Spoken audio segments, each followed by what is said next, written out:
Okay, so the sounds. Then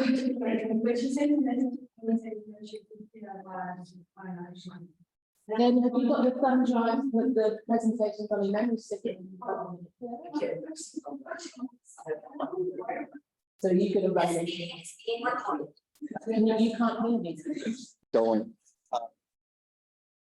Even better, recording in progress. So let's shoot.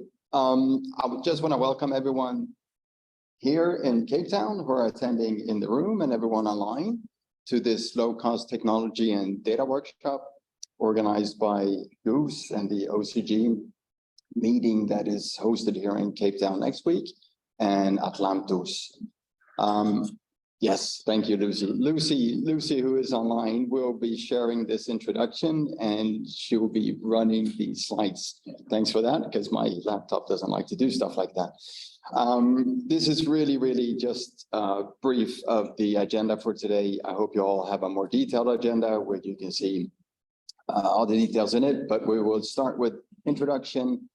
We'll have 12 lightning talks, 7 minutes each, on technologies and a lot of other things. So, and that's up to lunch. Then after lunch, we swap a little bit on looking more on data. So oceanographic data, looking at ERDDAP, where we have ERDDAP people in the room.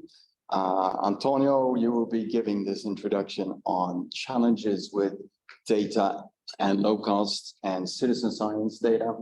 That's up to you. But first, let's present the team of the day. There we are. And I might as well start there. I'm Patrick Orange. I'm managing international ocean relations at the Swedish Meteorological and Hydrological Institute.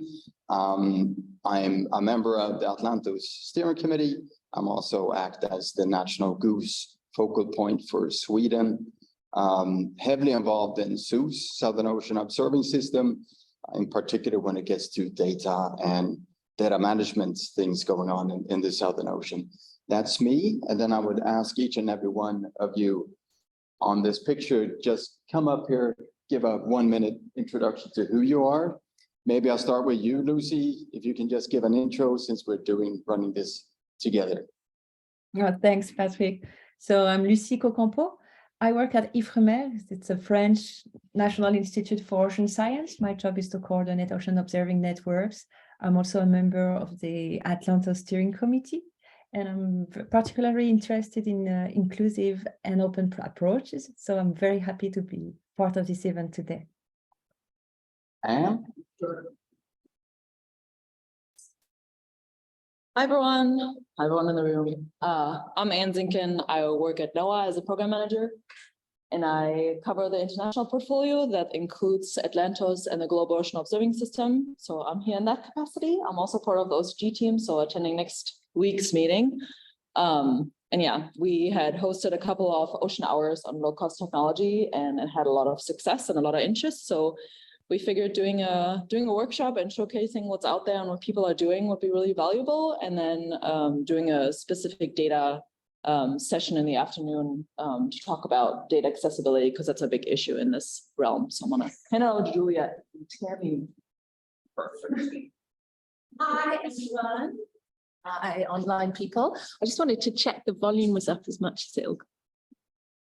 Okay. Yeah, my name is Juliet Ihanes. I work for the South African Environmental Observation Network, and I run the marine offshore observing side of that. And I also manage the South African Polar Research Infrastructure. And I'm part of the team along with Lucy and Patrick and Jethan and a whole group of other people as part of, well, my part is CoLab, Coastal Observing Lab in a Box, focused on low-cost solutions for under-resourced countries. Welcome. Yeah, and we kind of got a low-cost vibe here. So enjoy. Sorry, you're not on a picture. It's okay. But here you are. It's better to have you live. Hi, so my name is Tammy. I work for the South African Weather Service. I'm a senior scientist there.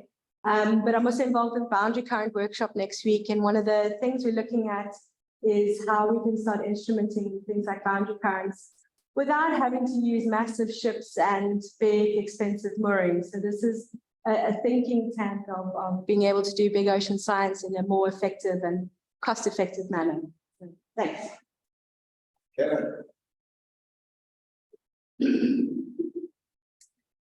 Hello, everyone in the room and online. My name is Kevin O'Brien. I'm from the University of Washington on the west coast of the US and NOAA's Pacific Marine Environmental Lab. I'm currently the vice chair for the GOOS Observations Coordination Group for data and information, where we've been developing a cross-network data implementation strategy to improve the data flows within the networks. It mentions an ERDDAP specialist. We are definitely building this implementation plan around the usage of ERDDAP, and I'm very interested in using it for capacity development and these low-cost sensor things. I think it's really has some potential to really help bring the data that we collect with low-cost sensors really into the global systems quite easily. So look forward to the. Thanks. I hope you're fine with that side. I wasn't sure.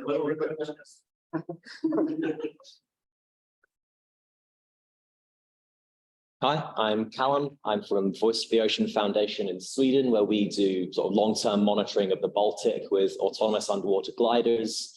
We do a lot of work with new experimental sensors and systems, working to bring in more low-cost sensors. I'm here to do a training session on ERDDAP today for helping people to both distribute data and also efficiently access ERDDAP servers for using other oceanographic data that's available.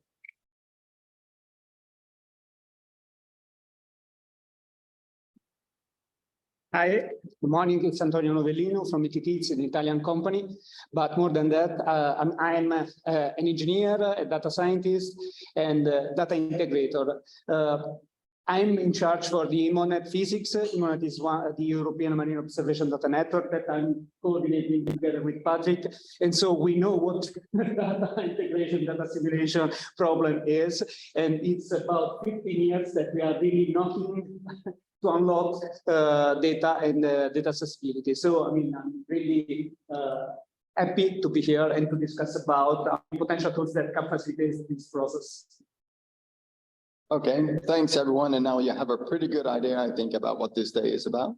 Like Antonio said, we've been knocking on doors for more than 15 years, trying to get people to share more data. But it's only recently that we discovered the potential with low cost. So we're moving more into that area now, and it's a pretty amazing momentum going on. There's a momentum going on everywhere. When we talk about this, people get very excited about it. Low-cost sensors, data, and how do we integrate it, just like you said, Kevin. We can take the next one there, Lucy, thanks. And we can just start and look at a little bit of figures. A lot of this, I'm sure a lot of people know about, that the ocean covers 70% of the Earth's surface.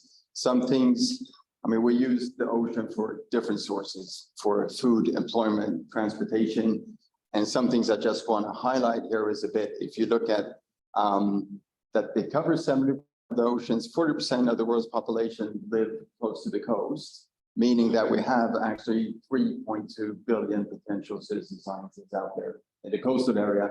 That would be a pretty amazing source if we could get more people involved in helping us making ocean observations at the coast. Transportation, roughly 50,000 ships running around in our oceans currently, very few of them that do. A lot of them actually do ocean observations, but we have a tricky thing to link to it and pull that data out. Sometimes can be easier when it gets to meteorological parameters, but that's another one. Imagine if we can get more like cheap fare boxes on board many of these. There are fare boxes running all over the world, but there's such a potential here. We can run to the next one. To just prove a little bit, the ocean observations really set the whole information basis. So it's the key to build our knowledge pyramid, I would say. From ocean observations, it generates data, we run it into models, we make the analysis, creates information, the products, the services, the knowledge, the wisdom up to actions. So it's really the foundation for what we do is to get those observations in. And this is pretty clear also. I did a word count on the Ocean Decade implementation plan. This is what popped up. Ocean was pretty obvious, decade was pretty obvious, but then you also had data and science. And what they say within the ocean decade is that without getting more data feeding into the ocean decade, it really won't be as strong results coming out from the decade as we were hoping for. So this is one of the key activities in the ocean decade, is to really get more data, to feed it into to systems and make that available and useful. So yes, Patrick, you're right. Data are so important. And when it comes to the ocean observation process, there's a whole life cycle associated with data. Some steps are taking place in situ, in the field, at sea, data acquisition, pre-processing, data transmission, and other steps take place on land.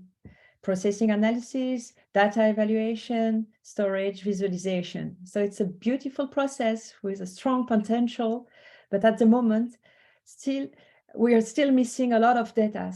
Data are hard to share, to find, or can't be accessed efficiently.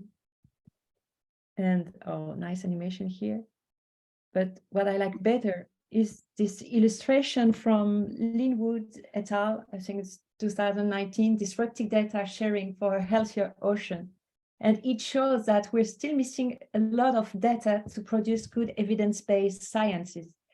And that can be due to unrealized data, non-digital data, digital unshared data, and digital shared but messy data. And by that, I mean maybe data rigorously collected by students, non-university researchers, any governmental body or NGOs that are really good, but maybe not perceived as good data because of the lack of standardization. So Patrick, we need a hand here, in order to increase the flow of good data. And over to you. Yeah, we need that hand. As we've already said, the data we collect really sets the knowledge basis. When we collect this data, to make it easier for people like Antonio to go and grab it and to get hold of it, just do the next one, Lucy. Oh, sorry. Yeah. So there's animation here. I don't know if you heard about FAIR and the FAIR principles, but this is something that is recommended now to try to push people to make their data more fair, that's findable, accessible, interoperable, and reusable, to provide sufficient metadata together with the data collected. If we have sufficient metadata, it really makes the life much easier to make this data more visible for the rest of the world. Antonio and Kevin and Callum interoperable to make it, to try to enable so that we can set up a kind of machine-to-machine system to collect data, plug it into global data portals, for instance. Lucy, you have something to add on this. It's not only fair, right? We have other ones. It's not only fair. Let's not forget about the trust and the care principle.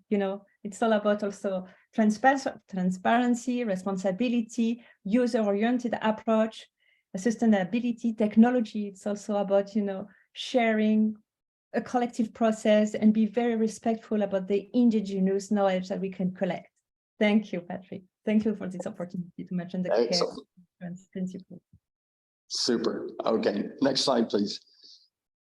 And as I mentioned a bit, if you can follow something close to this, and people like us presenting today, we're really happy to help guiding you on how to do that. We can help you out with it.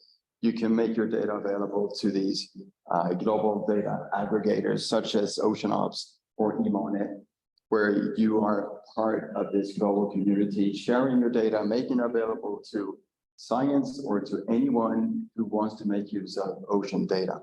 It's a cool thing. And it's also, this provides a kind of shopping window for people to discover who you are. If you share your data, someone clicks on your platform, they will also get the metadata and who you are, where you are from, linking to your websites and so on. So it's a nice kind of place to market who you are to, and you'll be seen not only locally, but you'll also be seen really to the rest of the world. Thank you, Patrick. Beautiful maps. We want everybody on this map. We need a global movement to transform ocean science for a better world. By the way, that's the title of an article by Linwood Wisbeck Ivan in 2 years ago. And this workshop, oh, something is clicking. This workshop will be addressing two questions contributing to this movement: the data generation, how to facilitate the process through open source and low-tech technologies. And the second question we will address is the data utilization. How can we make a better use of data? Metadata are not shared, hard to find, cannot be accessed effectively. So this workshop this afternoon will work on that: uploading, aggregating, and navigating. Excellent. And good that you mentioned metadata again, because the metadata is a bit of the key here. If we have that, then it makes our life much easier. But there's really we feel that there's really a momentum going on globally when it gets to the low-cost sensors now. And we have organized 2 Atlantos Ocean Hours with that topic, as you mentioned, Dan, and a couple of other events, such as the one today, gathering people who are developing or are keen on to share data from their low-cost sensors. Lucy. Oh, we keep going. You did, and nothing about the best practices, Lucy. That's for later. Yeah, we take that later then. And just to show a couple of examples of some of the devices that have been presented. This one from Andrew, I think is really cool. It's a low-cost CTD. It measures down to 140 meters depth. With comparing the data from the open CTD to one of the more expensive platforms out in the ocean, it's basically spot on when it gets to the data quality, which is something that is often asked and questions about when I go to my modelers at my institute, I knock on their door and say, wow, I have all this data. It's low cost, it's collected by citizen scientists. Do you want to use it? And they go a little bit skeptic to it. So that's part of our mission, is to convince them that this is useful and they should make use of that. We just do a click. Yeah, and I will introduce another example. This is from the OBPS workshop in last October, OBPS, Ocean Best Practice System. And this is under GOOS activities. And during this workshop in October, Cédric Courson presented us all his nice open source sensors. This one is measuring temperature, salinity, pressure, chlorophyll, and turbidity. And he deployed it in Senegal, I think it was 1 or 2 years ago, as part of an international collaboration project, Opsalum. That's just another one, just to give you an idea, but you can go on the OBPS website to see all those examples and the discussions that we had during this event. Another event was this Atlantos Ocean Hour. Patrick, over to you. Yeah, Fernando, who's on the picture here.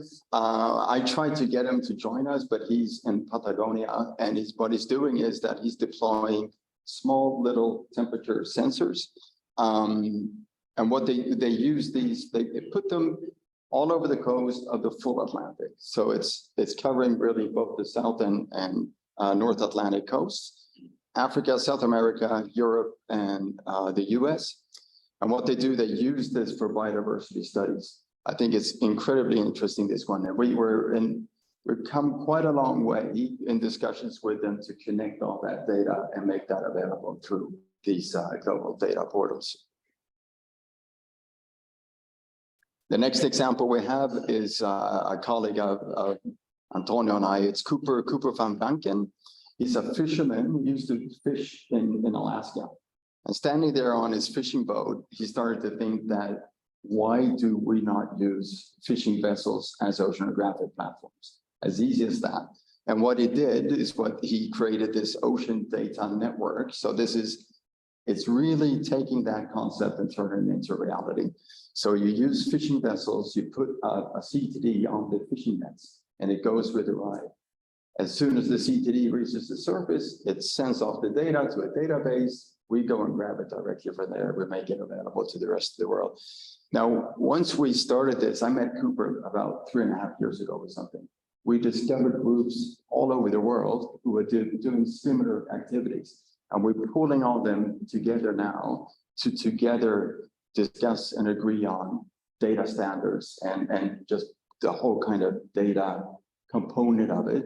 So we make sure we make as much use as possible of at least the existing initiatives going on around the world. So that's another way to do it. You use an already existing platform, you just put a sensor on it and you let it go with the ride. Oh, thank you, Patrick. And there's data. You see on that click, you see the data. This is the data you see on there is actually from 4 boats on the US East Coast. So, and also think about that this is very coastal data, and that is where we have the toughest, we have, I would say, one of the big lacks of data is in the coastal zone. So it's really something that is supporting the existing data or the existing ocean observations, but adding on in places where it's a little bit more tough to reach with whatever kind of other platforms. Now, Lucy. Thanks, Patrick. That was really interesting. And we get talkative when we talk about those examples because they're really good. So please visit those websites, go and see and check all those events, read the minutes. It was really, really interesting to meet the community. There's a growing interest for all those stuff. Thank you very much, Patrick. And this is just a couple of examples. Our list is growing every week. We're getting more, adding more to that list. There are so many people in the world right now working on that we said that we'll try to structure that a little bit. So Patrick, Jay Perlman, and I submitted a UN Decade project so that the concept of local citizen science and best practice sharing, capacity building program could have a place on the decade. So everybody could benefit from, the UN Decade Local. So that's a community science project. We submitted it in January. We're waiting for an answer this month or maybe next month. Another initiative that Juliet mentioned earlier today is the OBPS task team coastal observation in under-resourced countries. And this initiative led by many colleagues from South Africa, the ASEAN, is really interesting. And we're now in the good phase of writing the procedures, the manuals, the best practices after having met the whole community. And that was really exciting for us. So, as you can see, we really need a global movement to transform ocean science for a better world. So thank you for attending this meeting today. This global movement is, you'll be part of it today. So thank you very much. And please follow us on the social network accounts. Please join us in this because it's a really interesting place to be. The momentum is fantastic. So please come along, join us with this ride, and let's see how far we can push it. And over to you. Thanks, Lucy. Awesome. I'm gonna just go right into presentation. We have a slight agenda change that I put in the chat as well. Due to some timing issues, we're gonna have Kevin Mokaiko first, and then proceed as planned. So if you can share your slides, please go ahead and do so, and I'll raise my hand when you have about a minute left. Sure. Okay. 1 second.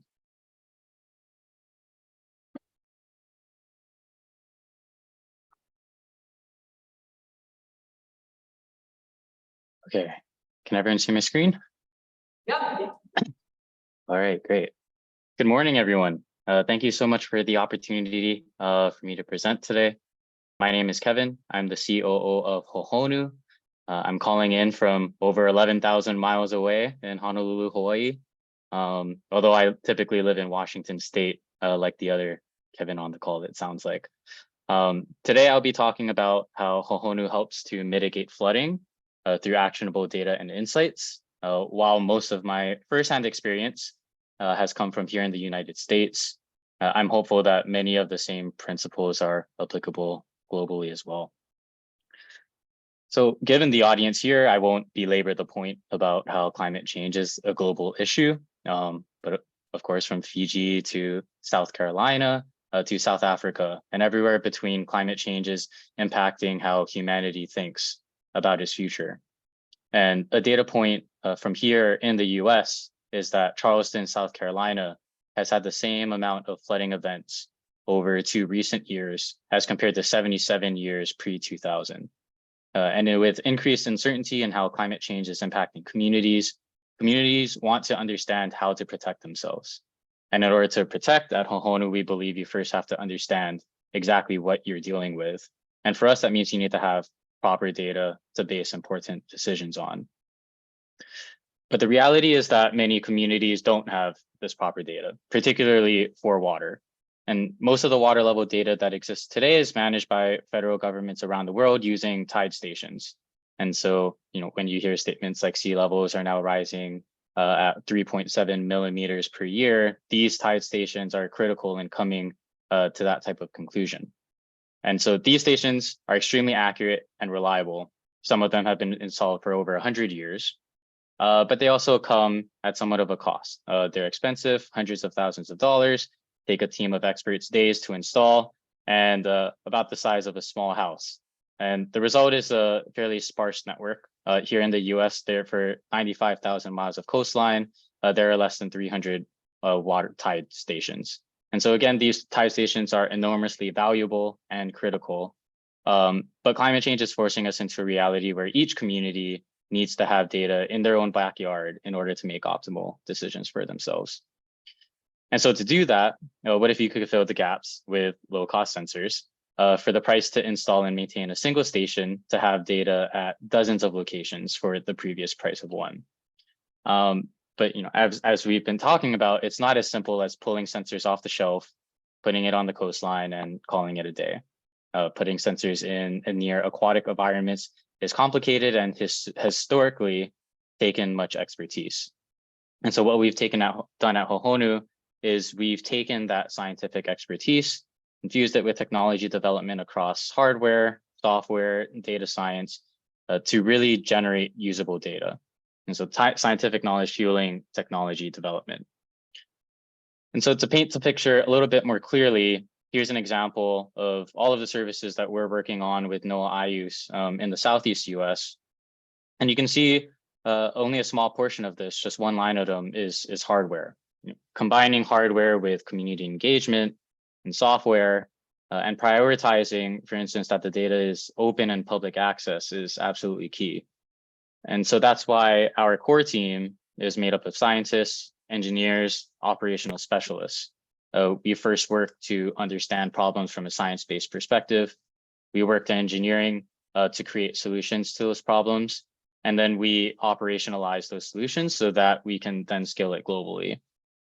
And when we first began deploying sensors, we thought of a few of the more obvious use cases, which might be related to alert systems for road closures, monitoring coastal infrastructure. But what we found is that because of how we've brought down the costs so much, as well as what's really important is abstracting away most of the technical knowledge that's needed to deploy a system like this, we're discovering new customers and applications of people who have always needed this type of data, but just didn't have access to it before. And so far, we've deployed in over 100 locations, accumulated over 1 million hours of active monitoring in the last 2 years. And that's mostly on the East Coast of the United States, but quickly expanding into other areas of the country, including my home here in Hawaii, and engaging in international discussions as well. So what does this actually look like in action? Well, in September 2022, Hurricane Ian was briefly a Category 5 hurricane that was in direct path of 35 of our sensors across 4 states. And so, to be honest, we were a little nervous because our sensors aren't currently designed to withstand Category 5 hurricanes, and we don't advertise them to do so. But that said, we were eager to see how our network could perform and how much we could help the communities that we were active in. And so here's just a few of the things that we found. In Florida, as the event was happening, we saw that water levels were actually decreasing in real time, which was confirmed with pictures of the area of water actually being sucked out of the bay as the storm approached. In South Carolina, a maritime museum used our sensor and data alongside their camera systems to remotely monitor the storm. In North Carolina, towns recorded record high water levels, and they can now use that data to set thresholds for future events. And also in North Carolina, university researchers were able to use the data to study how water levels impacted road flooding nearby. And so in conclusion, tide stations are a critical piece in understanding climate change data as it relates to sea level rise and flooding, but they only tell part of the story. And so lowest cost centers can help to fill in these gaps, but for us, it's important to take a holistic technology approach that includes software, community engagement, forecasting, in order to really focus on how do we deliver value to communities. And then at Hohonu, we've been able to take this kind of approach to deploy in over 100 locations with 1 million hours of monitoring so far. And we still don't advertise that our systems can withstand a Category 5 hurricane, but some of the successes from the storm, I think, offer a glimpse into what the future could potentially hold. Thank you for your time. And here's our contact information.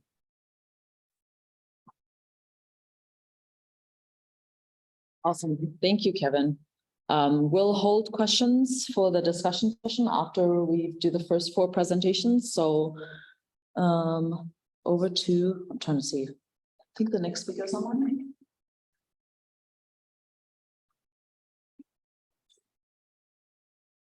So it should be Ayush Anand is next. Yeah, sure. Thank you.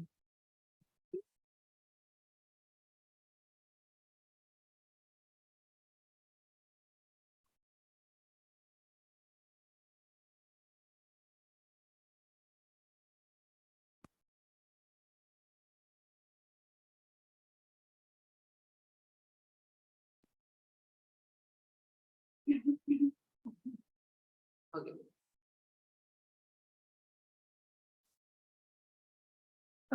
Please give me a second. No worries.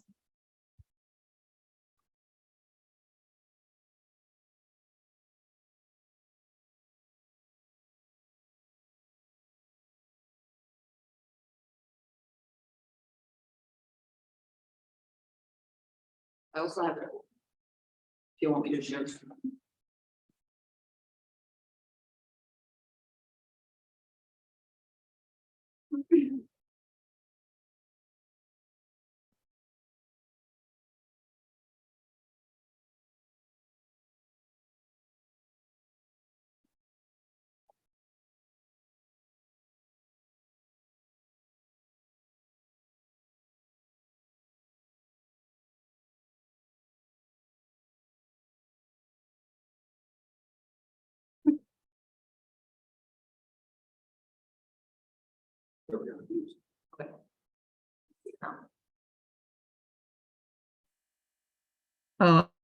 I hope my screen is visible. I trouble with Zoom.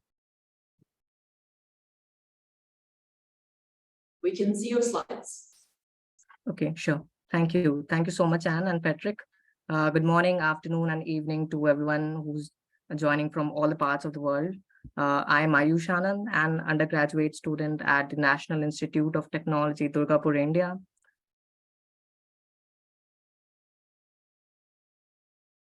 I think we just lost your presentation, but I can just share yours real quick.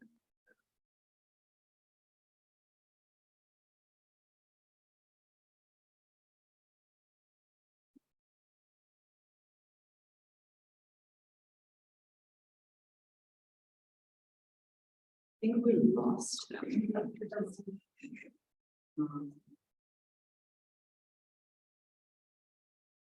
So I think let's go on to the next speaker and then we can just go back. So Yana, do you want to share your screen or do you want me to share? And you're in mute. There. I can share my screen, that's fine for me. Just let me get that ready. No worries. See if that works. So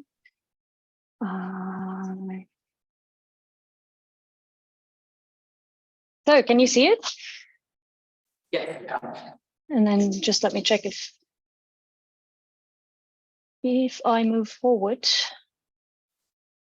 How do I do it? Yes, does it work? Okay, well, thank you for the opportunity to speak here, and let me welcome you all to this great conference. My name is Jana Farning, and I'm working at SubSeaTech.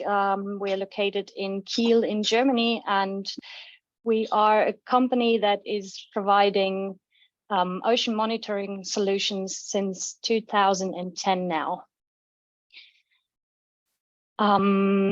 Yes, so our ocean monitoring solutions, they come in all kinds of different scales for large research vessels such as icebreakers, like the Polarstern, for instance, but also for smaller boats, down to even racing vessels that go on races all around the world and can collect precious data.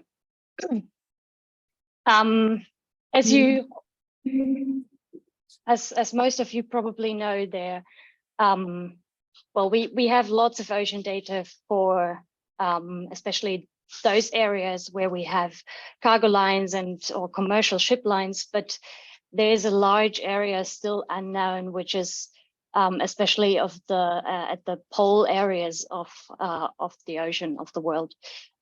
So on this map here, you see in red and yellow the commercial ship lines, and then those white areas at the bottom and the top of the world. Those are the areas where we only know very little about the data, which is sad, because this data would be so important to get better climate models, and we would be able to do better predictions for climate and weather. So this is where we need to go, and this is where we need to get data to close that gap. So at SubSeaTech, as I said, we're doing ocean monitoring solutions. We started in 2010 and started with the Ocean Pack, which is also known as ferry boxes, that can be installed on large research vessels. We aim for a standardized system that comes with autonomous operation. That means for us, we have automatic cleaning on the system, automatic calibration of many of the sensors that are integrated, automatic data collection, and also data transmission. So the scientists or engineers on board only have to do little with the system. It's mostly leaving the harbor, turning it on, and then it works autonomously. Another important thing for us is industrial components, which allow us a robust and reliable system. So this leads to less downtime for maintenance and service. Industrial components also have, or also give us the ideal fact that they are available over a large time. So even in like 10 years from now, we will get the same components which are still available. And then, as I said before, turn it on and let it just run. We want to have a simple system. So yeah, push a button and it runs. You see a green light, everything is fine. You see a red light, there's an error and you have to take action. But yeah, this is for the large vessels, but we also aim for smaller vessels. And so in this picture in the middle here, you see probably the most fastest research vessel in the world currently sailing. Yes, we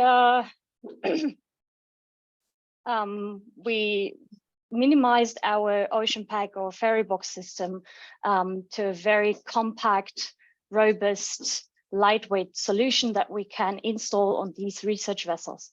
And well, minimizing it also means, of course, we have less opportunities for sensors. We came down to the core parameters for these systems, which is sea surface temperature, salinity, and CO2. We can also add 1 or 2 additional sensors within the system. Also Meteo is possible. And then it can be extended for the microplastic sampler, which needs a bit more effort from the sailors, but it works well. We have experienced with the sailors together that it works, and got some data from them, good data from them. So yeah, the sailors, one thing that is what we need to understand is that the sailors, they want to sail, they don't want to do science. So they also need this. We turn on the system when we leave the harbor, we let it run. It comes with the automatic calibration. It just transmits the data to shore to the scientists. And then when they come back to a harbor, they turn it off and they're fine with that. For the microplastic sampler, they need to change the filters once a day, but that only takes 2 to 3 minutes. But why those research vessels? Why do we need to put ferry boxes, ocean packs on those boats? Which is like, I mean, the systems have to be robust. The weather state is horrible, and those nutshells that go in those 10-meter waves, they're just rocking around, which is extremely hard for the material. But as you can see here on the map on the left side, this is data which was collected by the Team Malizia on the Sea Explorer Yacht Club de Monaco during the Vendée Globe last year. And now coming back to one of the first slides with the map, you see that they are going to those southern areas where we only have this little data. So that's the reason why we need to use those ships of opportunity, those platforms, to get this precious ocean data in the unknown areas, to close those data gaps. Yes, on my next slide, I also want to show you an intermediate solution that we provide at Subsea Tech, which is the Ocean Pack Cube, which is a mobile solution of the large Ocean Pack that we built. It has the same components. So we come back to standardization, industrial components, robust systems. But this one comes with its own flight case. So it's a mobile system, a mobile solution for like small vessels, charter vessels, that can be integrated with different kinds of sensors. Also, Meteo data transmission is possible. Yeah, it mostly has the opportunities that the large system has, but you can just put it on mostly any vessel. It comes plug and play. You just put your water inlet outlet into the water. It comes with a self-priming pump, and then you can just go, which is for many scientists a good solution, as they don't always have a large research vessel where they can integrate like one large system, but they use charter vessels, and this is an opportunity to just take an autonomous ferry box system on all kinds of ships. Yeah, well, here for the conclusion, once again, you see all of those 3 solutions that we provide, with some examples on boats where they can, or ships where they can be used for, yeah, autonomous measuring on all kinds of vessels, even when it comes to very small, very fast racing boats. Thank you very much for your attention.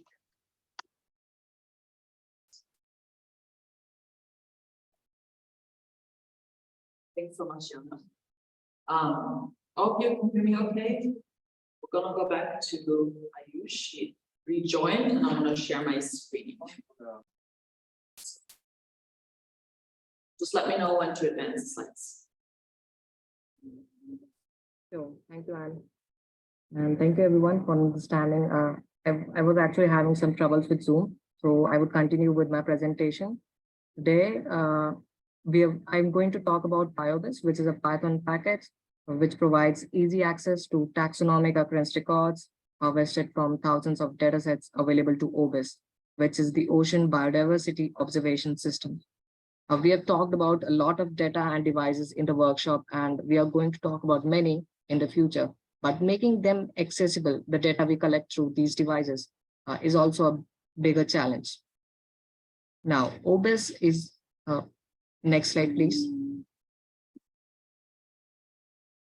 OBIS is a global open access data and information warehouse on marine biodiversity data. It contains occurrence records, datasets, metadata, environmental data around species occurrences, and many more biogeographic pointers. There's another data warehousing facility, which is GBIF, storing biogeographic data of species with mainly terrestrial or aerial, but some marine too. These systems are so huge that OBIS stores nearly 107 million records and GBIF around 2.5 billion. These occurrence data are, very useful for researchers, but searching manually through these huge data warehouses is very tedious. PyOBIS Python packages helps here by providing easy access to such data by directly pulling from OBIS minus the manual pain. Next slide, please. Now, both OBIS and GBIF, next slide, yeah. So both OBIS and GBIF follow the FAIR principle, which we talked about in the starting of the session, which is findable, accessible, interoperable, and reusable, so that researchers no longer need to publish their data on their own infrastructure to be usable for others. It promotes scientific reusability and open access globally using tools such as PyOBIS. Let's move on to next slide.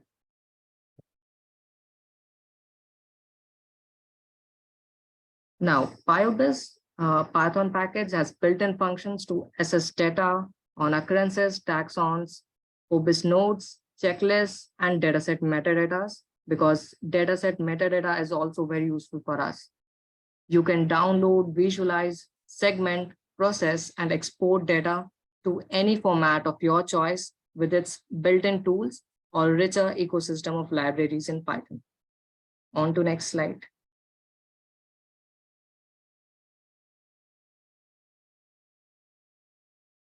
PyOBIS is intuitively split into different modules for querying IUCN red list, newly added species, datasets added, informations on OBIS nodes, occurrence records, measurement of facts, eDNA records, etc. And you can search through unique IDs. For example, the default unique ID, occurrence ID, taxa ID, scientific names, geolocation, timestamps, and many others. The taxa IDs used by OBIS is adopted from annotations by the WORMS team, thereby maintaining a uniform and universal identification convention. Next slide.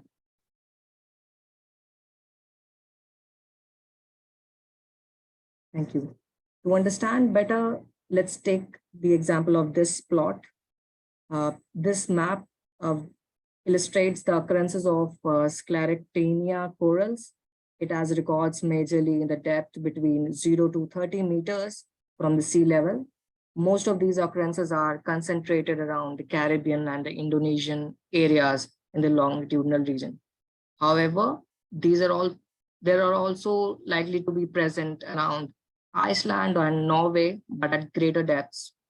PyOBIS makes performing analysis like these super easy. You can even scan the QR code on the slide to view the notebook.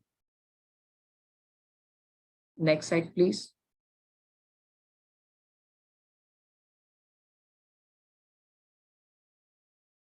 And to understand better, let's take example of this sunburst plot. This map illustrates this sunburst plot illustrates the data fetched from OBIS, and data fetched from OBIS could be easily plugged into different third-party libraries. For example, PyDWC-Viz, which provides a one-line function to plot a sunburst plot of taxonomic distributions from occurrences.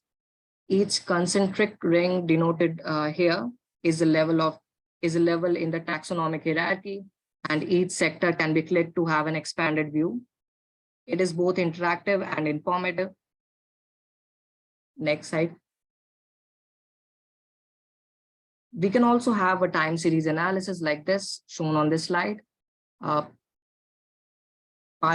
Data fetched from BioBis can be easily used to create time series analysis, and this sample analysis is the average and absolute depth of tetraodontiforms over time. It also has a 5-point rolling average depicted in the orange color. On a closer examination, if we can see that the average depth has moved slightly towards the surface.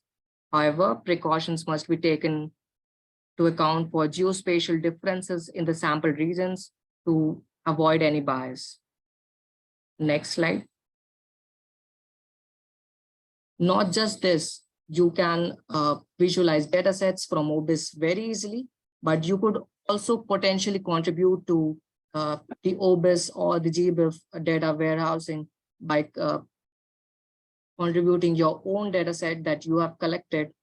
You can publish your own data set that follow Darwin code terminologies, or even contribute to the BioBis Python packages by raising an issue, a feature request, the feature you would like to add in this package, or even fixes to possible bugs in the package. This package is open source and contributions are very, very welcome. Next slide, please. So I hope you liked the talk, and you can see a QR code on your screen. You can scan it to know more about the BioBis Python packages and the richer ecosystem of other packages. For example, PyDWC-Viz, which helps you visualize and analyze Darwin code data with many built-in functions. You can get diversity indices, for example, ES50 indice, or the Shannon's diversity index, or sunburst plots, or distribution plots, or statistics on the geographical parameters, everything with the rich ecosystem of these packages in Python. So if you have any questions, please feel free to ask, and I'll be very happy to answer them. Thank you. Thank you so much.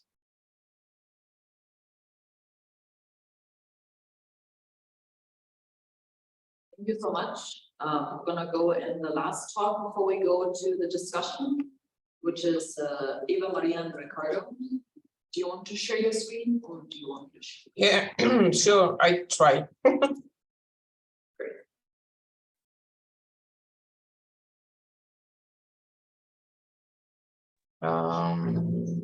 What do you see? Do you see the presenter mode, or do you see the? You will have to switch your presentation. We see.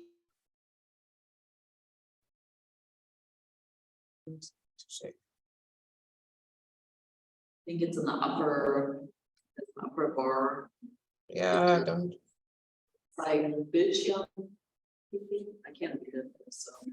Yeah, but I can't switch the screen now. So maybe I'm going to stop it here because I'm not able to switch the screens. Maybe can you share the presentation?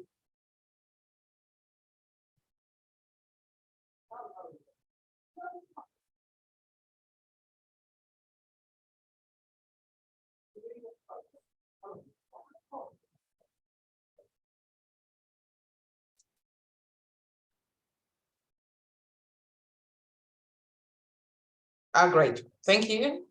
Yeah, thank you for the opportunity to have me and Ricardo here presenting one of our projects, the OpenMod project. And it's a project within the framework of the POGO, the Partnership for Global Ocean Observation. And we were aiming for a fair and regional approach for global observation. And could you please turn the next slide? As you see here on the a little bit like a scheme of the time, it was quite. So we spent some time already on the idea to develop a system which is relatively cheap. We can adapt to different regions and very easy to maintain and set up. And we are aiming for a open source based system. And all this was together with a huge collaboration with different institutions. And we started with a workshop in Bremerhaven and continued in 2018. And then we continued on the Cape Verdes and followed by a development and production phase. And it evolves into a sketch for how to maintain and train and disseminate this idea and these products more. You see here a link where you can see more information as well on the projects. And now I would like to hand over to Ricardo, and he will get you a little bit more into the technique. Yes, thanks. I would like just to give you a quick overview about the platform we used for the project. The basic idea is to start from a drifter, a code-like drifter. The code drifter is the instrument you can see on the left of the picture. It is commonly used in oceanography to monitor the current, and as you can see, it is also easy to build. It is like just a tube represented in white in the picture with 4 sails depicted in blue. It is a positive buoyant, so it stays at surface and transmits data on land. Which kind of data? Usually its position and its temperature.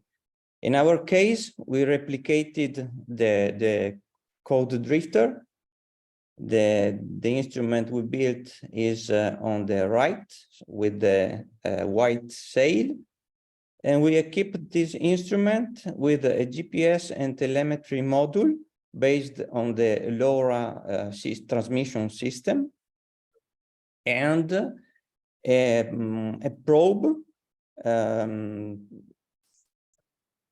put on the drifter in the lower part, so as it is completely submerged, and the probe can record autonomously the data and is equipped for the moment with the temperature and the pressure sensor. As for the temperature sensor, we use a PT100. That is commonly, you can easily find it on the market. And also the Pi board. In this case, it is like an Arduino software or something like that. So next slide, please. Okay. In this slide, you can see the potential of the platform. We deploy 10 drifters in the Ligurian Sea. And here you have the trajectory of the drifter. And it is color coded by temperature. So you record the temperature and you can see how temperatures change while the drifter is moving. Of course, also time is changing. But it is a very useful instrument and very easy to deploy and use at sea. We also check for the data, especially the temperature data in the lab, in order to guarantee a good temperature data.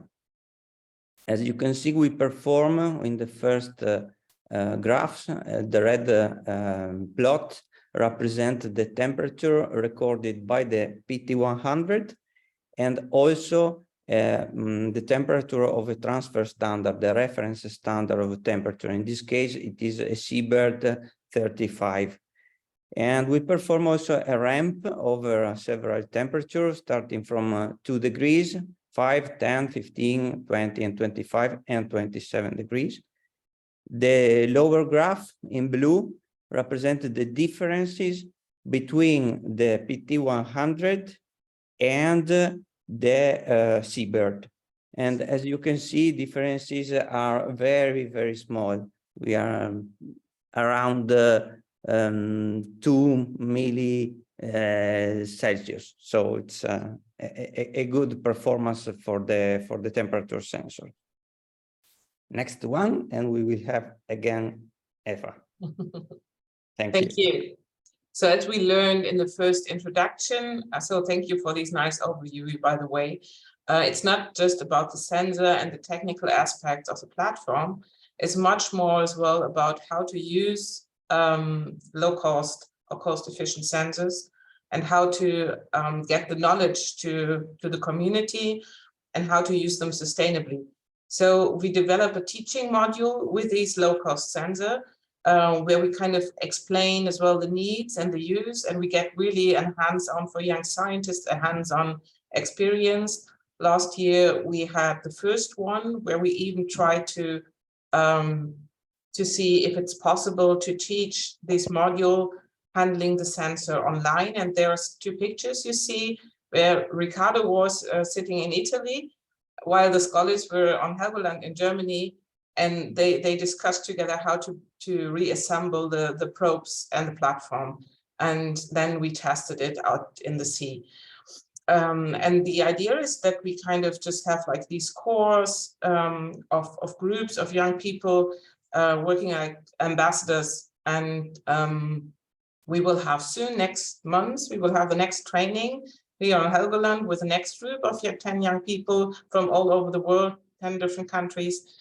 And by this, so we develop already a manual and a do-it-yourself video, YouTube kind of thing. You see the QR codes below where you can see it, but it's linked as well on the POGO website. So if you go for POGO Open Mods, then you find some material on the YouTube channel here. And I added as well some pictures where you see it could be easily, so even if these scholars were just like working a few days with a sensor, they will be able to teach how to build it, explain it to others, and deploy it by themselves, as you see in the pictures here. And the platform itself was tested in different ocean areas. You see one picture shown by Ricardo. It was in the Mediterranean. We have it tested here around Helgoland and on the Cape Verde island. Please, next slide. So by this, we were aiming to advocating the idea to create a global network. Next week, I'm going to the big ocean conference in Limerick, and we try to promote the idea of these low-cost sensors. As you already mentioned in the introduction, it's kind of a momentum right now, and we just like try to use this speed and development to get even more companies as well involved. And we will conduct the next training soon. We were preparing 3D prints from the platform, and as well like preparing models for teaching purposes so that the scholars can learn, or the new ambassadors can learn how the platform behaves in a basin of water with a pump, how it interacts with currents, etc. And then there will be hopefully in Malta a conference where we can present some findings as well. So, and with the next slide, I would like to thank you for the opportunity to for Ricardo and me to show our nice project to you. Thank you.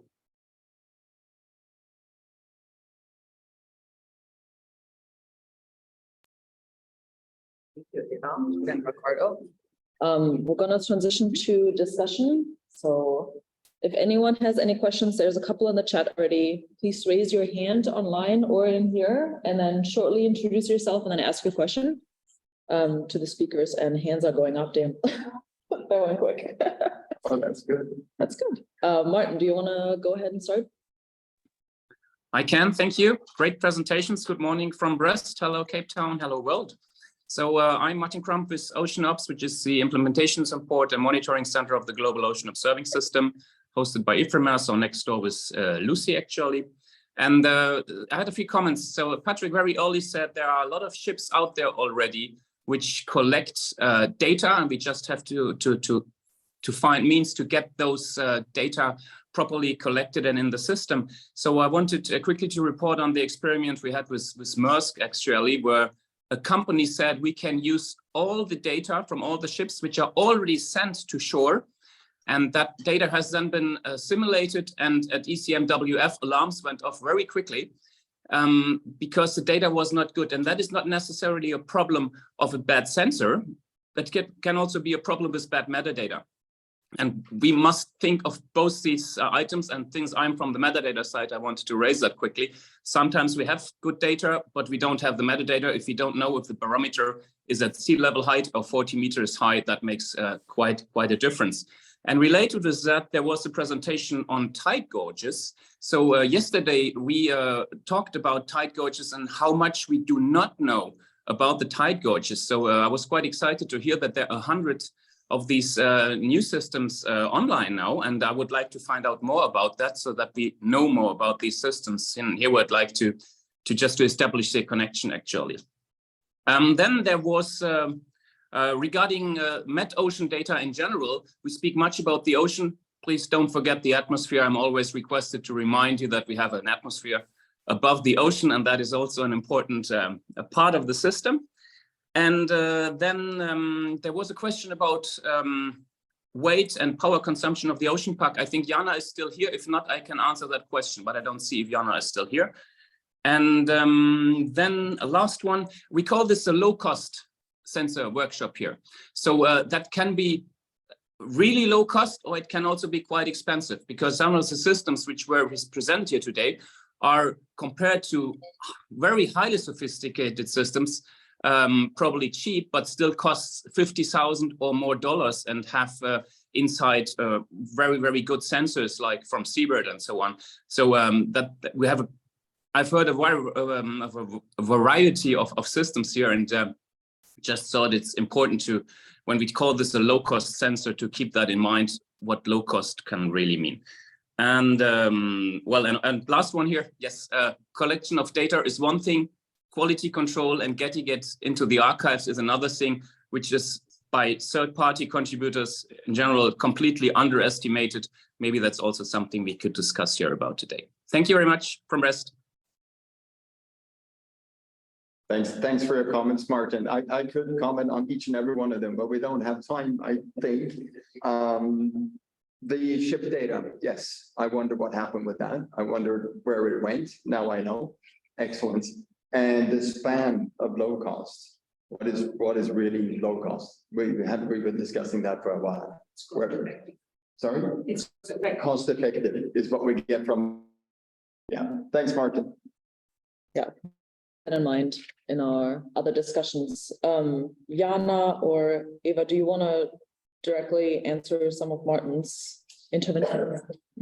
Yeah, I would like to comment on the low cost, cost efficient bit, because it's kind of it annoys me a little bit at the moment sometimes, because honestly, because we are aiming really for low cost sensors and good quality sensors and engaging the local communities. And I'm really aware that a lot of institutions were able to have money and give money, and have several projects where I say I have still a low cost sensor when it costs 1,000 euros, well aware that 1,000 euro for some colleagues in Senegal is quite a bit, as we as an institute could afford it very well here. So this is the reason why we go to try to downgrade it, not in quality issues, but maybe in the bits and parts. So it's an important discussion at this side. And I think we have to be aware of it, because if we are taking the fair data approach and the decolonization approach seriously, we have to really go to low cost sensors. We have to be cheap, sorry. Thanks, Eva. Yeah, I can only see. Yeah, I was gonna see if Jana wants to respond, and if not, I will hand it over to Dominique. Just a quick comment also on the low cost or cost effective sensors. I mean, we're not building sensors, we are building systems, and we are doing customized system, which also means that the selections of sensors that we integrate to get the data and different parameters is at the scientists. So we of course can integrate low cost sensors in our systems, but you might have less accurate data in the end, as of course the good sensor that have good accuracy to get good data, they actually are not low cost sensors, which is a pity. So yeah, but then again, especially for the small ocean packs that we build, you get a complete system which is capable of getting getting many parameters, and it starts at around 30,000, which is quite a lot, but it's a complete system, ferry box system, and not only a sensor. Yes, so on that, and there were 2 questions in the chat for me. I just want to comment on that. So there was a question about the power consumption and weight of the ocean pack rays, I guess. I answered that in the chat. The system with carbon fiber frame weighed 15 kilos, and the power consumption during operation is around 30 watts. And then the other question was for DOC sensors, and as I said, yeah, we are sensor integrators, so we're using whatever sensor our customers want. We have experience with the Trios Opus. They offer DOC calibration, but that is quite a large sensor which we cannot use on the small ocean pack rays, only in the larger systems. Thank you. Dominic, do you want to ask your question? Yeah, thank you, Anne, and thank you all for this quite interesting session. I'm Dominique Béraud from the WMO, so the World Meteorological Organization Secretariat. I'm the head of the division called Earth System Monitoring. It's on ocean monitoring, hydrology, and chorosphere monitoring. And it's interesting to tell that we are talking about low cost. We're not talking about low tech, and I think this difference is important. And we are talking about innovation as well for hydrology. And I'll be happy to share a link in the chat on what we are doing for innovative approaches for monitoring, so sensors, and for data transmission as well, using a low energy solution and that kind of thing. So let me share that with you in a couple of minutes. We are all talking about those to give access to, generally speaking, citizens, local people, indigenous, to that kind of technologies, and it's about citizen science as well, and then how to incorporate those results into the broader scope. What we want in the end is not the best data, it's the best information using any kind of sources of data, and I think that's important to tell. And the care principle that was highlighted before.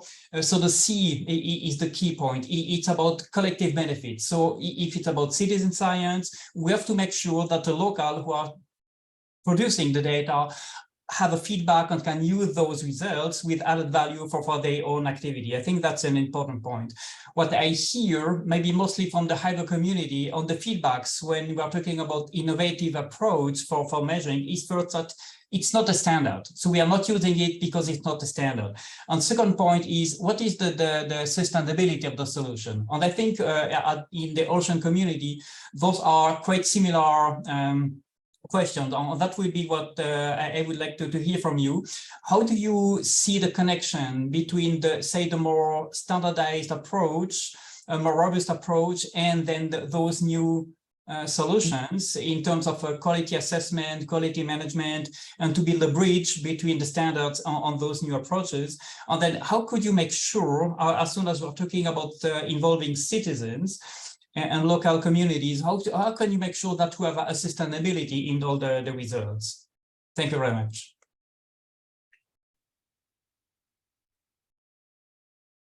Any comments from the room? A question from the room. So I'm Bradley from Oilers PS. We provide fishing technology and electronic monitoring. Just a quick question. So when you speak of citizen science and you speak of sensors in fishing vessels, etc., how are you navigating the data protection element of that? Fishers tend to be very particular about people knowing when they're fishing, and with citizen science, that means the data is available for pretty much everybody. So how are you navigating that space? Antonio, you want to give it on that? Actually, one thing that we're trying to do is to manipulate this data quickly. So first things is not what traditionally this data, but after a while, so when we get that, we are not.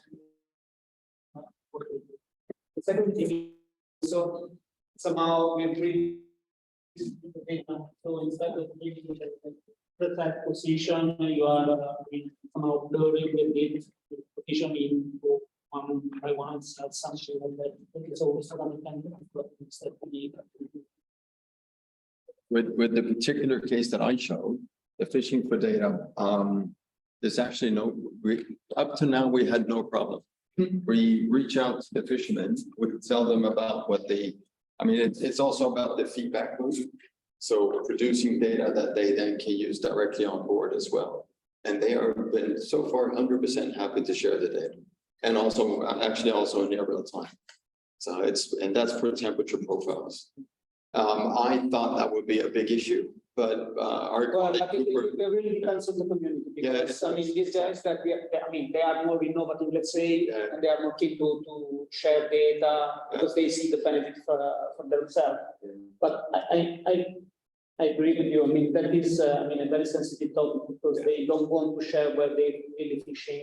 And so yes, of course, that is part of the package that we need to take. And yes, offering the possibility to somehow blur a bit the information, it's something that we need to do anyhow. More questions in the room? Yeah, so it's a question not directly answered to your colleague mentioned on. I'm Andrew Sweetman, I'm a professor at the College of Scottish Association. So that's partly representing the Atlantic project. Couple of things. One of the things that I've noticed, which is great, I think all the technologies that we're moving in the right direction, but I think we need to move a lot faster. And the reason is in terms of the ocean environment, the deep ocean is the largest habitat on the planet. And I think we're going to need to start thinking about not just looking at surface ocean processes, surface ocean temperature, salinity, oxygen. We're going to have to start thinking about how do we get these things into the deep ocean and able to withstand the pressure. And the other thing, in terms of low cost, it's not just low sensors and low tech. It's how do we deploy these things in a way that's really, really cheap. I've been working out in Ghana, doing a lot of work on the mangrove systems out there, and there are fishermen going out to these amazing wooden boats they carve themselves. How can we get technology on those things? So when they're going out 60 miles or 40 miles offshore, they can be deploying these things, they can be recovering them, maybe getting some money in return, to boost their income. But I think we need to start thinking about deep ocean stuff, and not just at 500 or 1,000 meters, but 4,000 or 5,000 meters, even deeper. How can we get things developed for those types of environments? And how do we, when we're thinking about these systems, they're fantastic, but if you need an oceanographic research vessel or a big boat to get them out to sea, even if someone could make them, they may not be able to deploy them or recover them. And that's all I have to say about that. But this is an absolutely fantastic way that we're going. But and the onus is on all of us, I guess, in particular, people like me, to be very pushy in terms of getting this technology developed faster and faster, because climate change, anthropogenic impacts are changing the planet so rapidly. And we're starting to see that now at 4,000 to 5,000 meters depth, where the impacts are going to probably be even greater than the oceans. We need people like you to help push. Yeah, and to speed the process up. I'm all for that. So what you guys are doing is great. We're just starting it, right? And then we're discovering more and more all the time. Yes, I just don't think I would say we're kind of running out of time. Yes. And we can't be waiting for 30 years for these systems to come online. We need to be out there now. And this is what's great about it. The last thing I was going to mention, in terms of calibration, that's really important. You know, how do we calibrate these in the right way, but also the simplest way? You know, it's not just about, you know, getting an oxide and octoid and then calibrating it in 0 and 100% O2 solutions, but we need to be able to do it so school kids can calibrate a sensor. And maybe one thing that we want to think about doing as a community is developing handbooks on low-cost technologies in terms of calibration. Maintenance has to be low maintenance as well, and handbooks and best practices. Yeah, they can go hand in hand. That was what I was thinking too. Yeah, that's the same thing. Yeah, but they have to be simple. I think that's the critical thing. They have to be easy to understand. So what I was thinking is so. I wanted to quickly check if anyone had a response to Dominique's question. I had a kind of response. I think Dominic was talking about sort of sustainability in citizen science. So we've got a project in the South African Weather Service where we've had volunteers for a very long time now who collect the temperature for us. And they're literally walking into the ocean every day with a thermometer and measuring temperature up to maybe knee depth or whatever the case is.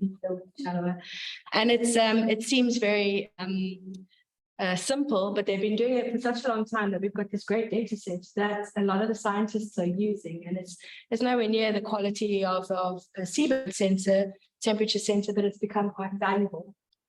So what we should maybe think about is taking that a step further. I mean, our coastlines, we've got surfers, we've got windsurfers, we've got kayakers, we've got all sorts of people who are using our coastal ocean for tourist activities. So we should think about perhaps launching some sort of citizen science project along those lines. The problem is where the sustainability comes in, is that surfer decides he no longer wants to surf anymore, or what we've experienced within SOARS is that those volunteers are no longer available to be collecting temperature for us every day, or they go away on long holidays and we're missing a month of data, you know. So we have to think, and we have to, if we're going to be going that route of looking at citizen science projects, we've got to have sort of a backup plan so that it remains sustainable. But at the same time, we've got 2 lecturers in the room, one from CPT, one from UCT, and it might be an interesting idea to actually set up sort of projects with your undergraduate students that they can do in their holiday time, whether it's plastic pollution or, you know, temperature, sea surface temperature, something that they can hand over to the next cohort that comes through, and something that goes through the system, as it were. So that's something that is collected at an undergraduate level. I don't know. It's because there's a sustainability route. You've always got students coming in, as an example. So. And we also need to find these groups that are already doing these things. Yeah, but also and inform them that they can be. Yeah, and if I feel if students feel that they're part of something, they're going to do. They're going to.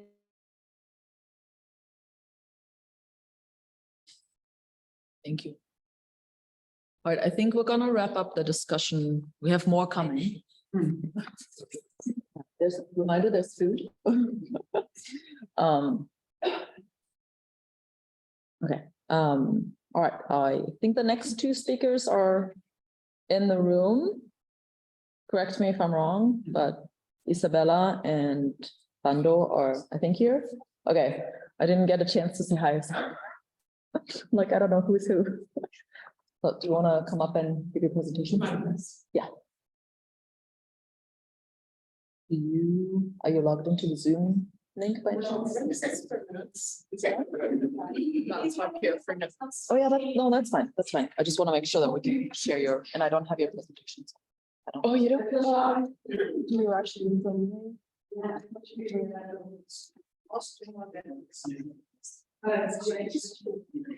Yeah, I might need your help with sharing it, but okay, let me pull up.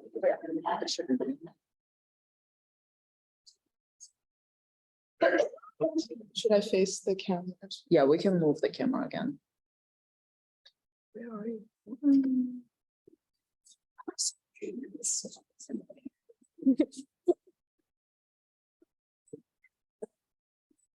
Second.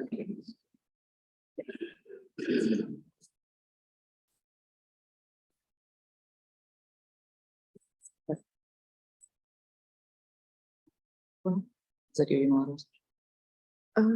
Yeah, try searching ESA, like just ISA, and that might pull up my. Or just. That one, maybe? Oh yeah, lightning talk slides. There should be a link on. That's what.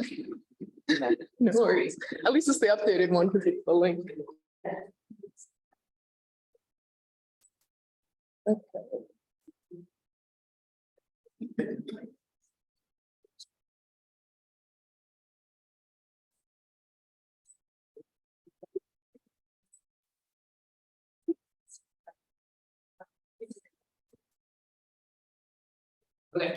Okay.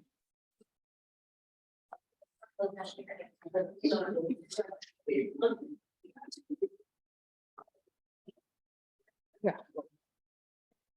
All right. Hi, good morning, everyone. Hello, hello. All right. Nice to meet you all. My name is Isabella Sanas. I go by Isai for short. I graduated from New York University during the pandemic, and I'm currently a Fulbright research scholar funded by the U.S. Department of State based here in South Africa. And I'm just a hop and a skip away here on the waterfront, actually. As part of the fellowship, I work as an entrepreneur in residence for Ocean Hub Africa, which is an ocean impact startup accelerator, as well as an engineer in residence for the Two Oceans Aquarium Foundation. And yeah, also, basically saying my bread and butter is 2D and 3D design. So I get a lot of joy out of helping entrepreneurs and scientists design things from electric cargo bikes for last mile delivery to clamping devices and low cost sensors and micro satellite tags for things like shark and turtle tracking. But I'm actually going to spend the next 5 minutes or so coming from the perspective of my day job, which is actually an investor as part of the first climate fund at Toyota Ventures, which is a venture capital firm based in Mountain View, California, that's spun out of course, the Japanese automaker you might be familiar with. You'll have a lot of climate and sustainability funds, especially in North America and Europe, who are deploying billions of dollars per year into these areas of environment and sustainability. So I want to highlight what that actually looks like for the marine space more specifically. If you can go to the next slide. So just at the very basics, the role of VC investors is to fund and support early stage companies with the goal of driving innovation and technological advancements, and of course, capitalizing on such opportunities.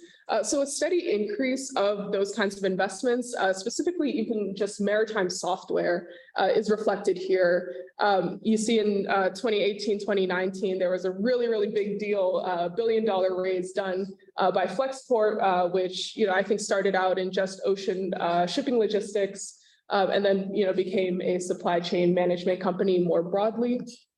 You can go to the next slide.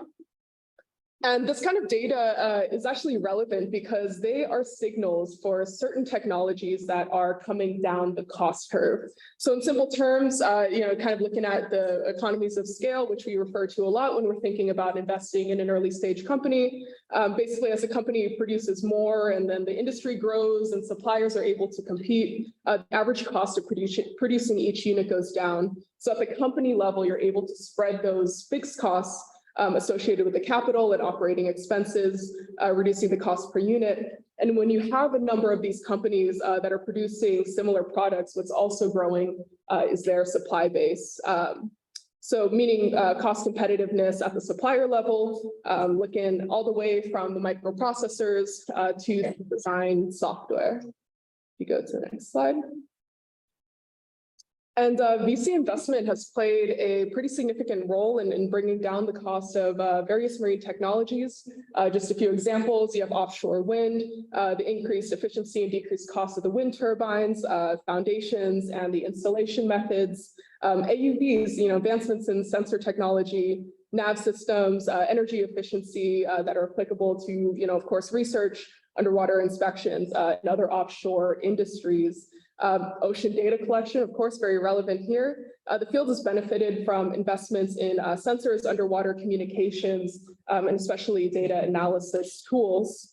And other examples include wave energy converters, aquaculture technology, and there's just like quite a wide range of technologies that even bleed into other industries that would be too comprehensive to mention in this lightning talk. So obviously there are still a ways to go, but the point is that recent activity in venture funding, just between 2013 and 2019, in total, $60 billion were invested into early stage companies in the climate and environmental sustainability space.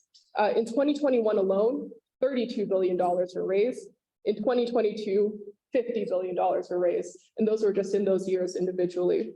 So, indicating that the maturity of those companies are funded, hopefully some of the winners in those portfolios indicate a path for coming down the cost curve. Next slide, please. Okay, so some of the recent raises in the space kind of tell us about what that demonstrated interest looks like in scaling certain technologies. Sail drone, designing and deploying a fleet of autonomous sailboats, equipped with sensors to collect oceanic and atmospheric data. You have liquid robotics that was acquired by Boeing, developing wave-powered autonomous surface vehicles for collecting ocean data. So far, building and operating autonomous ocean sensors and drifters, and Planet OS, open data platform integrating different sources of atmospheric and oceanic data. Orbital Sidekick, satellite tech for remote censoring and monitoring, and expansive environmental data intelligence platform more broadly, but that includes ocean-specific data, of course. And so if I recall, I think for orbital, expansive, I think those two in particular, the interest with investors was really expanding the data infrastructure and analytics capabilities of those companies. And, for me personally, coming from someone who kind of fulfills a role that's somewhat like research adjacent, I very much understand that sourcing parts and materials is definitely one of the most difficult parts of the job. And for me personally, working with scientists who want to make certain observations, my role is to kind of take what those desires are and try to work with electrical engineers, software engineers to try to develop an in-house solution. But getting those physical parts and trying to find suppliers in really interesting parts of the world has proven to be extremely, extremely difficult. And if you can imagine someone like me trying to explain to customs at the airport why I'm like carrying 5 kilograms of syntactic foam in my luggage, has not made it entirely easy to explore what those solutions might be. So really here, I think the connection that I'm trying to make with this kind of data is that ultimately these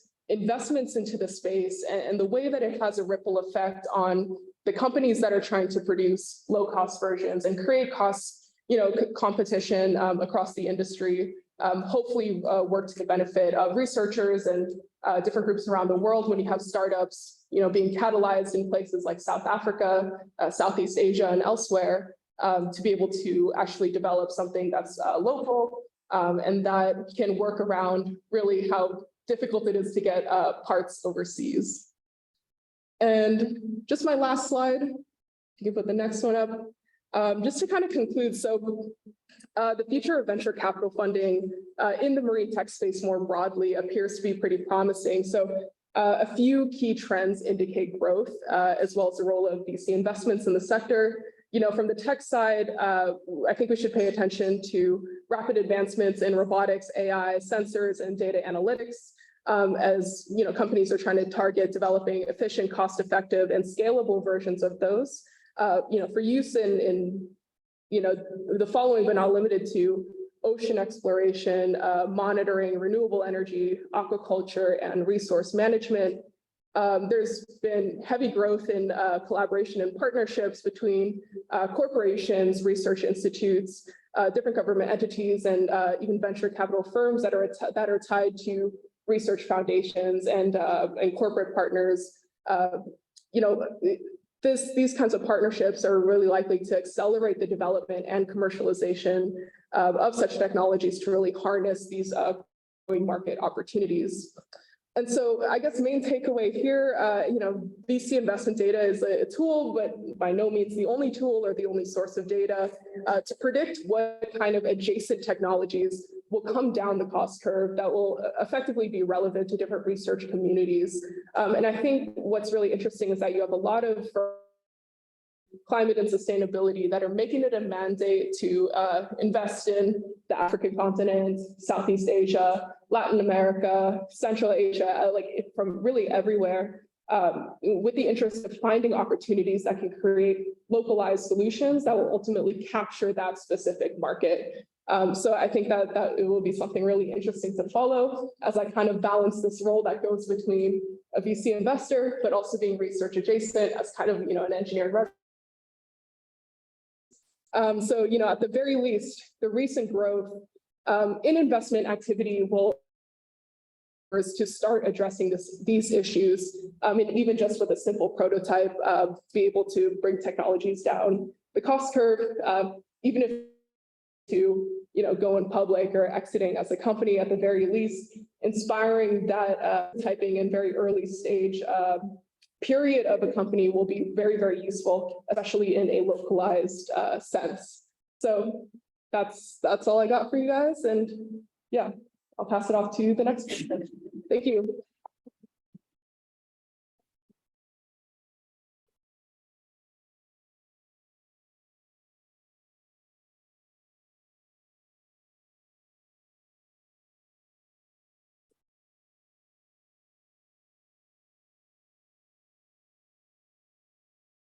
Come on. Morning, everybody. See everyone I haven't seen in a while and new faces. The slide on. It's Friday. There we go. My name is Tando Mazomba, and I'm joined today by my colleague Mike at the back there. And I actually have two of my colleagues online. CLS. Mike and myself are from CLS Southern Africa, a subsidiary, and maybe just to give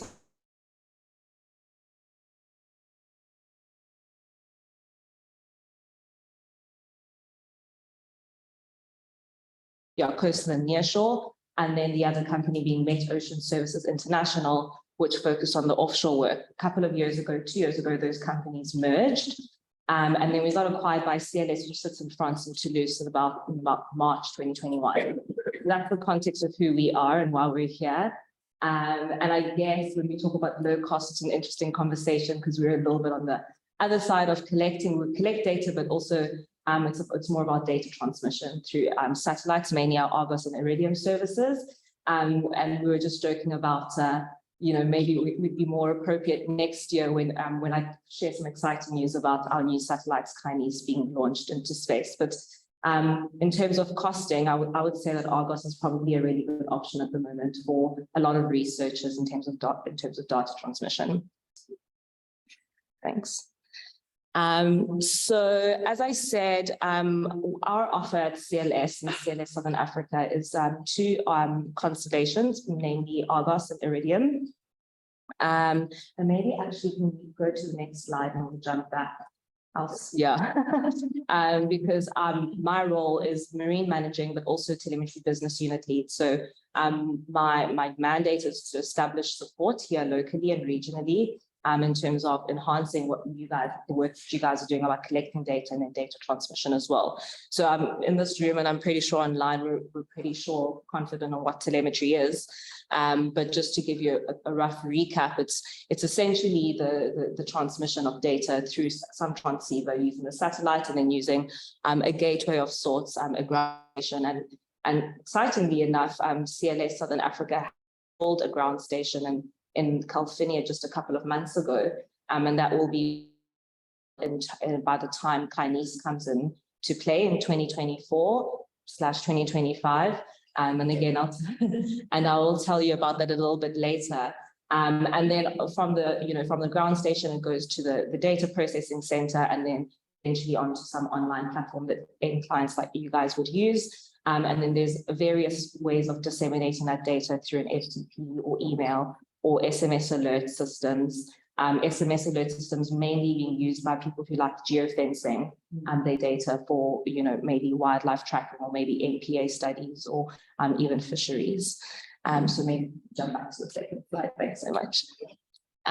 So maybe just another brief background. So CLS has 5 strategic business units. We have maritime security, we have energy and infrastructure, mobility, which looks at asset tracking, and sustainable fisheries management, and then as well as environment and climate monitoring, under which my business unit sits under telemetry. And within that business unit, there are multiple applications, which includes MetOcean, meteorological and oceanographic, and I heard someone mention about atmosphere tracking. So we do a lot of that as well.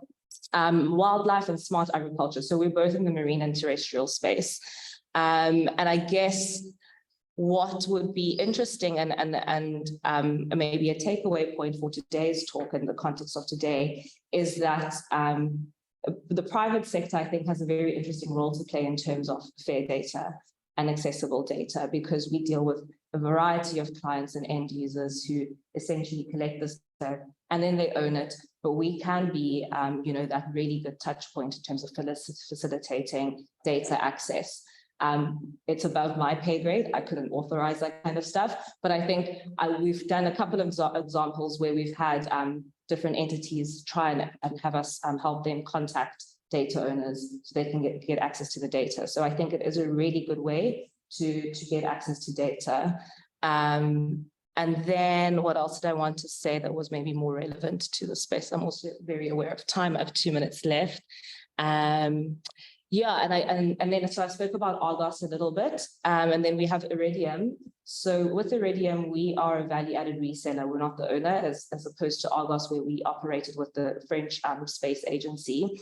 And Iridium is, there's 66 satellites. It's near real time, but I would say that would probably be the more expensive option in terms of data transmission. And it's a very niche space that would be more talking to people who would like, like maybe poaching in terms of wildlife tracking, or big vessels. And when we're speaking about maybe smaller vessels, this is probably not what we're looking at all. But Argos is really great in the sense that, when even if with the wildlife tracking, our chipsets are really quite small, and we have low power consumption. And we're speaking about what does low cost mean. If your device can last a long time and has multiple sensors on it, if you're tracking a bird, for instance, it's a really small chipset, which Iridium can't do. If it can last a really long time, if it can transmit a bunch of different data sets at a relatively low cost, I think it would be a really good option to use. I've seen a lot of people use wildlife tracking as a means to collect environmental data. So maybe the slide, just check my minutes. Yeah, thanks so much. Yeah, so maybe just jumping around. So what I wanted to mention about Argos is that, so next year, there is an exciting launch between Kainis, which is a private company that CES has acquired as well. And we, together with Kainis, are launching 25 more satellites into orbit in sort of like a phase, and in 4 or 5 phases, where every quarter we'll be launching 5 satellites. And the real takeaway from this is that there is a reduced latency of data transmission for this, as well as a better global coverage in terms of data acquisition.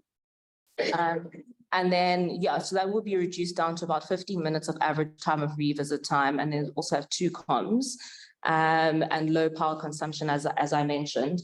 But again, I guess the most important thing to take away from this context of this conversation is that that costing structure will also change. Right now, we have a really good, I would say, a pricing structure of data transmission. But once these satellites are up in orbit, because we're sharing costs with the public sector, which would be the French Space Agency, and Chinese, which is the private sector, the costing structure will completely change and completely lower. So when I was chatting to Juliet this morning, I said maybe that's why it would be more appropriate for us to be there next year when that costing structure is decreased. But I think it's really exciting the way that we're moving forward in terms of trying to enhance, again, the work that you guys are already doing.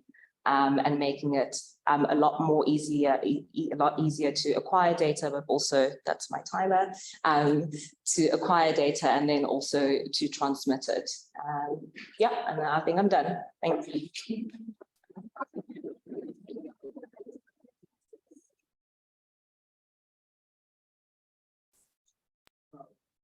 The discussion after the next presentation. And next one is Pauline. I saw you online. Do you want me to share your slides? Or never mind, yours. Great. Hello all, hope you can hear me and you can see my slides. Yes, you just have to put it in presenter mode. Okay, just there.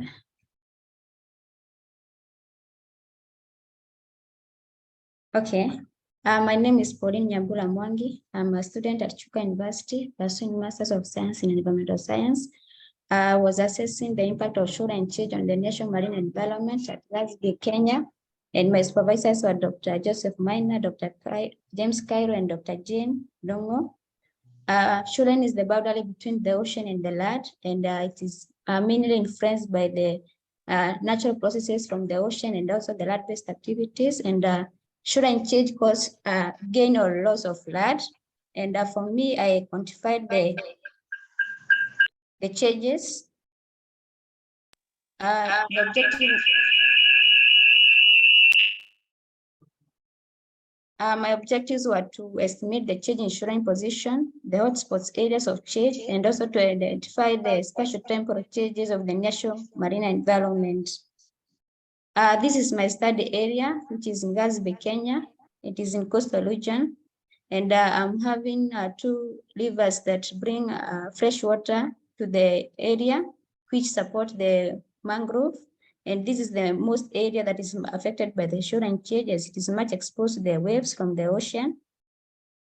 I acquired data, the ARDDAP data from the Grovis. I extracted the shoreline positions, and then I analyzed the shoreline change using the DSAS software, which is an extension in ArcGIS. And for me to understand the changes in the nearshore environment, I did supervised and unsupervised classification, and these were the results. I extracted 7 shoreline positions,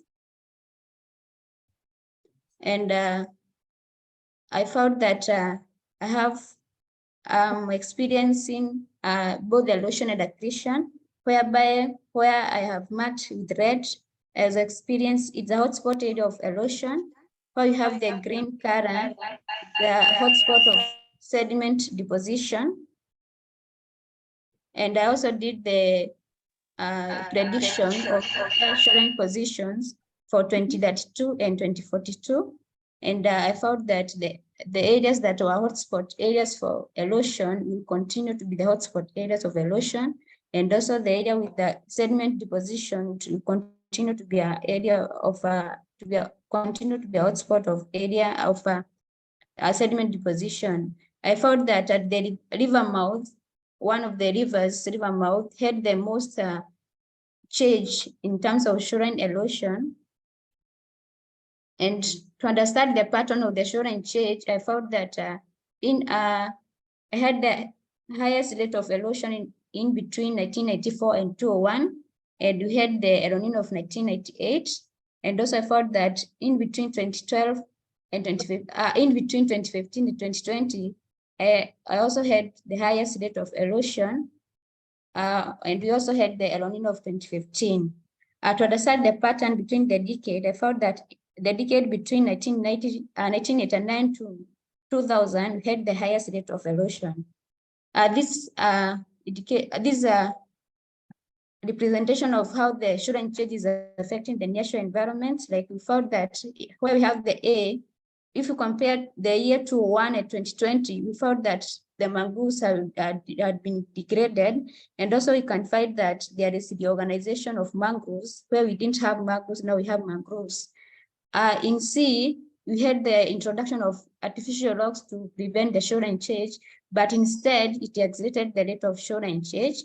And also I have the representation of the river mouth, how it was in the year 2001 at 2020. And there is a observation that there is a change at the river mouth. The river mouth estuary is changing. And also as per the prediction, the estuary might be lost by the year 2042 because of the shoreline erosion. I found that the population in this area has been increasing, where we have the red color. The mangroves has been decreasing, and also where we have mangroves in 1989. Right now, some places we can find there is sad. There is some changes, and I quantified the changes, and I found that the agricultural land has increased by 57%. Bare land has increased by 66%. Built-up area by 71%. Mangrove cover loss by 55%. Seaside, 38%, and terrestrial land, there is a loss by 18%, and water body gained by 0.04. And for the prediction, I found that we might be having a loss of some infrastructures by 2042, as it is shown by the images. For the anticipated drivers of change, I found that both natural and land-based activities have contributed a lot, especially the El Nino of 1998 and 2015, the sea level rise, the climate change, where you're having the mangrove loss, and also the land-based activities. We have a lot of abstraction of water from the river mouth. We're also having the fishing activities. I concluded that the shoreline has been changing by a rate of, the average is a rate of -1.29 per year. And accretion is mainly found at the northern part of the bay, and erosion is mainly experienced at the fishing landing sites, the artificial rock where they were introduced, artificial rock to prevent the shoreline change, and also at the river mouth. And the erosion rate is high where you don't have the mangroves, and very low where we have the mangroves, as mangroves act as a bioshield from the waves. And also sediment, where you have the erosion, mangroves have been uprooted. Where you have accretion, mangroves are dying because of the coverage of the rooting system, and there is suffocation, and hence I found that the mangroves are dying. And the results offer important information to the coastal activities, and it can use to advise the local users. Thank you very much. The research was funded by Kemfree, Society of Wetland, Chuka University Aluminization. That is the end of my presentation. Thank you.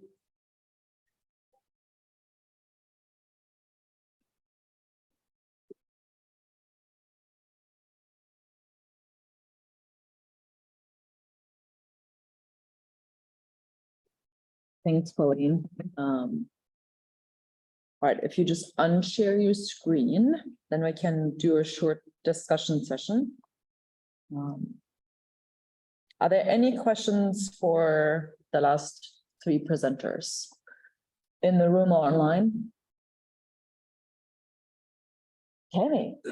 Sorry. Go ahead. I have one quick question for with the footprint of the setbacks, it's one of the things we struggle with is Southern Ocean data. Yeah, so those. Sorry. So those satellites actually and there was a slide where I was comparing it to our competitors, but we strategically placed where their orbital plane will be. And so because they're also polar orbiting satellites, that gap, which is why that latency gap will reduce quite a lot. answers your question. Yes, they're strategically placed to fill those gaps in. Okay.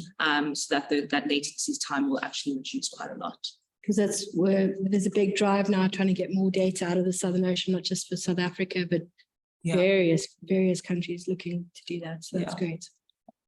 Yeah, with the full constellation, it'll go down to about 15 minutes revisit time. Compared to, I mean, a few hours now, depending what latitude yet. Yeah. Okay. Great.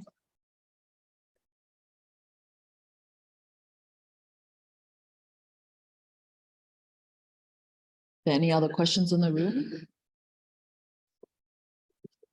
Just thinking about the telemetry stuff, is it all satellite based?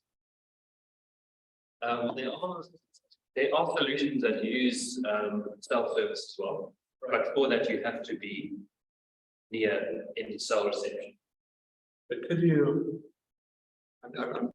I like to think outside the box, could you think about collaborating with airlines, for example, to get telemetry information beamed up from sensors up to airlines that are flying over? Why does it have to be either ships or satellites? With all of the, I mean, if you just look on Flight Radar 24 or something like that, the coverage is just insane. Yeah. And it's every day, multiple times a day sometimes. And you know, and this is the one thing I think we need to think about is that we're all, you know, trying to go green, reduce our CO2 emissions, but while it's going on, can we use that network to boost ocean science? And the other thing I was thinking about, we're always talking about plastics, specifically microplastics, but is it possible that we could set up something with people that are, you know, making chocolate bars with plastic wrappers, those types of things, that those plastics are marked, so that if, for example, you know, a Snickers wrapper ends up on the beach in South Africa, we can work out where did it come from, where was it sold, where did it come from, and get some information, oceanographic information from actually they're using the problem. Or to find the solution. Yeah. Because we're not going to sort out the plastic problem right away. So while we're still trying to work that out, let's turn it to our advantage. And same thing with the airlines in terms of telemetry, because if I know I'm a sailor and we have an EPIRB on our sailboat, and that is picked up by anything overflying, whether it be a satellite or a commercial airliner or a boat in the area. I'm just wondering if we could be, you know, start this discussion with airlines that fly around the South Pacific, for example, over to Australia, you know, New Zealand, from South America to South Africa. That's a good idea. Need to find those, make use of what we got. Yeah. Innovation. Yeah. Think outside the box a little. Yeah, love that. I think it's a really good idea, and for us at our company, we're really open to collaborating not just with end clients but manufacturers as well. So, I mean, we have the hardware and the chipsets that's the connectivity, but to fit that onto anything is completely possible as long as someone's trying to collaborate. So, yeah, we're absolutely open to that. We've made some interesting devices. Mike's working on plastics tracking with he's just bought some bamboo and really just using our hardware to fit it in there. And so we're busy doing some weird and wonderful things, trying to find a good solution. Yeah, also thinking about the military. I mean, they may want to not give away their position all the time. But, you know, if you could smooth the data, you know, as you were talking about, you know, sort of like a fuzzy location. Yeah. But, you know, talking to people like Honeywell and all these people who make avionics, Garmin, and things like that, you know, we've been in contact with one of the biggest dive computer companies because they have temperature sensors in their devices. And they were happy actually to share all that the temperature profiles with us. So we've been in discussion with that, and that's about tens of thousands of measurement points every day, basically. And what does it have to be this temperature? Well, in that case, it is, yeah, that's the next step.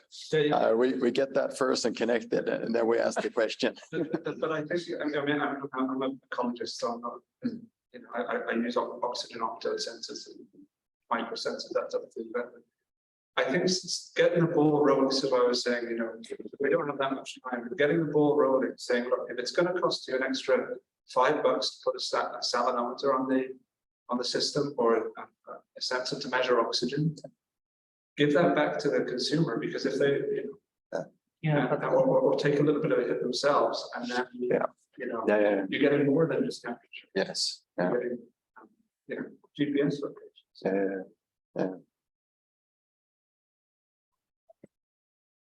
Are there any questions online?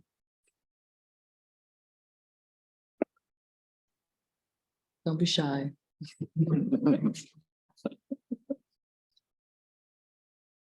Not seeing. We go into the next one. Well, we technically have a short break. Okay. How are people feeling? Short 5-minute break, walk around, go to the bed? Can I just say one thing? Yes. One of the answers, from Mark Lucas CLS, very hard to add any instrument to a commercial airline. So what I meant was beaming up data from set sensors to an airliner, and using it sort of like as a stepping stone, you know, to send it back to somewhere else if there's flights in the area. But at the same time, the question, very hard to add any instruments to a commercial airline. I'm more of a person that goes, well, if it's hard, why don't we try it? You know, I think the first step is. And then there is one initiative.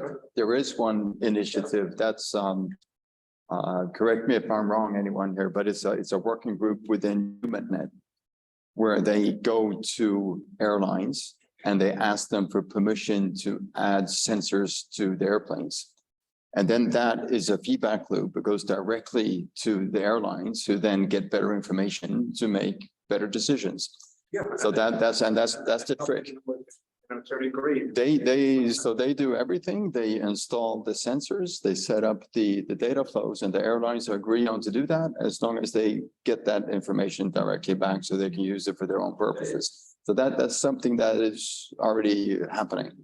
It's really, really nice. And I was surprised by how the big airlines actually think this is fantastic. And it really improves their information that goes to the pilots who can make other, better decisions. It's nice. It's a good one.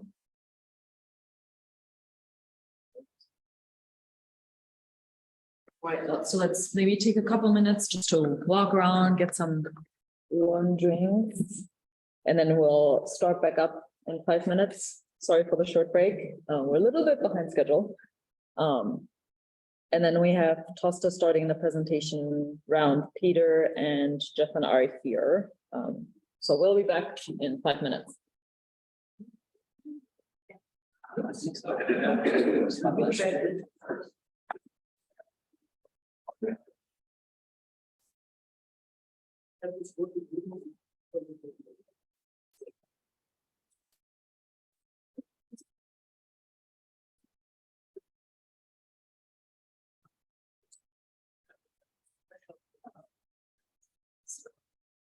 Yes.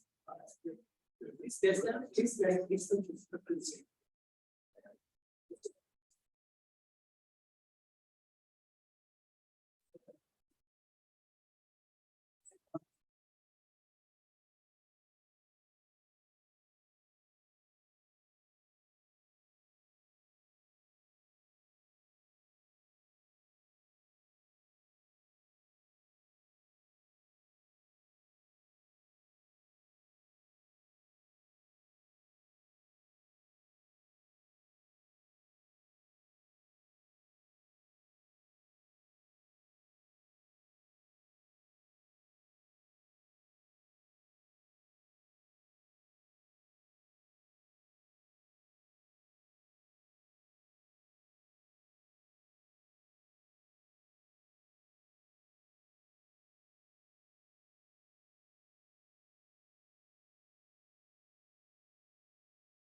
All right, everyone, we're gonna slowly get started again.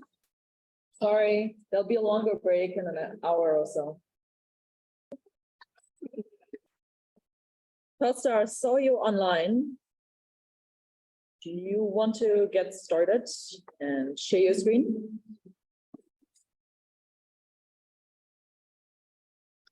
Perfect.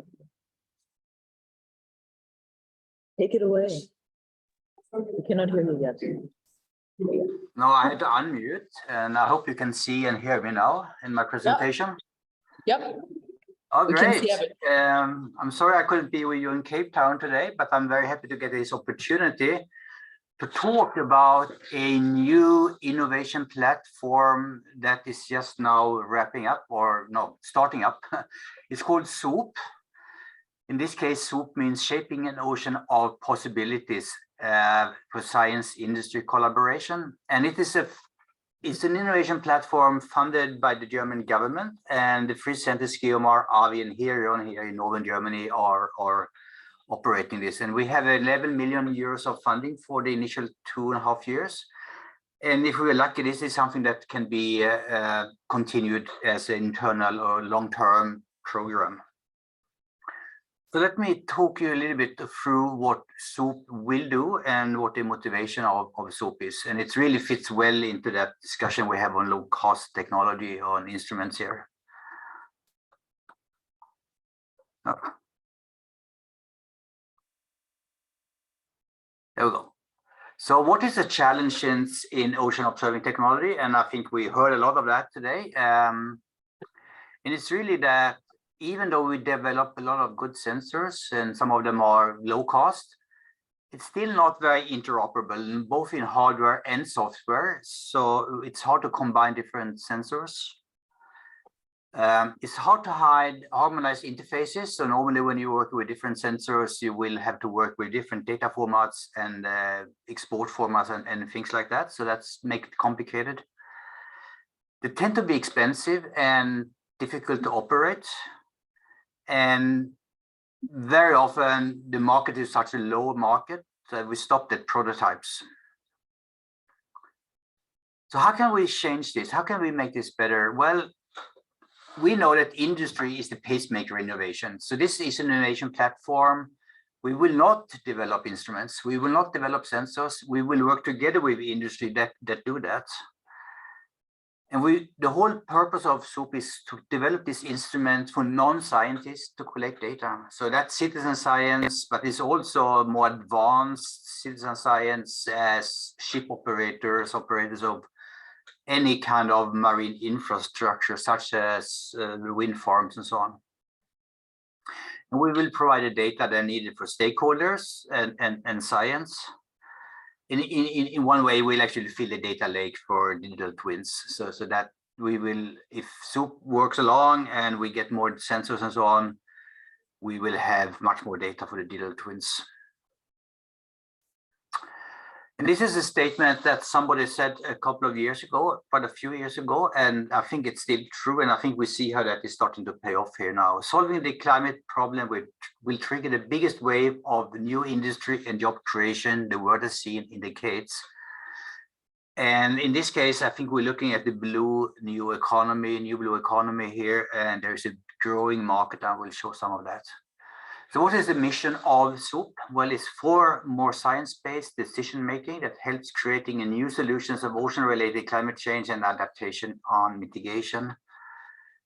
And we will work on gaining awareness and harness the curiosity of industry and society to create new wealth and benefits by providing ocean information. So it's really about using or creating that hub for science, industry, and society to work together to getting more instruments and more data. We want to create a new format for science-based decision in support of what I told you just before, the new blue economy. And to do that, we will actually provide research facilities and linking industry networks to cross-sector synergies. I like this picture a lot. This is from the MTS Goose background information. And you really see here how the new blue economy has a huge business potential and a growth market size and growth potential. So SOUP is working within that red circle here. We're working on technology. We're working on supporting the operators, very important. We're supporting the operators of these sensors and instruments by installing quality control, data submission, all that stuff that you need to actually make it an operational service.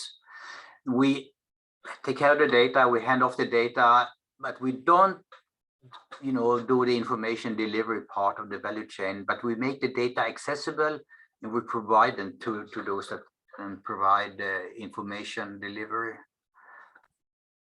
So we are looking at exploitation goal on raising awareness, ensure access to infrastructure and co-shaping. You will see how we want, by doing this, grow the market for the industry that makes sensors. We're gonna engage new actors, both in making sensor, but also employing them. And in the end, we will deliver data. And another way of looking at that is that we're gonna create spin-offs. We're gonna create new business fields. And that's going to lead to services. What is the value of SOUP? Well, for society, we're going to have better information, and you know all about that. But engagement for participation, I think, is really important, and we touched on that in this session. How citizen science and all kind of society can be part of the value chain. For the industry, we're going to predict new markets, growing demands, and de-risking investments in new technology.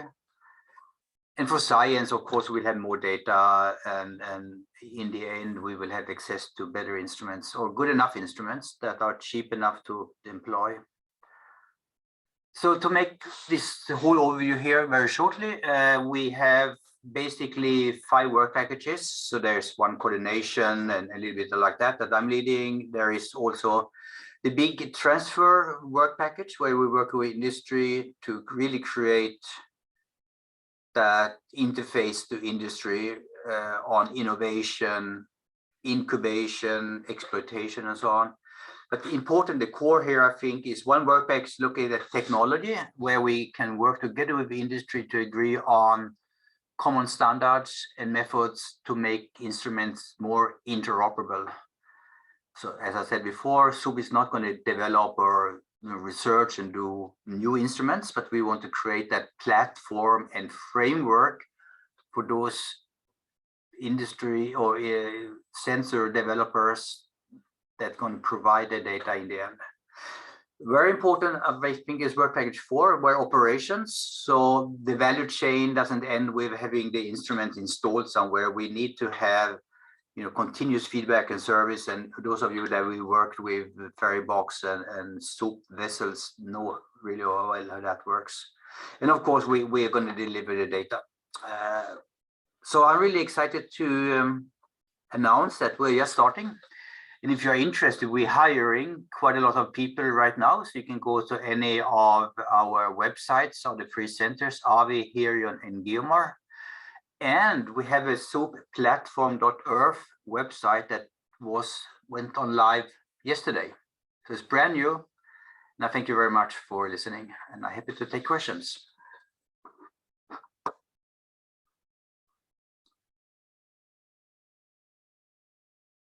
Thank you so much, Tasta. We're gonna just hand it over to the other 2 speakers and then gonna go into discussion.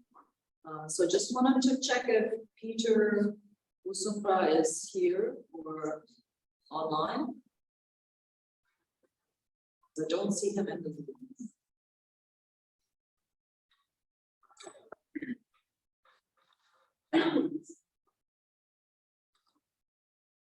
I'm not hearing anything, so I'm gonna hand it over to Doug.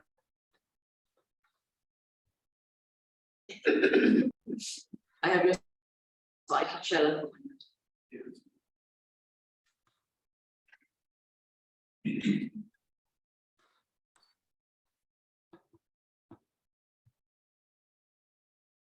Good morning, everyone.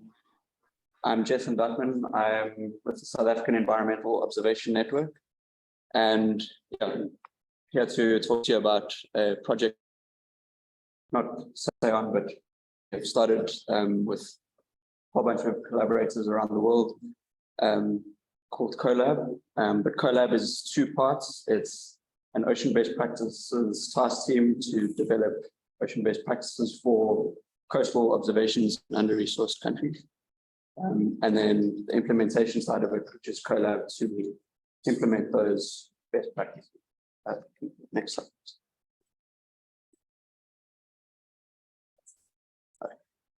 Yeah, so our ocean-based practices task team is to develop a manual for ocean-based practices for coastal observations. Lucy briefly mentioned this before, and so we've been going since January last year. And yeah, we're busy writing up a whole bunch of best practices for the instrumentation that is going to be used in CoLab.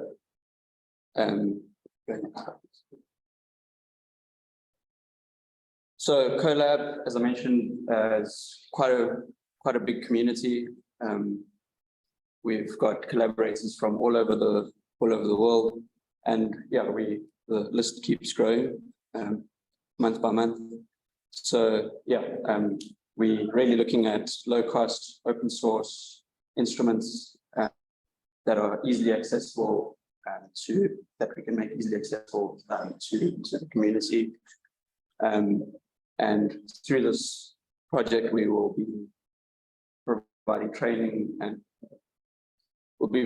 training and yeah, basically a complete package for whatever science the community wants to do for that specific project.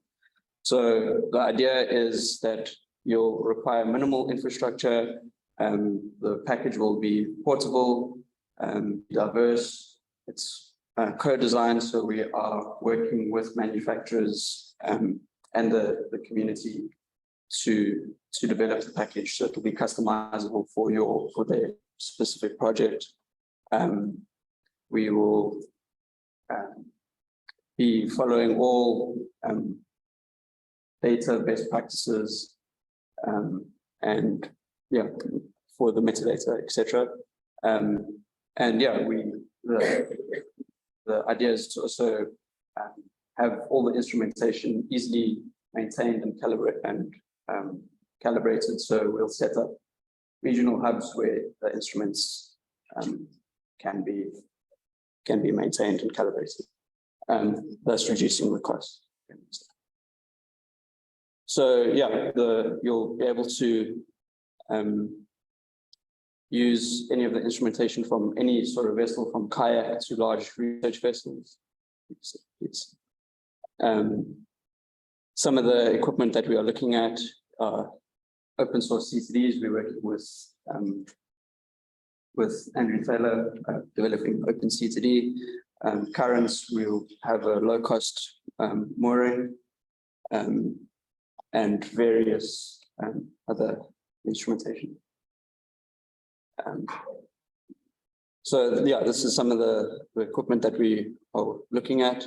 So we'll have multi-parameter sondes, we'll have plankton nets,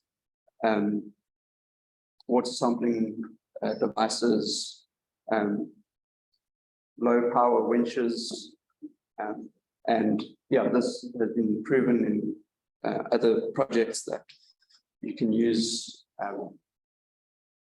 You don't need a lot of infrastructure. You can do a whole bunch of chemical and nutrient analysis with only a source of water, power, and a bench space.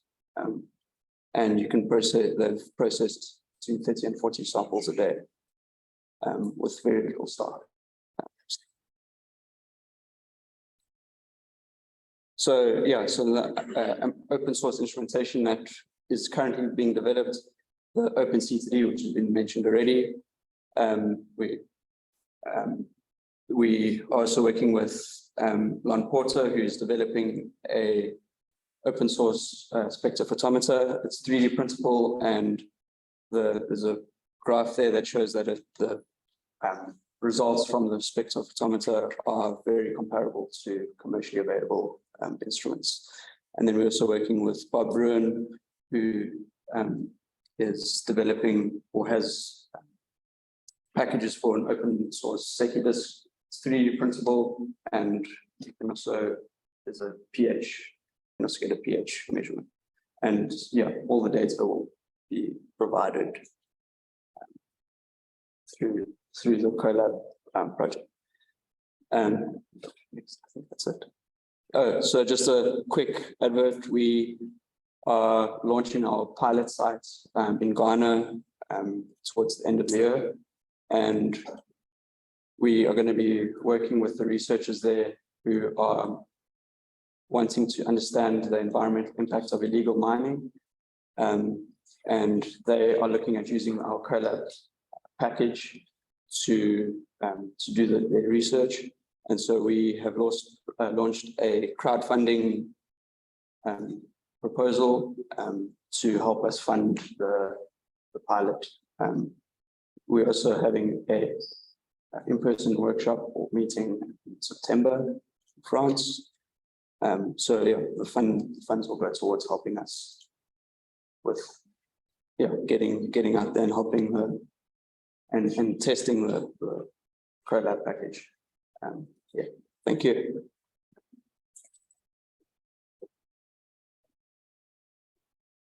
I think we're going to hand it over to Fabio to do your presentation on. I think we have a little bit more time, so if you're able to do your presentation now, I think we'll just finish the last few presentations and then do discussion and go to lunch. That works.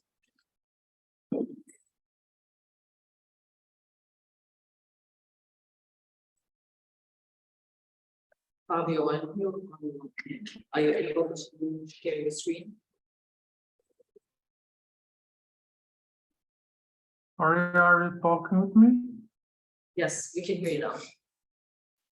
Okay. Good morning, everyone. I'll try to share my screen.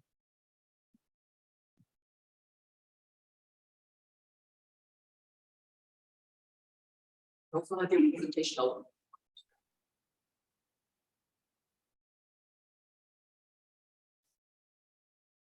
Great.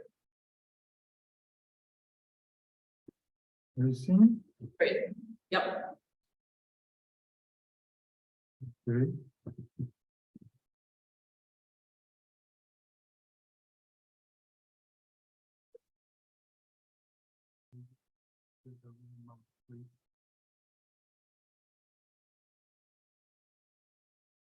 So good morning, everyone. Or good afternoon, or good evening. Thank you for the invitation. My name is Fabio Nascimento. I work at the Sonograph Instrumentation Laboratory of Federal University of Rio de Janeiro. Are you listening to me well?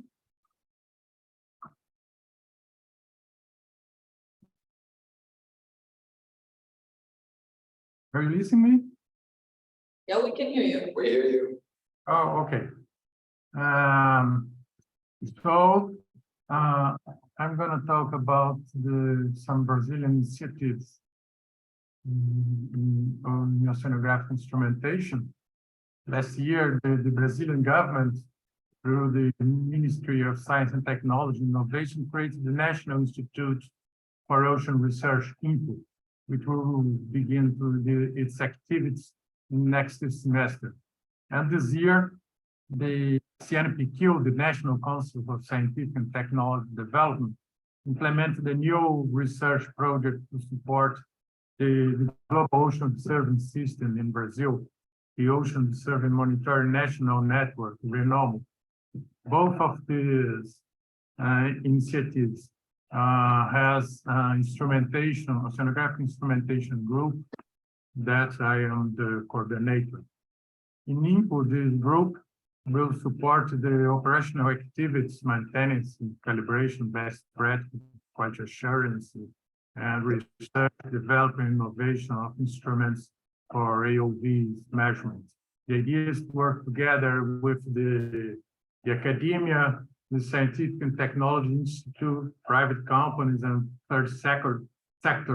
In the map in the right of the slides, there is the partners infrastructure network of INPO in this beginning. And the idea is to promote the development of all areas that could support technology development and a supply chain around the ocean serving monitoring activities. And together with INPO, the Renomo has an oceanographic instrumentation network that we call HINSTRO, that will deal with research, development, and innovation in low-cost instrumentation. The idea of innovation is to get all the developments to the markets, working together with small companies and startups. In this beginning, the next 2 years, the idea is to develop a wave measure drift buoy and other sensors that we are defining, and working with project management for the collaborative developments have a long-term life cycle. So the idea is to stop to have standalone initiatives and work as a network. This network will focus also on high-tech systems, but just identifying synergy groups in companies and medium-term demands to propose projects for the funding agents, most of them government funding agents. And in best practice, the idea is to strengthen international relations and working standardization of the quality control and metadata for the global ocean system Brazil monitoring systems. Do RD&I in mooring systems and develop a one-week course on ocean surveying techniques like a summer school. These are some prototypes that we developed in the last 30 years in our laboratory. And there are many other independent initiatives in the academia. This digital tide meter we developed in the 90s and transferred the technology to a small company. They sold something like 30 tide meters. This capacitive wave type was really interesting because we used industrial electronic board of capacitive level meter, industrial capacitive level meter. So it was really easy to manufacture this wave set. And the other ones are just prototypes of free-fall backstem mortgage and a wave sensor that works like an inverted Apple standard. Nowadays, we are looking to the metrology systems. The idea is to evaluate an expression of the uncertainty of the measure of the systems and sensors.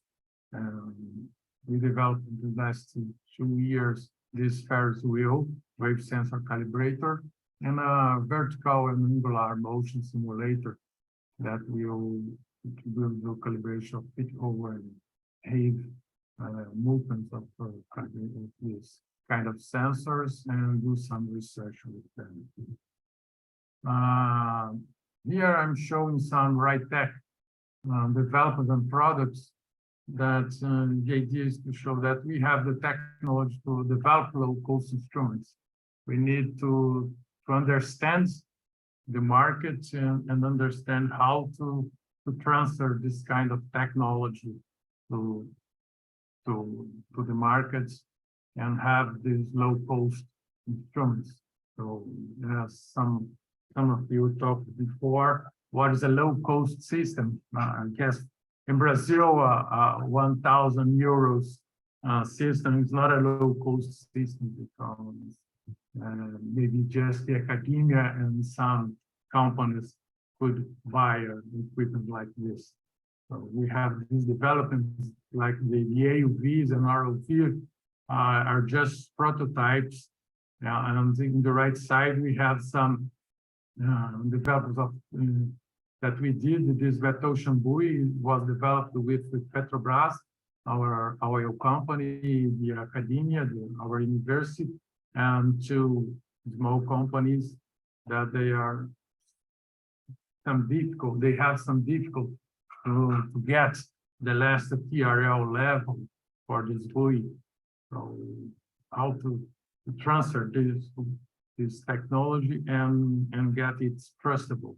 You know, these two SUVs from Tidewise and USSV are new developments with a lot of interesting solutions.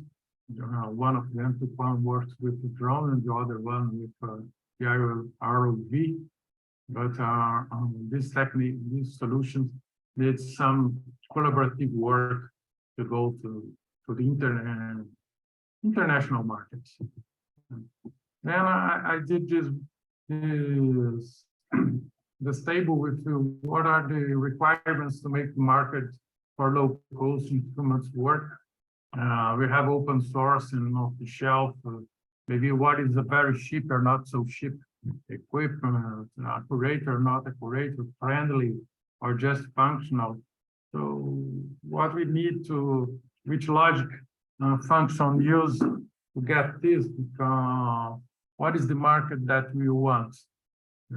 I guess here we have some prototypes that we need to transfer to the market, and maybe the new institutes and the network Renome could help us to transfer this technology from the academia to the companies and to the markets. The national market's not so big, so for this company working international ways is going to be really important. So to answer this question is really important for us to improve the market around the low-cost instruments. That's what I have to say for you. Thank you very much.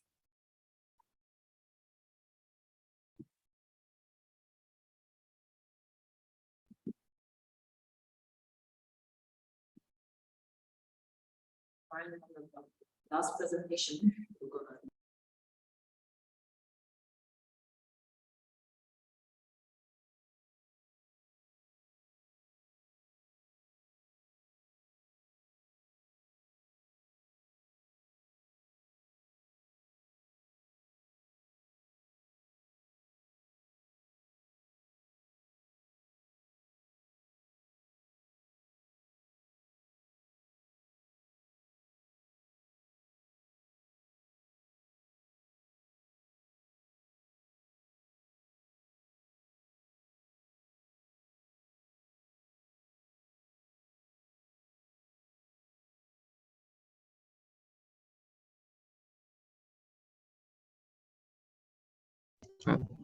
Whoops.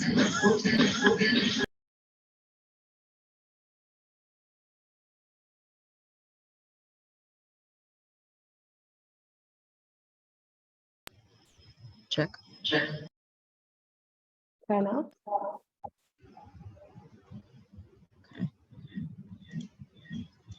Maybe I need to.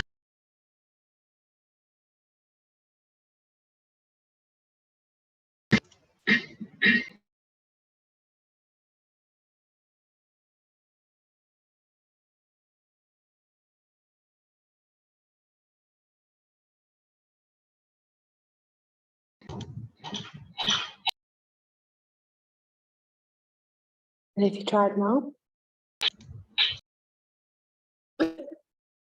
what did we do? What had changed? Checking.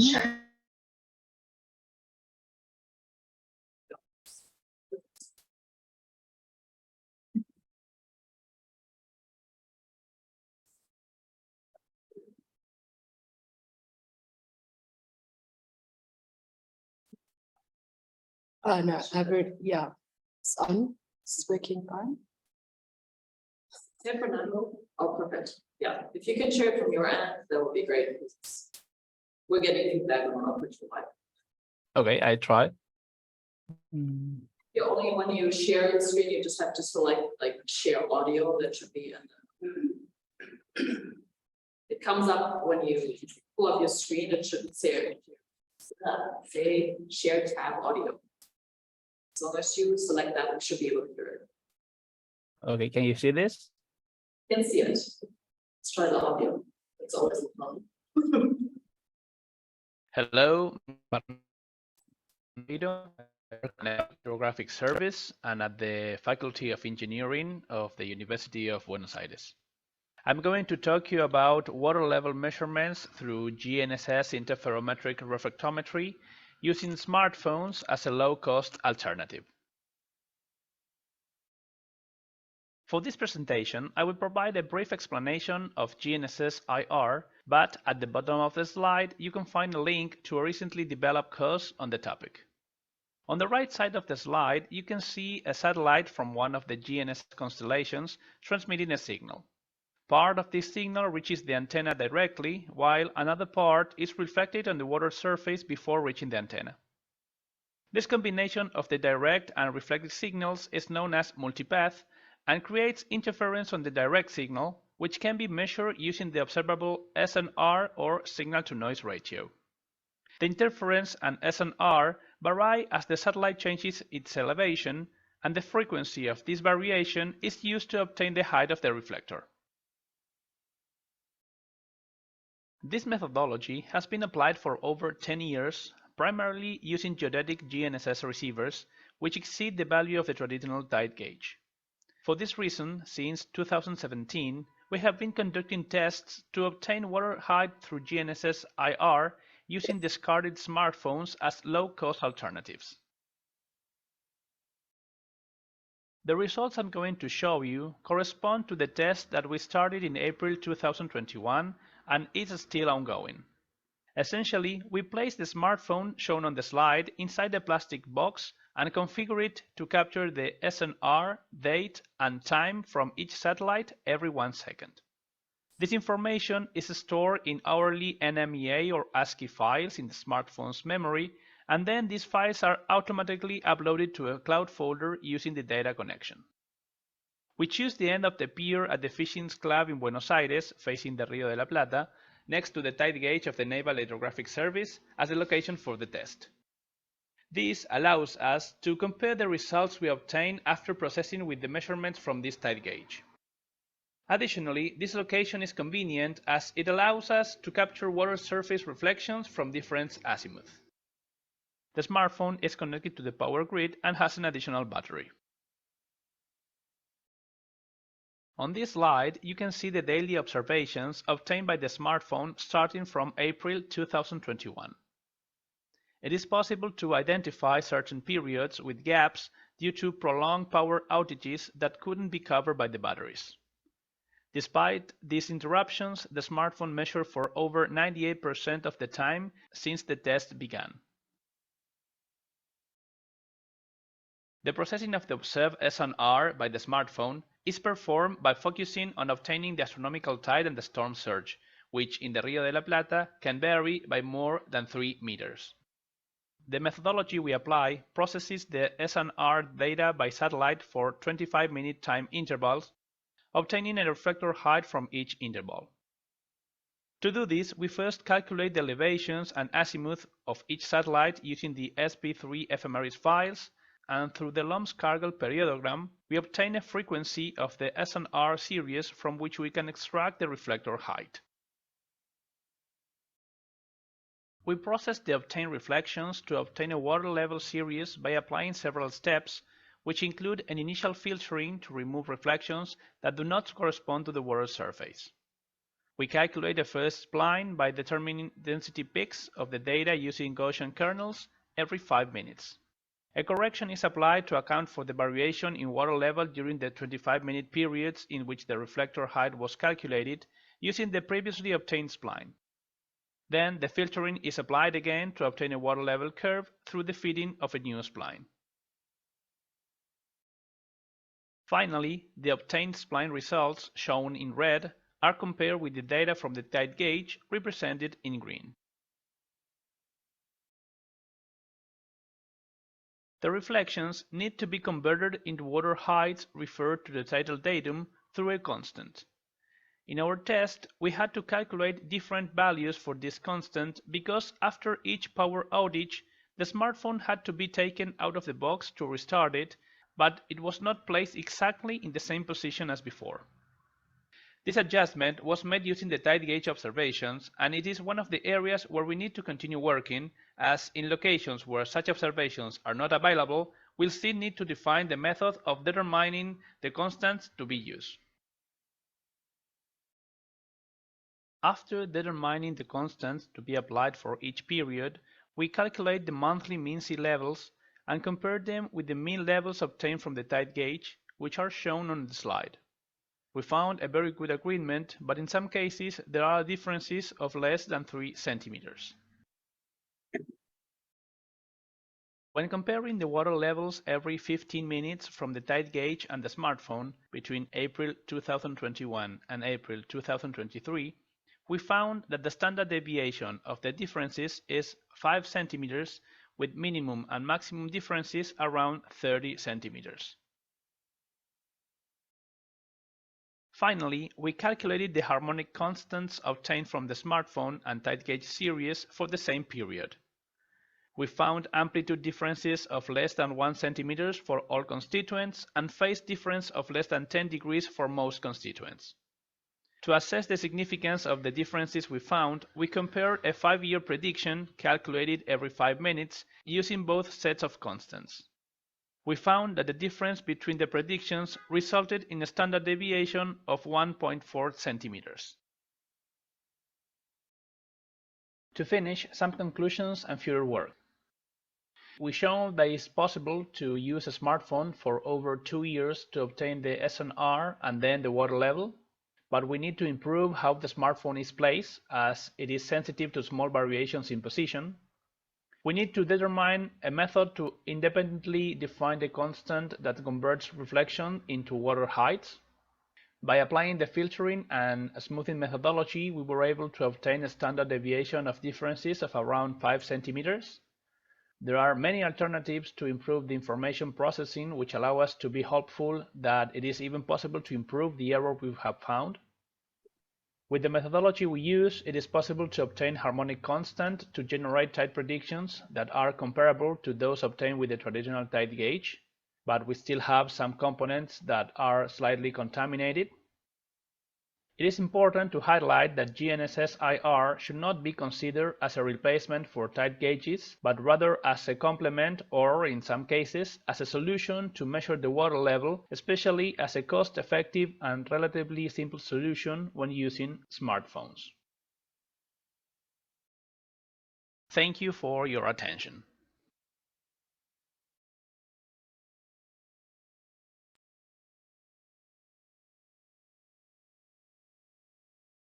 Thanks for stepping in there and sharing your presentation from your end. I now want to open it to the room and the online participants to ask questions for the last 4 presenters. So just raise your hand or raise your hand in the room, and we'll have about a 20-minute discussion and then break for lunch so everyone can get some brain breaks.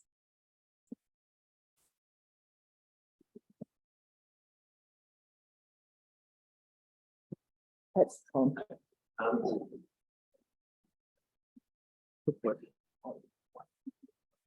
Just a quick question on these smartphones as tide gauges. In the data processing, you show using things like cubic splines and kind of clustering algorithm.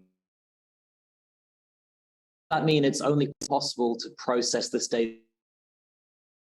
Is it possible to get sort of near real-time data from this like you would a traditional tide gauge? Can you hear me? Yes. Great. I think it's possible, but we haven't tried that. We're trying to find the storm surges and astronomical tide. And for the processing we are doing, we take 25-minute interval, but we need the whole day to process it and apply a cubic spline. I think you can do that. You can combine all the satellites information for perhaps 5 minutes, and combining it, you can extract this height for 5 minutes, not more than that.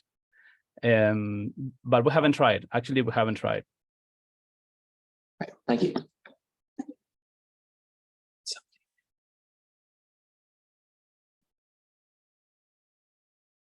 Any other questions in the room? Or online? Just put your hand up or put your question in the chat. I'm sure we have some. Some too. Patrick here. I can just ask you a question about the soup. Is that okay? Yeah, good. No, I'm just, I assume you will be connecting to relevant international initiatives with soup, right? Patrick, yes, sure. We will. We even have a task and an international management manager that's position that's open for hire right now. So we're definitely going to connect with MTS and Goose, but particularly we want to support the Odyssey Decadal project with resources for that. So there will be directly support for Odyssey. But yes, I mean, of course, we are not a standard setting entity, well, and nobody really is in this area. So we need to work together internationally. There's no point in trying to get the German standard here. We want to work on standards that are available and work together to create this interface, I think, to make the systems more interoperable. Yeah, that's exactly the answer I wanted.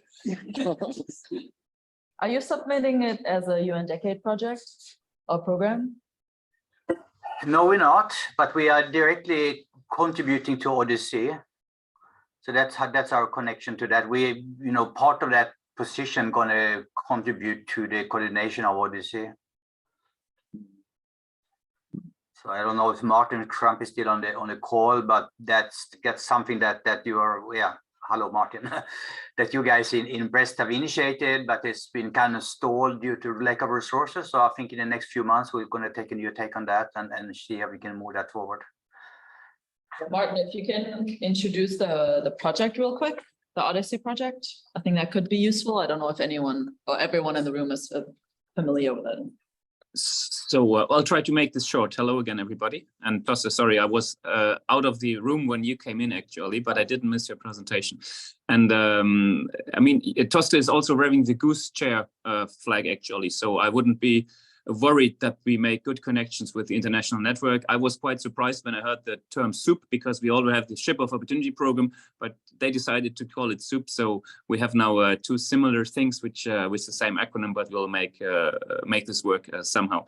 So the Odyssey project is endorsed by the UN Decade and is a project which we drive, which has the aim to bring together all kind of third-party contributions, private initiatives, industry contributions, citizen science, because we have quite a lot of silos at the moment, many different but still very similar projects. And to bring this or to streamline this, we decided to mount this Odyssey initiative so that we have a common floor somehow. This is in a nutshell what we aim to do with the Odyssey. And as Tosta said, we at the moment are quite under-resourced for this, but hopefully we'll overcome this shortly.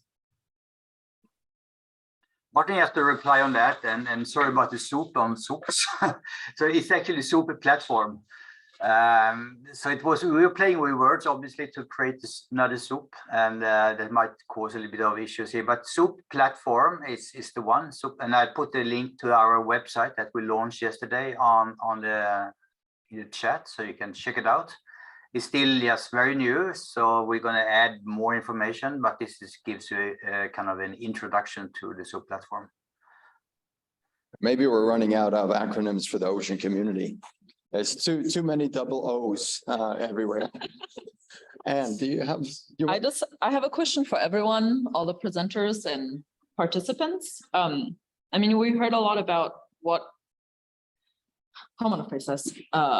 What technologies are out there, and there's a lot more than we have heard from today. And we're trying to kind of build a network, at least within Atlantis, to, like Patrick was saying, to know who is where, what they're doing, and how to connect the community. But how can we help, or what would be helpful to get in touch with the people you're trying to reach? And if that's society, if that's government agencies or scientists, what would be like, what's your biggest challenge, and how can this team be helpful in making those connections for you? It's a broad question, but I'm curious.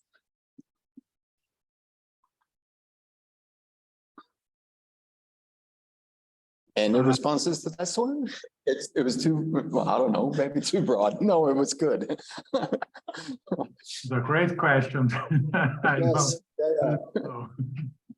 because we are here to help. Well, we just need to know so we can focus on the right areas. Well, also we heard about the low cost, low tech, but that it's depending on the group that you're working with. So there's probably some kind of analysis needed, or some kind of focal points to talk about what is the need of that community, and then connecting the groups that work on, I don't know, if they need temperature sensors, and connect all the people that work on stuff like that. Yeah. Anyhow, Eva and Martin have their hand up, and I think, did you have your hand up? Or did I? Repeat the question again. Huh? Repeat the question. Oh, I was just asking, how can this group be helpful in making connections, and where are the biggest challenges for the groups that work on low cost technologies to reach the communities that they're trying to reach? That was more, maybe it's working perfectly, great, but I doubt it is. So. Yeah, I would like to comment on this. Excellent. Go ahead. Okay. So I thought about this as well, and I think it would be very great if we find a way. I'd probably not find the right word for this.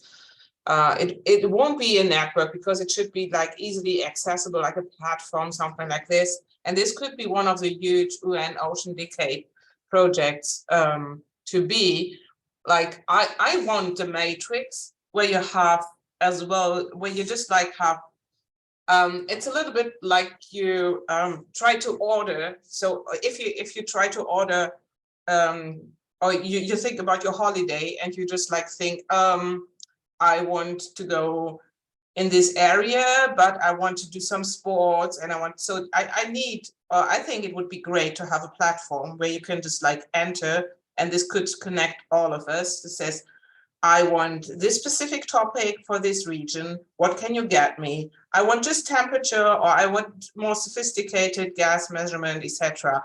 I have already an idea how to store my data, or I want an idea how to transmit my data or to store my data, so that you kind of just like pick everything together and create a global platform where we all like put in all our stuff, like a huge IKEA, I don't know how you could call it, but you could just like get everything out of it. And then get the context, as well as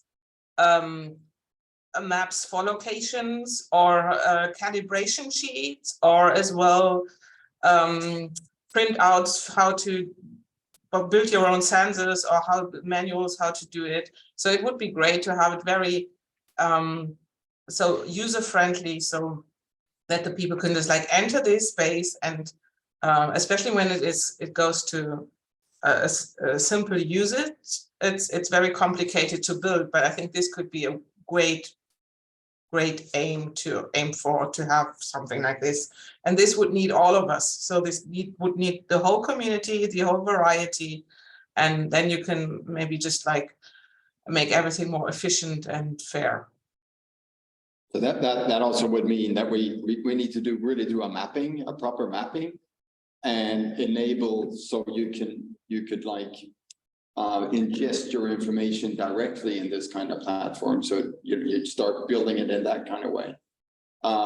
Do an initial kind of mapping to create a momentum, and then trying to get people to provide more info into that kind of platform. And then, like you say, do a kind of search so you can narrow it down to what the information you're really looking at. Something like that. Good. Who is next? Martin? Toste? Toste, yeah, go ahead. Okay, so I thought Martin was first, but that fits good because I was going to reply to Eva. So I think what you're saying is really, really relevant. And I've seen this morning, we heard really good presentations of excellent initiatives and ideas how to make inexpensive instrumentation. But in order to really be useful on a whole, you need to think about the whole value chain. And that includes the requirement setting, the making observations, and the data delivery. And also in terms of which I mentioned, when you do the operations, you need support for that operation. Make sure that you have the known accuracy, precision, and known quality of your observations and so on. And I think this is the framework that we want to set up in SOUP, really to work with the creative minds of institutions and small companies and startups, and maybe even big companies that can contribute to this. So I think what you describe as an IKEA or travel catalog where you click different things that you want, I think the Goose framework is the right one to do that, and Atlantis is part of that Goose framework. And so is the cooperation with institutes like the Marine Technological Society, for instance. So I think the time has come now to start making these great initiatives and sensors being more interoperable. And visible, right? Interoperable and visible to make them seen. Yes. So we have a place that we can show that this exists and we can make use of it in a much more efficient way. Absolutely, and I think that visibility is great, because if something is developed in Ghana and it might be really useful in Germany, right? There's nothing against it. I think that would be great to have that interaction and then marketplace, if you like, for your products. Thank you. Martin. This somehow already prepared the ground for what I wanted to say, actually, because while we were talking 50 minutes ago, my phone rang and there was someone who calling saying, I will sail from France to somewhere Polynesia, and I've heard that we can do something to help with ocean observations, and what can I do? And we have these phone calls all the time, very often. Very often it is only North Atlantic, where we somehow do not have so pressing needs. I would say it's still useful, but it's not an undersampled area. But what happened here is that that person, before calling me, he had called Meteor France, he had called Ephemer, or sent a message to Lucy, I believe. So called different places, and suddenly lots of our community members have parallel discussions with that same person. And here it would be really nice to have one entrance door, actually, which says, okay, where are you going? What can you do? What do you want to do? Which means do you have? Do you have a budget? Do you have no budget? And so where we guide these persons to find the appropriate solution, to not have multiple discussions and exploit and waste resources for that. And this is exactly to get back to the Odyssey project, what we want to do. Where we as a community certainly will have to find means is what we do with the incoming data, because we can very quickly really have a lot of data where we don't have appropriate means at the moment to QC that and to archive that and so on. So that is maybe where I hear into the room. I would ask the question again: what are your ideas to manage this data? And Toste, with your SOUP, this is certainly one of the roads to exploit here.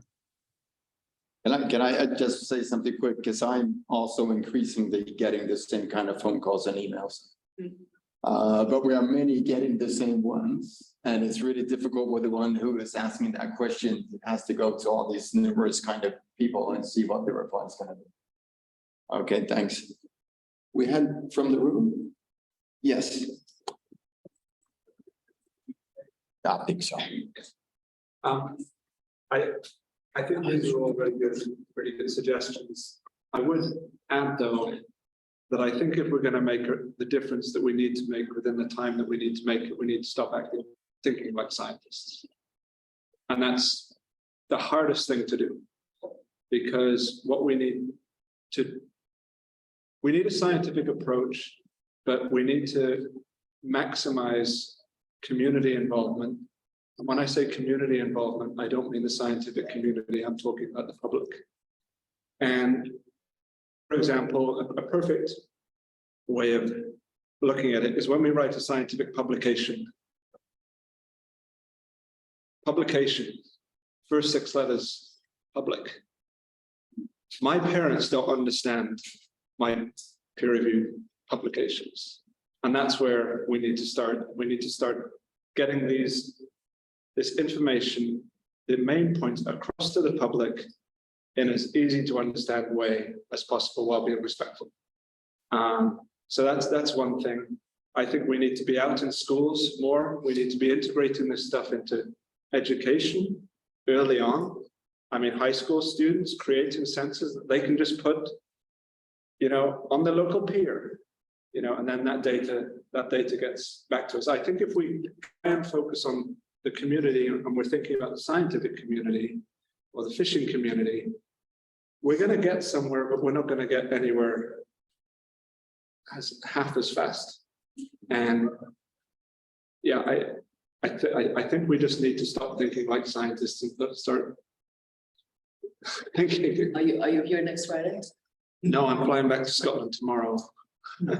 But I can be online. We have an outreach event next Friday. We have an outreach event talking about ocean observing and impacts on their life. But a perfect way of doing that, for example, in the UK, you go into a newsagents, there's surfing magazines, there's scuba diving magazines, there's fishing magazines, there's every magazine under the sun. Why don't we start putting in a little one-page flyer into each of these magazines to put in for free, whereby we say, this is how you generate your own temperature sensor. Stick it on your surfboard, stick it on the bottom of your boat, download the data every month or whatever to you guys, and that's it. Yeah, and just getting it out that way. Another perfect way of doing it is airline in-flight magazines. Every person in this room has probably flown one. They're really picky though. We tried really hard and they're really picky. Okay. But yes. But we should keep trying. The squeaky wheel gets the most grease. We can do that. But there's something that we need to be very, very careful, I think. And that's, it's not just about data. It's not just about the technology, it's how the data is collected. Yeah. The experimental design, the scientific principle of how collecting the data is really important. Because you can collect data, but it may be useless if it's all collected in the wrong place, or your random sampling isn't integrated. But this type of stuff can be gotten across to the public, to school kids in a way that they can understand easily, I think. So I'll respond quickly. I really wish you were here for longer, because we have a program running like that here. That's where we are doing exactly that, and we use marine science and observations to support the curriculum. So it's not just science engagement, it actually works with the Department of Education to support curriculum-based subjects. Yeah. So, and we're working out, setting up, making their own drifters with, as they've done in the University of West Australia, and deploying them. And we've also been working with surfboard fins, with sensors in, but in a way that helps the teachers and gets the educators on board. We've actually sent out one educator and a learner on the Agulhas, which isn't low-cost sensing, but it has. If I could have one more thing about the education, that's great what you would.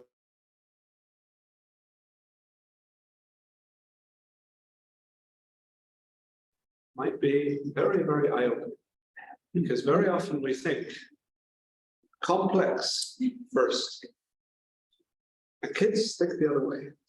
And it's something that we drill out to them or beat out to them. as they grow older, and But I think that a lot of the technologies that we could be designing probably in the head of a 6 or 7 year old. And what we find a lot when we talk to schools and we tell them about organoids, we tell them about and the networks, the first thing they come back with is, so why are you polluting the ocean? Don't even get me started on upper air balloons and students, and immediately they're like, wait a minute, this thing goes into the ocean. And we turn it on them a little bit and say, okay, fine, how would you design it? What would you be doing as environmental stewards, the next generation? Precious laughs at me, I tell her I'm old all the time. But when you put it back on the kids and go, how would you do it? Oh, we would do this. And some of the ideas are really innovative.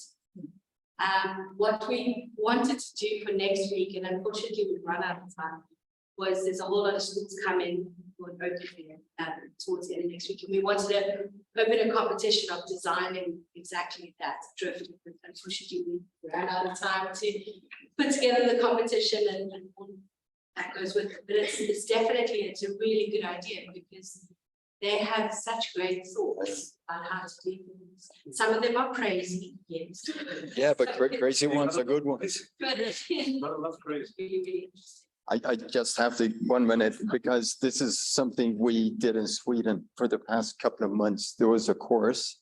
So this is on the second year university students at the Technical University of Chalmers in Gothenburg.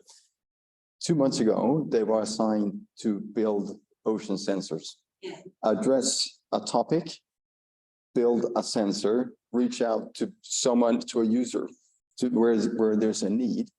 And they had no idea about oceans at all, nothing. In 2 months' time, because last week they were presenting their results, 19 teams, 19 brilliant sensors, and already connected to users who want to use these devices with a very, very limited budget. So they had about, I would say, 150 euros to spend on building this sensor. And the two winning ones will actually be presenting at the grand final of Ocean Race in Genoa. Yeah. But they're fantastic, amazing sensors. And now they learn about the ocean, they're raising awareness, they start to understand everything. It was a brilliant course. They'll do it again next year. That's a nice one. Tosta, you've been waving for a while. Let's let you in here now. I mean, I guess lunch is coming up here, but I want to reply quickly to the gentleman from Scotland, or going to Scotland, at least I don't know who that is, but I think that we need to make sure that we don't have people building their instruments. I think we want to have a commercial side of this and allow for startups and companies to sell inexpensive sensors, because then we're going to have a much better idea of the quality of the data, and so they can be useful. So I think the work of this community is to make sure that the data that are collected are being used and transported to the appropriate data management structures and going into the services and scientific results in the end. Because if citizens or anybody do invest and make observations and the data are not used, that's going to kill us completely, right? So we cannot, I really appreciate the sense of urgency and moving forward quickly, but if we don't provide that second half of the value chain, that's going to kill us. So we have to move in that space, in that speed that we can take care of all that. So leave room for the commercial small startups, make sure that the community can take care of the data and show impact. And then connect as early as possible to the sensor developers so we can set up that data flow. So we don't wait for too long. We try to do that early on. Antonio. And another point that we need to keep in mind that somehow has been also touched, that we need a sort of focal point in which we can list the initiative, because you were mentioning about, Martin was saying that, Patrick, you too were saying that more often people are starting calling to offer, ship opportunity time, stuff like that. We need to tell the people, please go follow this structure. We have to come out with a sort of, let's say, recommendation, workflow in which we tell them, please register first to OceanOps, so we keep track of this, because knowing that something is happening then is the first step towards getting access to this data. Just to come back to Totsu, just to come back to Totsu, I agree to a certain extent with what you're saying, Totsu, that we need some sort of control on the technology because we don't want bad data.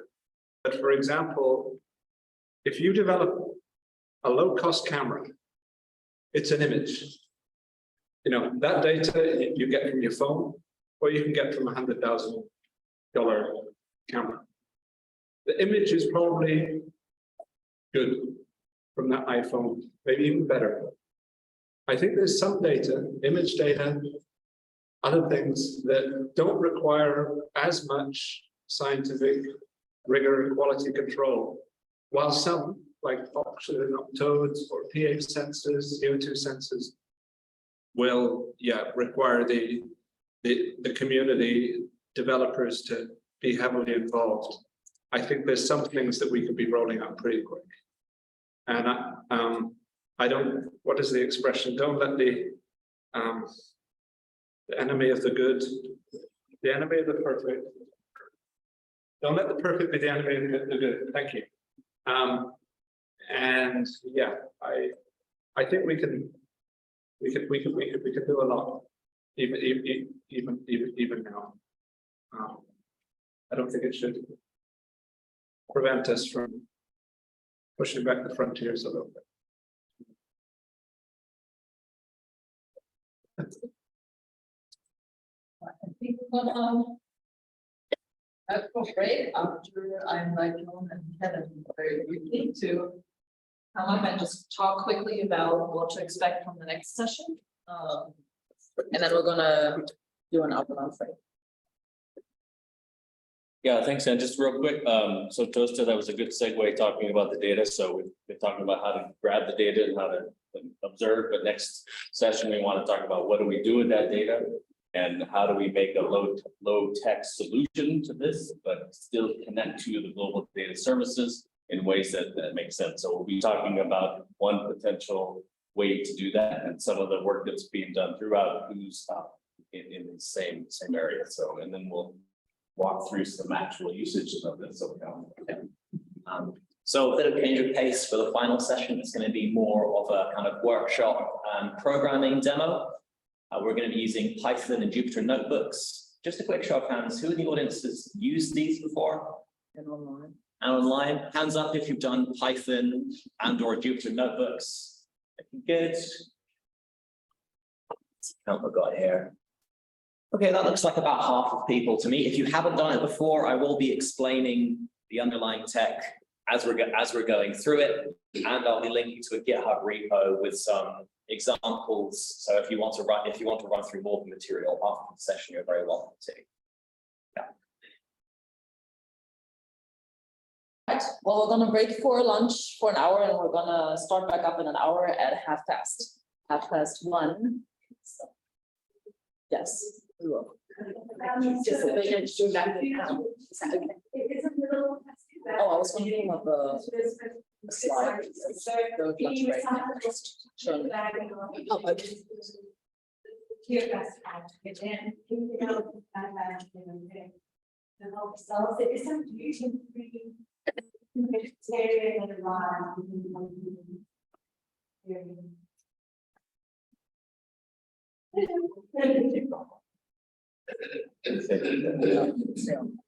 Yeah, you can either retreat an hour or stay online. I'm gonna turn the camera and the sound off so you don't get bombarded with munching sounds.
Hi, everyone. Welcome back.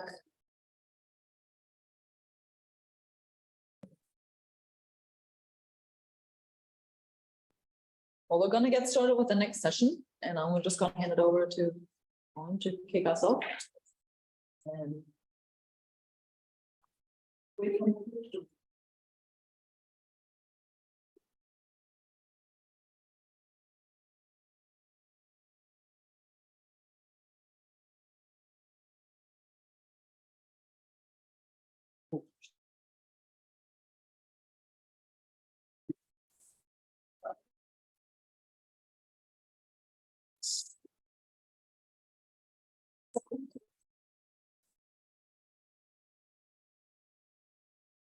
I've not got these things in the camera.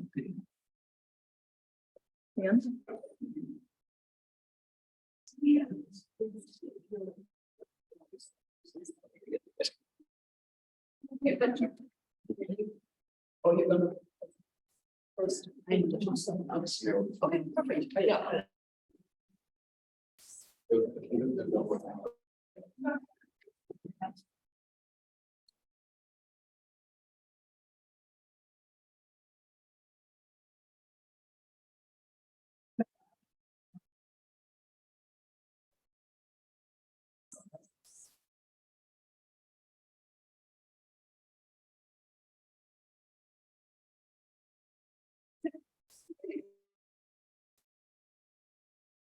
So we go.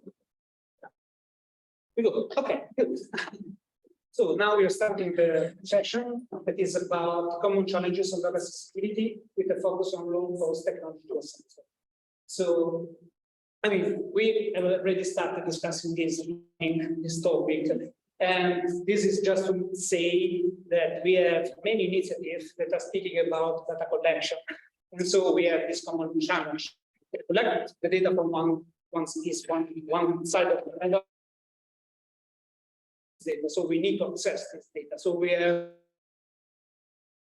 accessibility framework. As I read this morning, we are working in some of the European context. For example, EMONET is one European program. Sorry, it's the European Marine Observation Data Network, and one of the main scope of the project really to facilitate the accessibility to the data. But before going to that point that I'm going to show you in a couple of minutes, I want to take it very far from this, mentioning a couple of projects that I'm involved in. And they are nice because they are also, I'm very happy to be very close to one facility that also supported one of the projects in order to deploy sensor. These two projects, Southern Ocean Carbonate Impact on Climate and Ocean Cryosphere Exchange in Antarctica Impacts on Climate and Earth System, what they are doing. They both are working with data in order to have a better prediction on climate change and understand, how we can do what we have to do. We discussed it again this morning about this topic, but the very first element of this is to collect data. So they're using data, they are consuming data that are already available, and they are also deploying new sensors to collect fresh data in some region in which we have not enough understanding or information. But in order to understand where we need to deploy new sensor, first we need to know where some data are already available. So again, we go to the problem of accessibility. And then we get back to EMONET. EMONET, we say it's now a program that provides service in order to enable free and open access to data. But we need to have access to data, so we need to integrate and build on top of what is already existing. So again, and the focus of the program is to really facilitate the different sector that are working in marine technologies and blue economy in general to consume this data for different purposes. We're speaking about research, so improving research on one side, but also, again, it was mentioned this morning, also to facilitate companies to build a new sensor, to make new business on top of complement, the different activities that we can do on ocean data collection framework in general. Then I'm focusing a bit on information physics because me and Patrick are coordinating information physics for the past 12, 15 years. And as we said, I mean, since the beginning, our role was really knocking for unlocking because we were asked to make to facilitate, I mean, the integration into a single place of, I mean, data that were already available, both near real-time data, so operational system, as well as remote.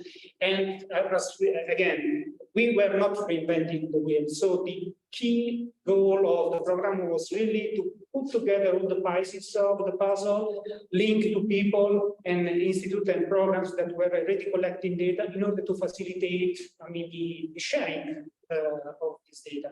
And how facilitating the sharing? By supporting common standards from one side, facilitating, I mean, the FAIL concept, so findability, accessibility, interoperability, and usability, and also promoting new standards and new technologies that can facilitate this process. And then we're going to see some of the tools that are really empowering this kind of concept.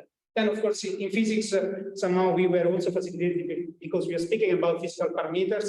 And again, we also said this morning, some of the, I mean, the sensor that can collect physical parameters, like the temperature sensor, now we know that also cheap cost-effective sensors are really providing a very good accuracy. So again, we need to work in order to facilitate the, let's say, the linking of the different initiatives of people that are making available. This is just an overview of what you can find in EMONET. This is, I mean, each, I mean, dot is representing a platform, at least a data set that has been collected by a platform along the past 30 years. So it seems that we are moving to the oceans, but of course it's an outcome because, first of all, the collection point is much smaller in the representation. And second, this is an overview of the past 30 years. So it's not what we really have on a daily basis. So, of course, I mean, the system, again, when we speak about accessibility, one point is to know where the collection is going to be. The second thing is also access the data. So if we can access the data, then we can, for example, at the chart, we can see the phenomena that we are looking at. In this case, it's just a temperature sensor on a drifting voice. And then on top of that, we can consume and make also services, clever services, digital support services, tsunami alert services, and so on. Then, if we go to what we get over the past 7 days, we can already see that the number of platforms delivering data is much smaller. Then, if we zoom in a coastal area, I took Sweden, in honor for Patrick and Kalun to show the stuff. We see that the number of collection points is becoming little and little. And so if we stay at very coastal level, we see that the number of platforms providing data is very little. So what we need to do? We need, I mean, we have a big need for data yet because we are not covering, I mean, very crucial areas. Coastal areas are very crucial because most of us are living in coastal areas. We have need for low cost, better cost-effective ocean data collecting technologies, because by means of these cost-effective tools, we can improve the, let's say, resolution in terms of geographical resolution of the data, but also in terms of temporal resolution of the data. And we need tools for easy data access and exchange. And so we are getting closer to the session that we're going to. But which kind of sensor, which kind of technology? We already said we have to involve citizen science somehow. And when we speak about citizen science,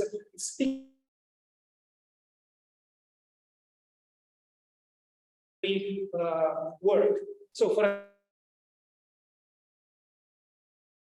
it was mentioned this morning, they are quite interesting community because they, I mean, the first two on the left part, we can see how complementary are the data that can be collected by fishing vessels compared to data that we can collect by international programs. So, for example, if we see the very left one is the data from Argos, and the second left top is the area covered by fish investment. We see how complementary they are. A similar example we also have, I mean, this is for Alaska, but a similar example is working also in New Zealand. Another example is, I mean, the sailor. Again, we saw this morning a couple of samples. Diana presented on the activity that that is doing in collaboration with the Ocean Race. I have a similar picture here. So sailing, it's important, but again, coming to a comment that we say, it's important also to have a framework in which we can rely on a focal point to which we can inform that we are offering shipping time, and then we can somehow drive also the, I mean, the willingness and the availability of other people to bring offers, sensor and platform to collect. And then on top of that, we have a focal point in which we can collect the information about initiatives that are running or are offering, I mean, the possibility to collect data. And then, of course, and this is very good for open ocean, because one thing is open ocean, another thing is also coastal ocean, because in open ocean, we can rely on, for example, ocean race or this kind of regatta, open ocean regatta, or we can rely on commercial shipping. So we have to think about frameworks that in us in order to shape this context. While on the local area, then it's much more important the availability of cost-effective sensors that we can offer to citizens. And I mean, this morning we already mentioned also outdoors activities like kayak or scuba diving and so on. These are the kind of activity we also mentioned the open cities or the student drifters programs. These kind of activities can really help us in order to improve the let's say the resolution, the amount of data.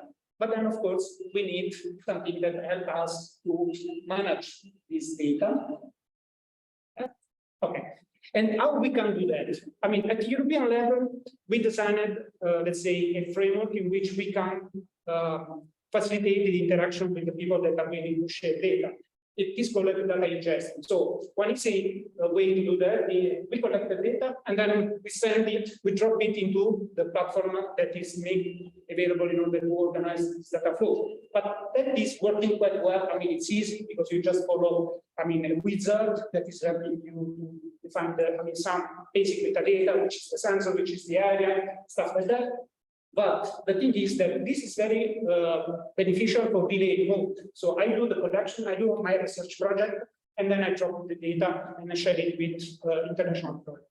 But if we move to operational data, then we need to think about something different. It should be automatic. It should be, I mean, a system that is really working, and instead of thinking about a sort of push-pull service, I mean, more, let's say, client server application, old-fashioned application, we need to move on. So one example is and then I mean, we are going to have Kevin and Callum to present you this kind of tools because they are very beneficial. I mean, we in open physics adopted it, I mean, several years ago, and we really found a very powerful tool because, first of all, I mean, it's facilitating the interconnection between the systems that are collecting data. So we do not need to move data anymore. First, second, it's acting like a mediator. So we don't need to care about the data format, but it's more about data model. So once you define the data model and then you specify your metadata, the variables and stuff like that, it's done. And then you can consume it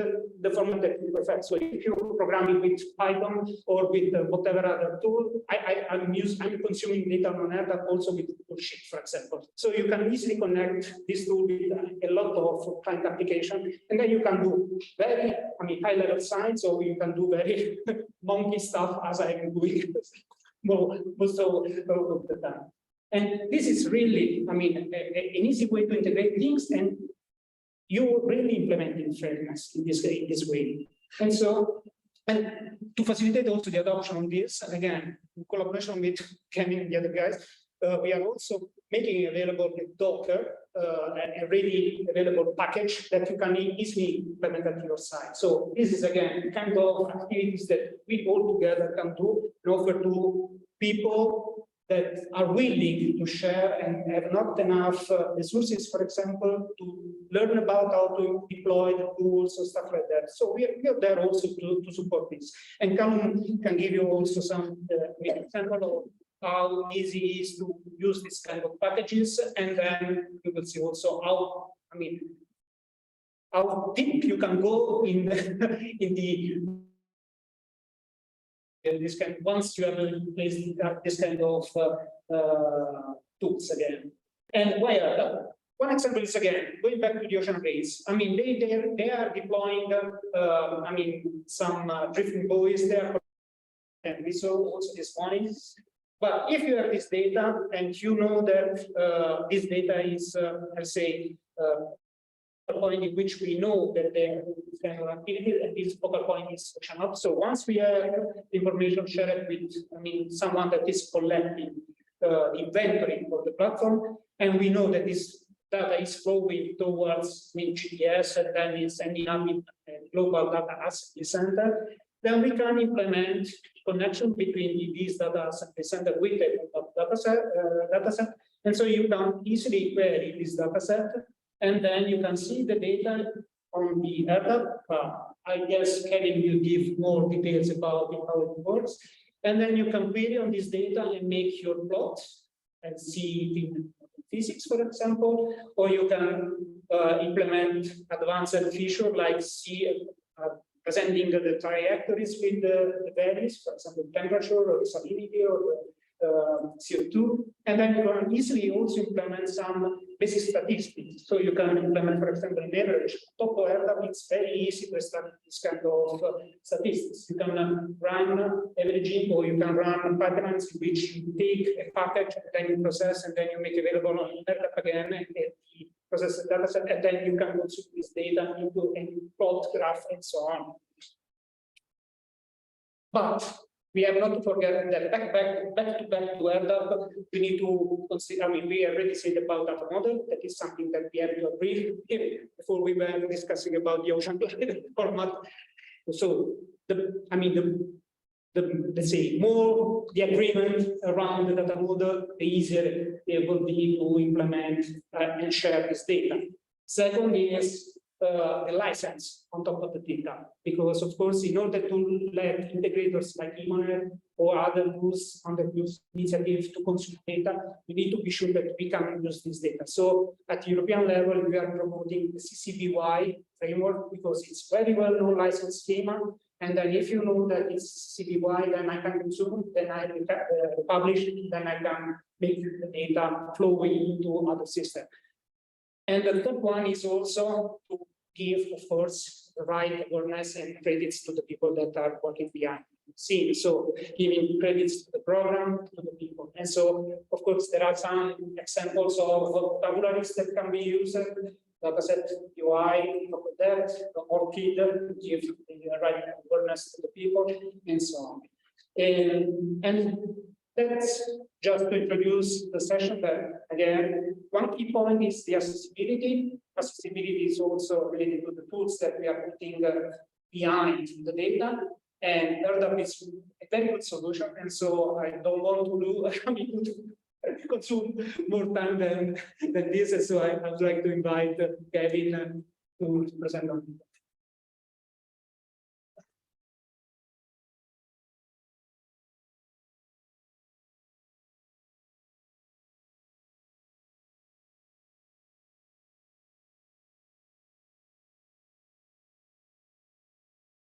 Screen.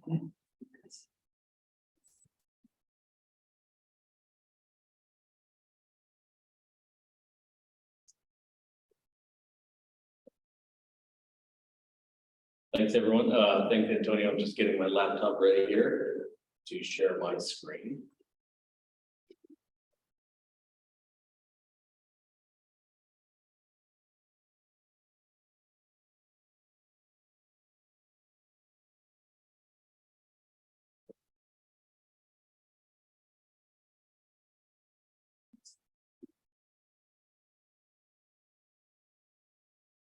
All right, great.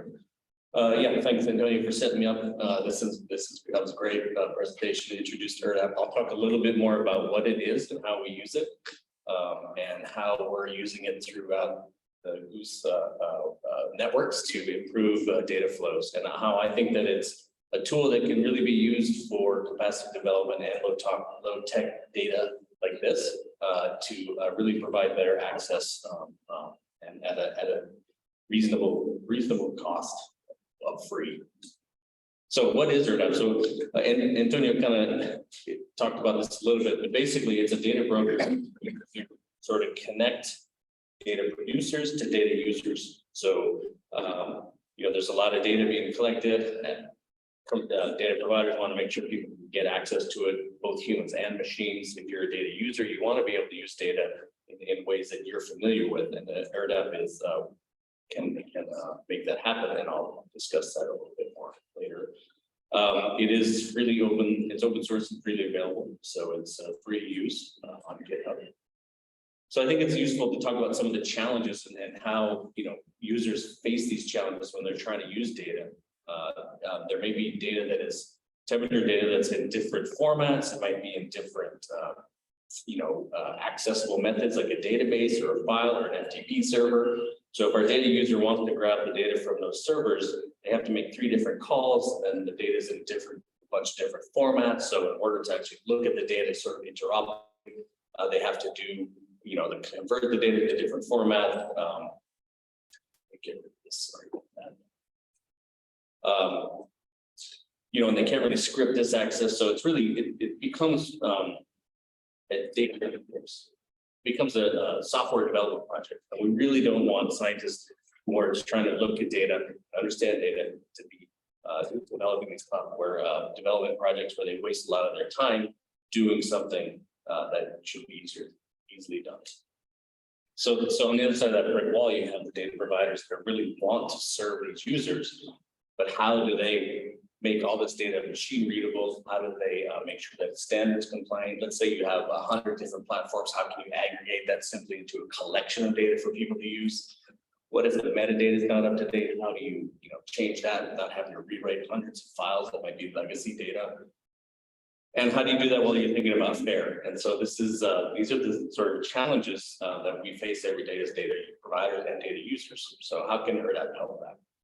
Well, if you imagine this Python user who was looking for the temperature data, if we wrap those services around ERDDAP, that means that they no longer have to make 3 different calls to get this data. They're making the same call to get the data from these different formats. The data provider hasn't done anything to the format. They've just put this middleware, this ERDDAP service on top of the data. So that means the users are abstracted from the format. They don't need to know what format is, and we shouldn't have to worry about formats in this day and age. We want to look at services.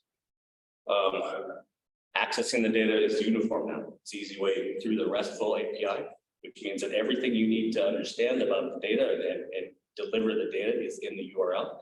And that's uniform across all the data sets that are available in the ERDDAP server.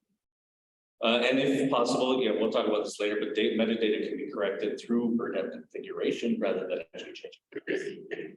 So from the user perspective, now they're actually able to look at the data, find the data, and load it into their client other firm.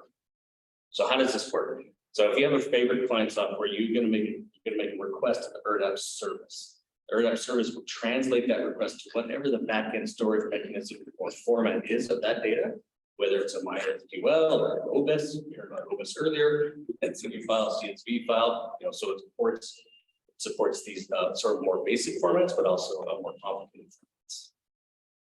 So we'll make that request from that service and that format, return that data to the ERDDAP, and then return it right to the client from your Python program or your MATLAB program, whatever you made that request from. So you have no idea the backend. It's completely abstracted from you, which is great, because you don't want to be a MySQL program. You just want the data. So by acting as this middleware, this sort of middleman, ERDDAP can then provide access to the data from many different formats. You can ask for CSV files, you can ask for JSON files, you can ask for NCF files. If there are flaws in the data within ERDDAP configuration, you can change that. So let's say, for example, you have temperature data that doesn't have a standard name, which is a CF convention vocabulary. You can just add that in the configuration, and as people use the data through the service, they see that metadata is complete. You can aggregate data. I won't get into the detail there, but you can actually aggregate data, provide an aggregated look at the data set, while also look at the individual granules. You do this without changing the files. It's just different, slightly different configuration in the ERDDAP service. It's looking at the same data. You're not duplicating data in order to do that. It's also, with the machine-to-machine services, you can harvest information. It automatically generates standards compliant ISO 19115 metadata, which is for geospatial data. It also supports something called schema.org, which a lot of the new discovery tools like Google Dataset Search, that's what they use to build their harvesting. So when you go to discover the data, so that's already in there by default, which is great because we don't want to think about those kind of things. We just want them to work. So this is an example of the ERDDAP. If anyone's seen ERDDAP, I should have asked how many people are familiar with ERDDAP before today. Just a couple. Okay, great. So this is what the API kind of looks like on the web. Everybody hates this. There's a good reason for it. It's kind of complicated, and it's not super intuitive the first time you see it. But this is how you can go through it and learn how to build the queries that you then use in other APIs. So, for example, you can request a graphic directly with the RESTful API. You can take the data, the URL, and put it into a Jupyter notebook and just start using the data. And we're going to see some more of this later today. You can layer tools on top of it. And so this is a tool that was built. This was built on top of an ERDDAP service. It shows all the real-time data that's coming in through the GTS for the last 90 days. You can click on it. You can see the data. So this is an example of, so Antonio showed EMON nets. These are different tools that are working, for example, on the same ERDDAP service. So people can build the tools that they want, that they find useful, because we have this foundational data service that can serve this. There are lots of other cool things that it can kind of do. So if you have real-time data coming in, you can actually set it up so it can tell you the status of that data. Oh, we haven't seen that you 2 hours. Well, it's been 3, we haven't seen data. You'd see a red mark on there, for example. This is also available for the REST API, so you can script access to this and give yourself a warning or something if it's not showing up. Yeah, this is the Google Dataset Search. So if you have your data in ERDDAP, as I mentioned, it supports schema.org discovery tags, JSON LD. It will show up in Google Dataset Search automatically. They harvest everything. They'll find the schema.org tags. It'll be in Google Dataset Search. So it becomes discoverable without having to do anything other than configuring anything. So I mentioned the Observations Coordination Group. The role of the Observations Coordination Group within GOOS is to coordinate the activities of the global networks and programs. We are developing a cross-network data implementation strategy that actually has just been released, and we'll be discussing it next week at the OCG meeting. The idea is to build a federated cloud of these services. So what we want to do is we want to have an ERDDAP service for every sort of networking program, and then we can wrap that in our global ERDDAP service.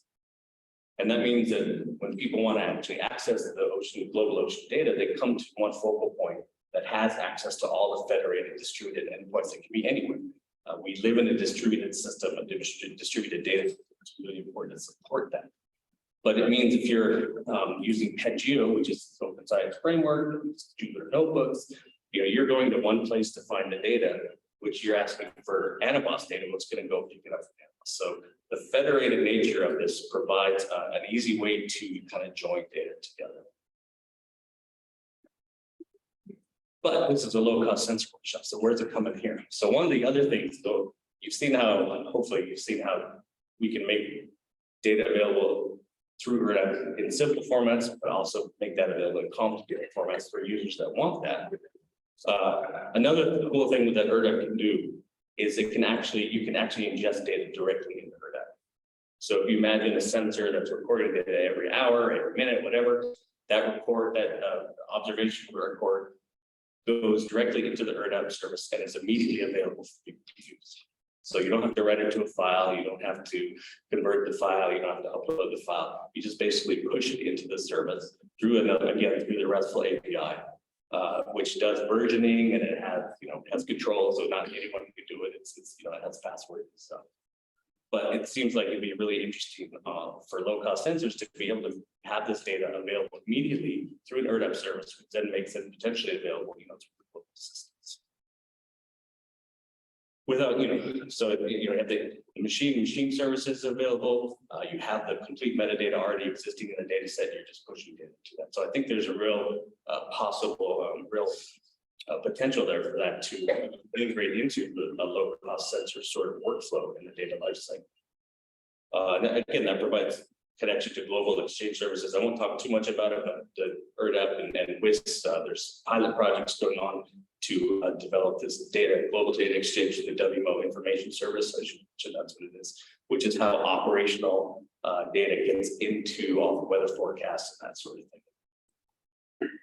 Okay, so just to summarize, benefits. So it's open source, it's available in GitHub, it's community supported.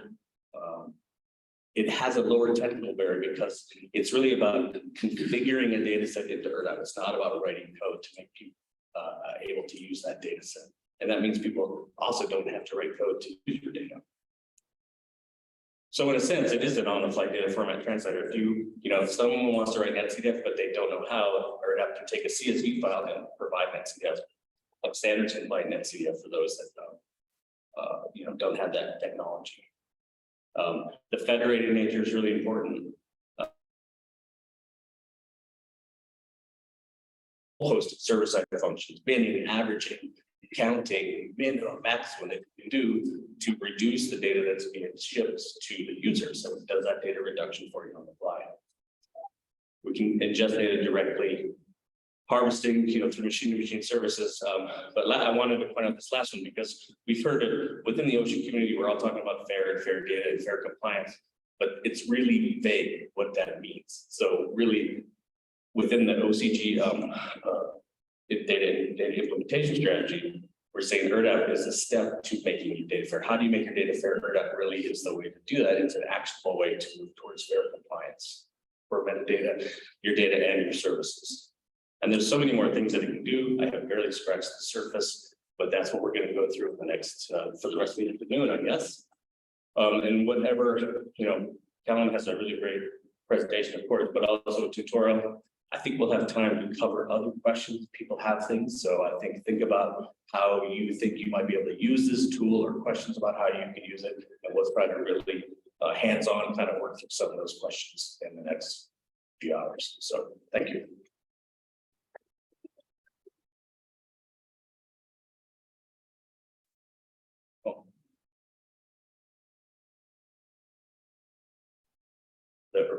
The difference between ERDDAP and OpenDAP.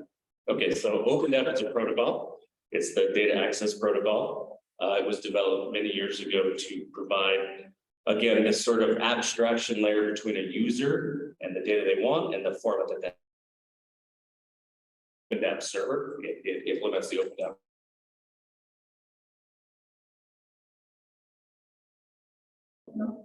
Yeah, just a question related to ERDDAP and this 2.0. I'm not sure whether we discuss about this 2.0 today, but the WMO GTS will be soon with this 2.0. And I'm just wondering whether ERDDAP is a platform that you can serve the data.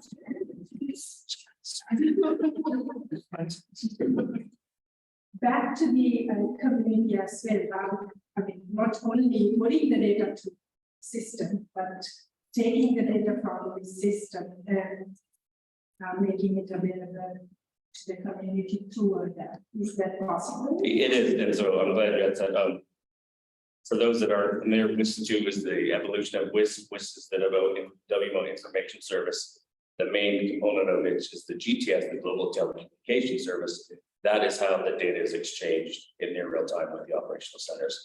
WIS2 is an attempt to evolve that into a more modern way to do that through a project called the Open Access to GTS, which I've developed it uses ERDDAP as the main point, yes, but it is a pilot project of WIS2. And so we're developing a way to use ERDDAP services to provide access to the data, both through the WIS, but also, through anyone else who has access to the data. So WIS 2.0 will use queuing services to understand when there's new data available. So we're looking at providing a wrapper, an MQTT wrapper around the ERDDAP services, so to notify people.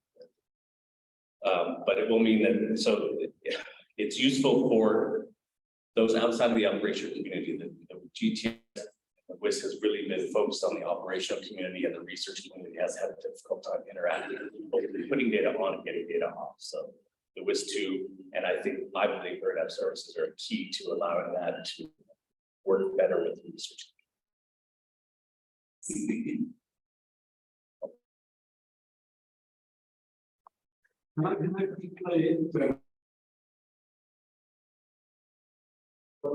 lot of the low cost technology we're trying to develop to get more of them, to survey, census more of the ocean. It's also about getting not just scientists, but local public involved, gathering data, everything like that. We often, or at least I often think about data gathering. We bring up our census from the deep ocean, download all the data, blah, blah, put it on a server, analyze it, write the computation. But what if I don't have a computer? What if I can't download the data? Now, there's lots of places around the world where, loads of changes happening.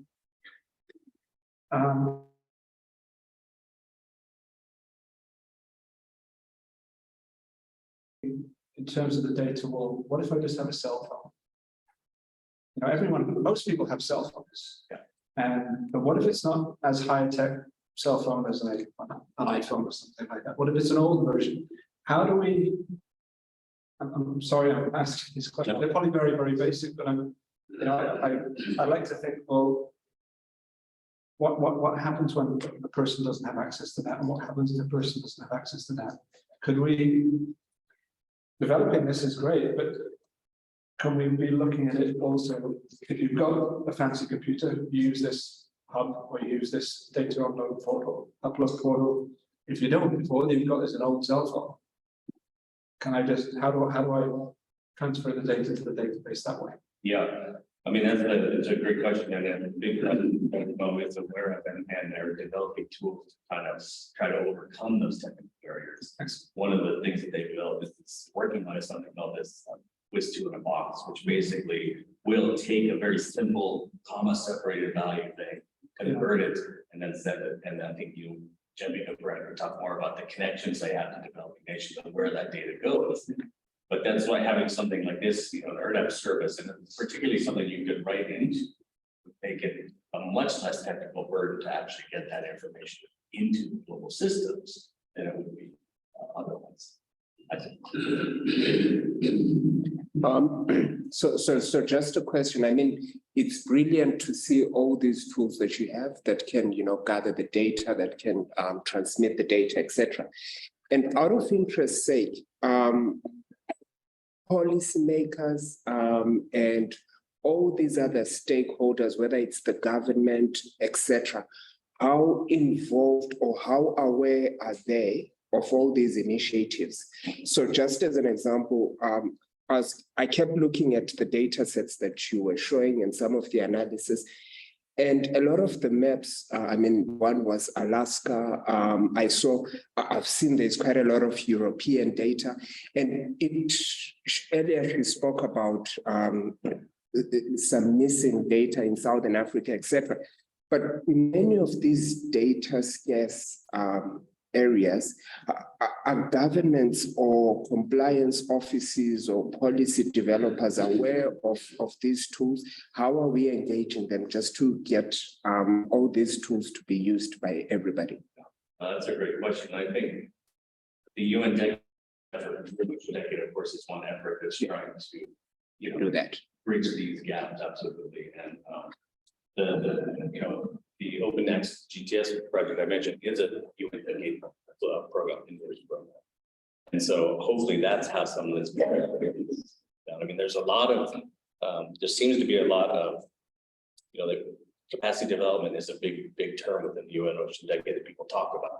Honestly, I don't see a lot of it happening. I think these are the kind of tools that we need that people can actually use to make something like that happen. So yes, this is part of why we're talking about it here and trying to. Can I just add one last thing? In terms of the database with stuff on, can I make it clear? Sure. I'm very illiterate with computers. And I'm sure there's lots of scientists out there that don't do coding and require programs that run a certain analysis.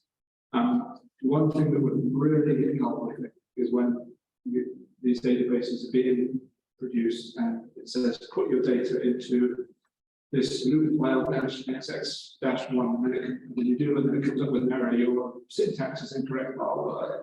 I'm just like, I don't know what that means. I'm just going to stop and go on to something else. I think it would be really helpful if a lot of these databases. So, like I have no problem, but I don't know if it's the right term, but my daughters often say when I have a problem with myself, like I can't download a map. Oh, Dad, they need to simplify it for you. I think that's what a lot of scientists like me. It needs to be relatively simple. The error messages need to be understandable. Those types of things, because I consider myself quite able to work with computers, but there will be people out there that just have no clue or even less of a clue, and they're too busy and they just forget about uploading the data, and they lose that opportunity. As a free tool database development. Yeah.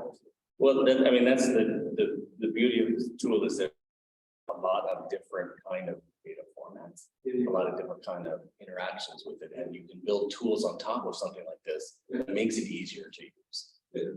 And formats are something we shouldn't have to worry about in 2023 that much, right? We want data through services if we're connected to the services to actually use it. Yeah.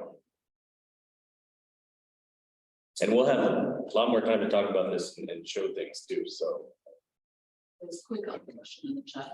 You briefly touched upon it, but question: is it possible to access GTS data from ERDDAP, which you answered? I don't. How is this, and is there a central source? There is a project that Anne and I are involved in. Actually, it's called the Observing System Monitoring Center. It actually has an ERDDAP service that is on top of all of the ocean data that's collected on the GTS. I'll put that URL in the chat. I showed it. That was the picture that I showed with the real-time data. This last picture that was actually on top of that ERDDAP service. So you can use that tool, or you can go directly to, because there are a lot of people that do want to get right to the data, don't just want a picture of it to download it. Essentially, you can interact with it.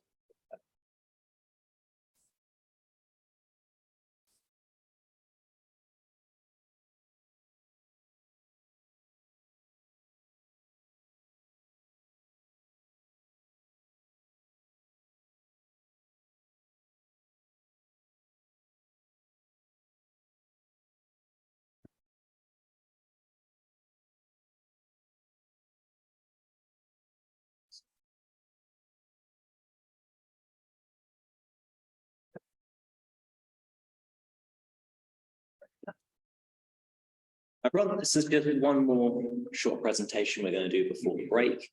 Kevin's given a really good overview of ERDDAP and its uses. What I'm going to give now is our own use case of how much effort it was for us to set up and maintain an ERDDAP, what are the resources required, what are some of the considerations if you're going into this and you decide that ERDDAP is a good tool for you to share your data.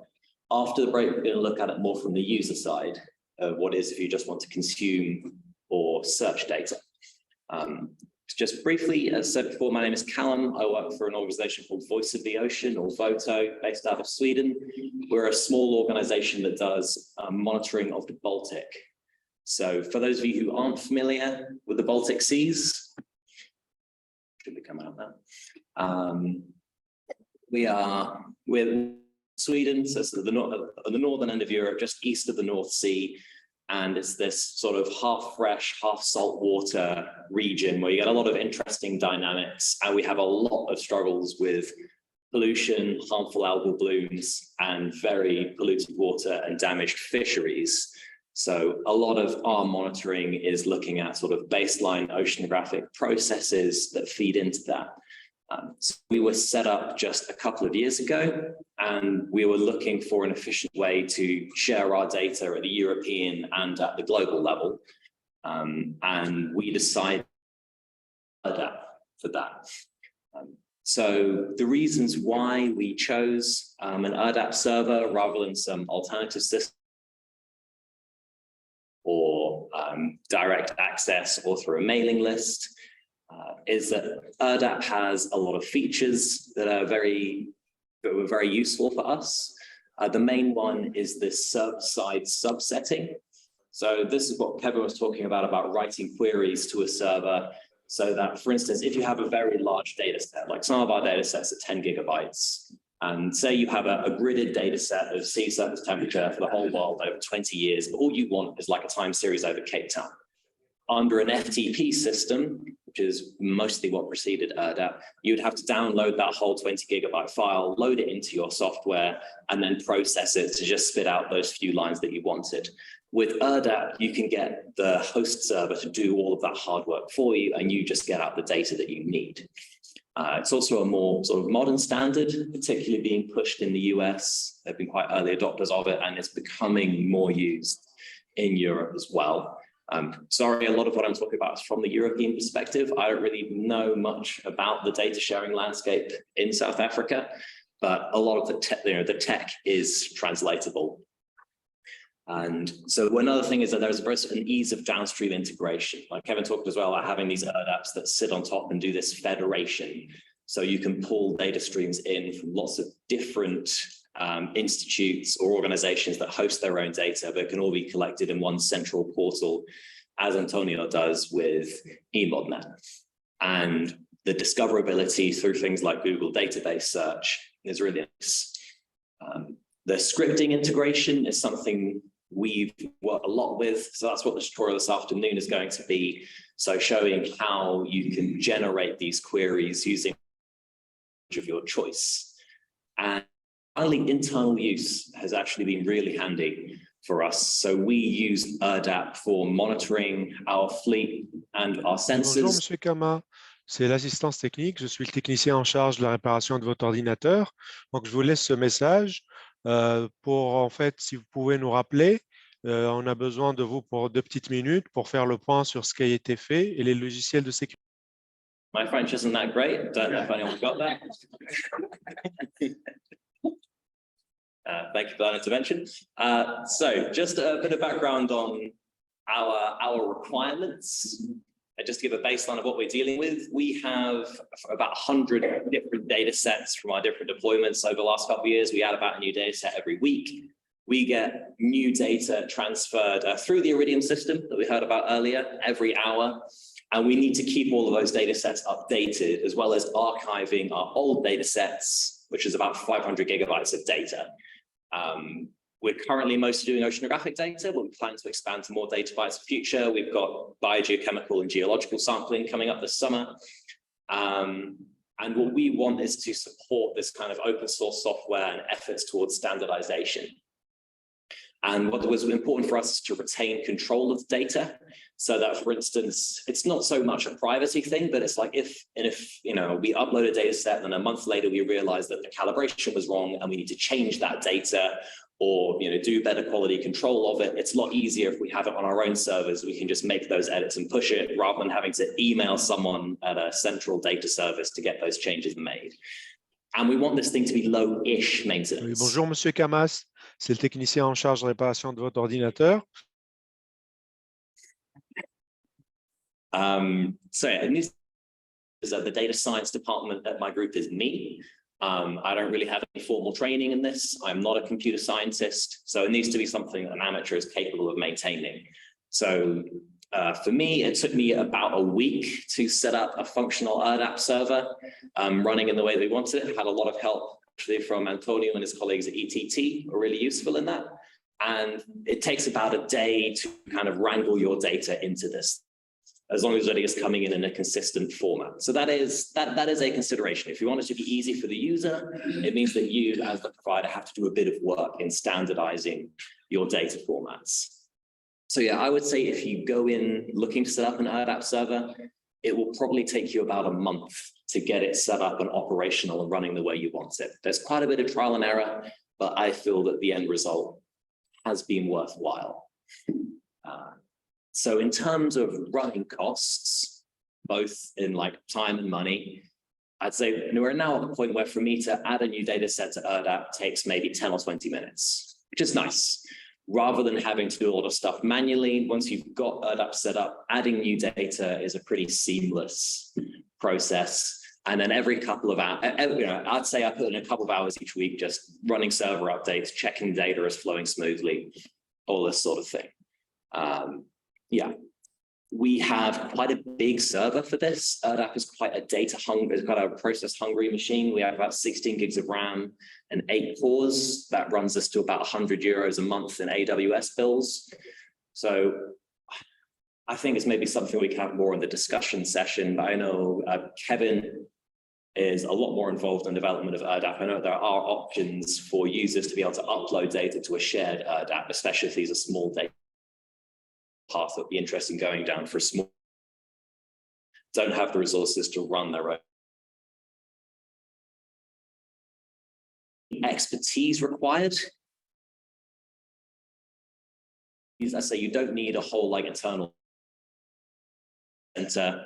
You just, the ability to get an account or like an online data service provider like AWS or any kind of server hosting.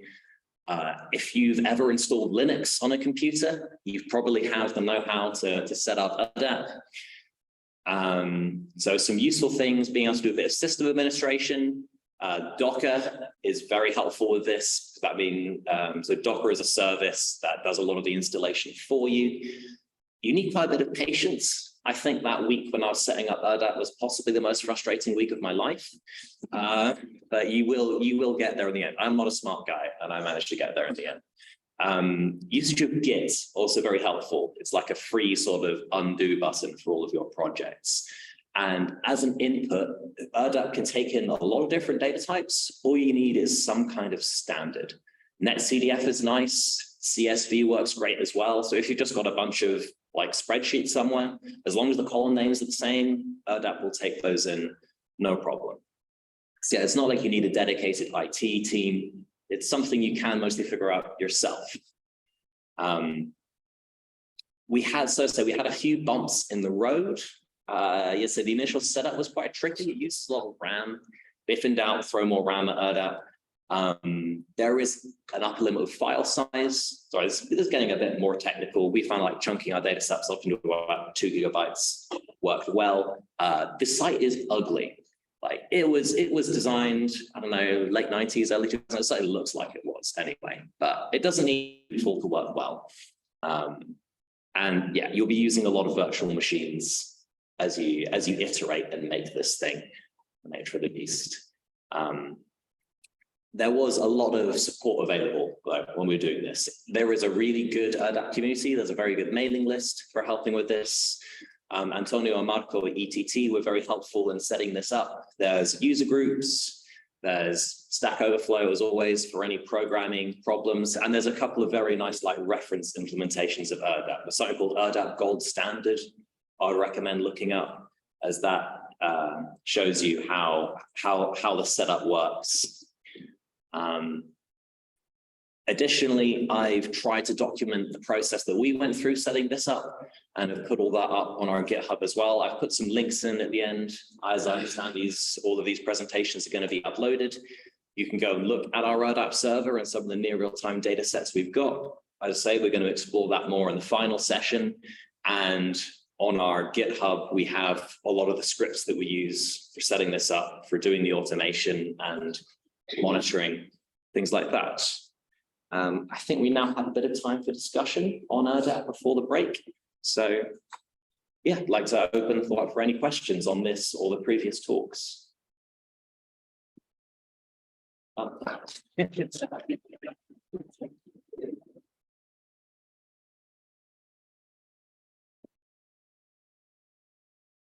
Pre-caffeinated silence, that's what I do. So, oh, sorry, I couldn't see you behind the pillow. It was great. So,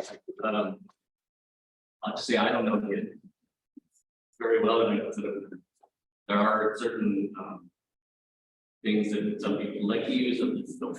It's not necessary to know something. I've never set up one Docker. I couldn't deal with that. Those sorts of technology things scare people, then you don't have to go down that.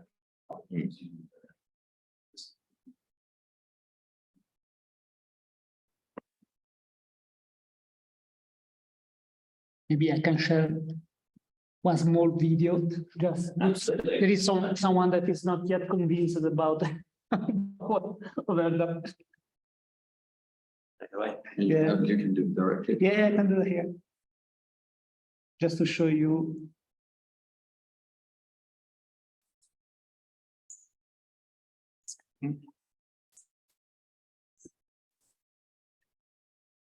Just to show you, I mean, again, if you have ERDDAP behind your data or your service, again, now I'm showing, I mean, some platform. These are river outflow platforms. So we are organizing the outflow from rivers also with ERDDAP. So you can discover them on Emonet. So you can see the platform, and then of course you have an identifier for each platform. Is this code that you see on top of that? Then if you go on the ERDDAP dataset that is hosting the collection of all these river platform, and then you look for the identifier, then you can see the time series that is coming out. Okay, you cannot see it very well in the screen, but you can trust me. You have the timestamp and the value of the flow. Allô? Yeah. Oui, Monsieur Camas? Oui, bonjour, Monsieur Camas. Oui, c'est moi qui vous ai laissé le message. Oui, oui. Donc voilà, on a fini notre intervention. Et si vous avez 2 minutes, je voudrais faire le point avec vous sur ce qui a été fait. Ok, d'accord. Vous êtes devant votre ordinateur? Oui, parfait. Ça fait à peine 5 minutes qu'on a terminé. Donc voilà, maintenant, je vais attirer votre attention en fait sur les nouveaux logiciels qui ont été installés. Donc le premier,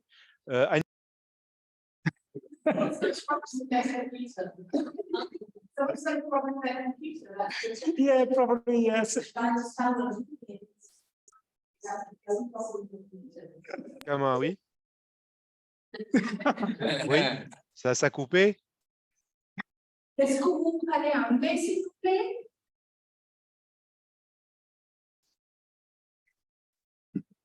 Oui, Monsieur Kama.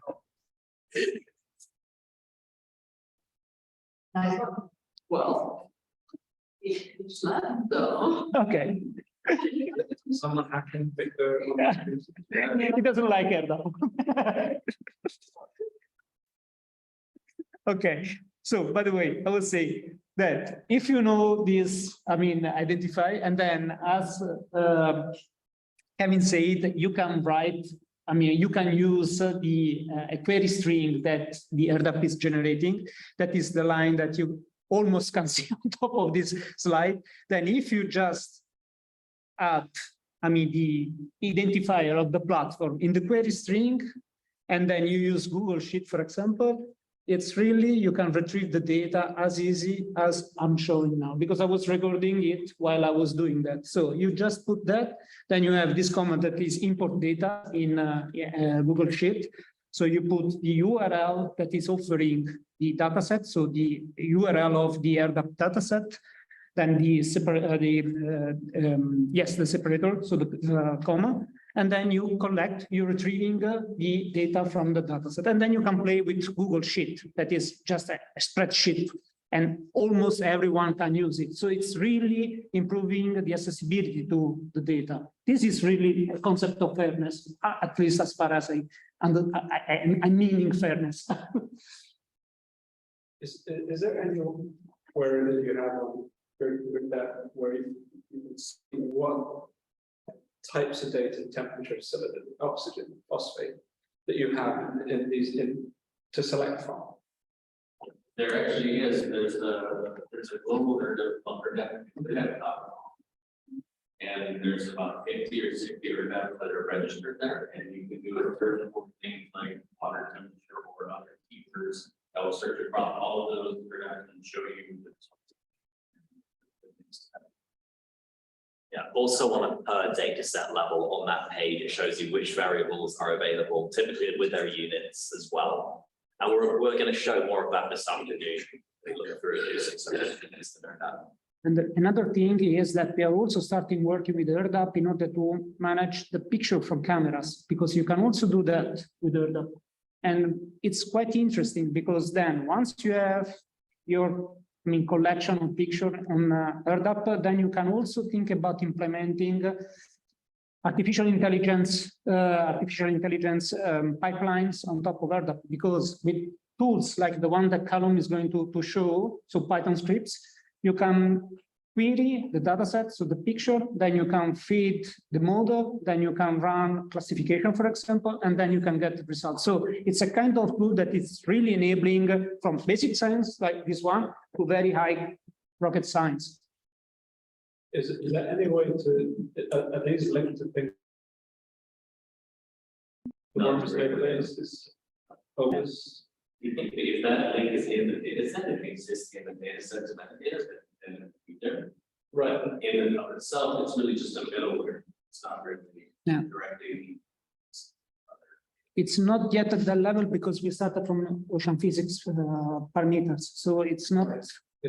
But I mean, the infrastructure, the tool, it's ready also to make that connection. We need to work on that.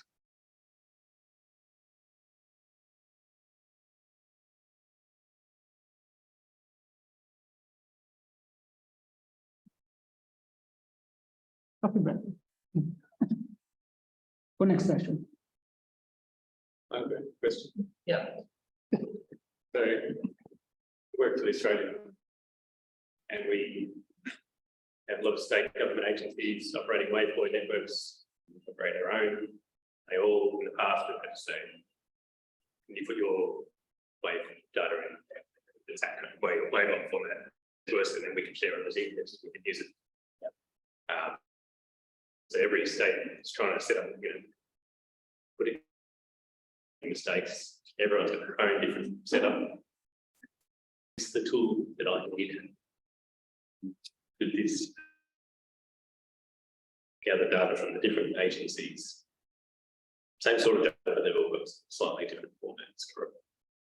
I'd say this is probably something that Patrick could speak to as and with the organization with EMODNet. It sounds similar to what we're doing in that we're a small organization which have our own data standards, but then that data is forwarded through ERDDAP to this kind of like higher level aggregator. I think that is something that's kind of baked into ERDDAP as a way of doing it. That would require each of these state level agencies to have their own ERDDAP set up, of course. Yeah. Or I guess you could be using your current system, having all of those groups set in one central place. And as long as you know how you can just have different instructions for each of those.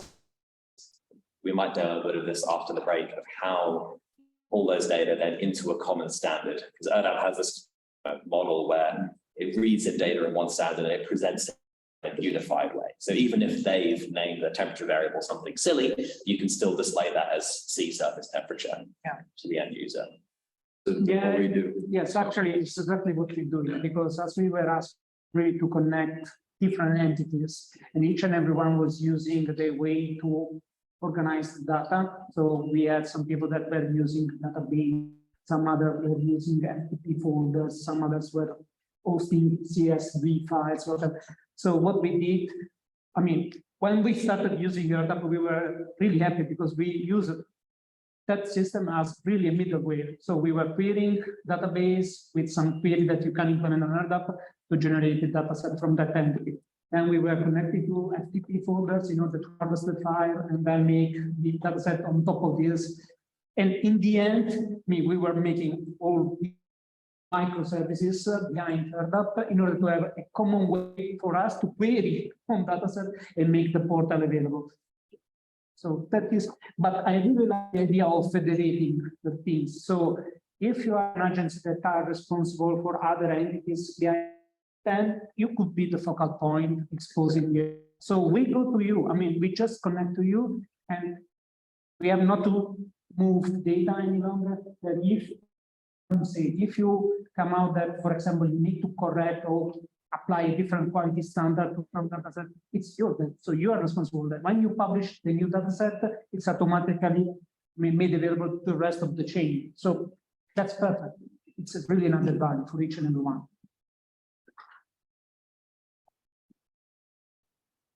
Another question?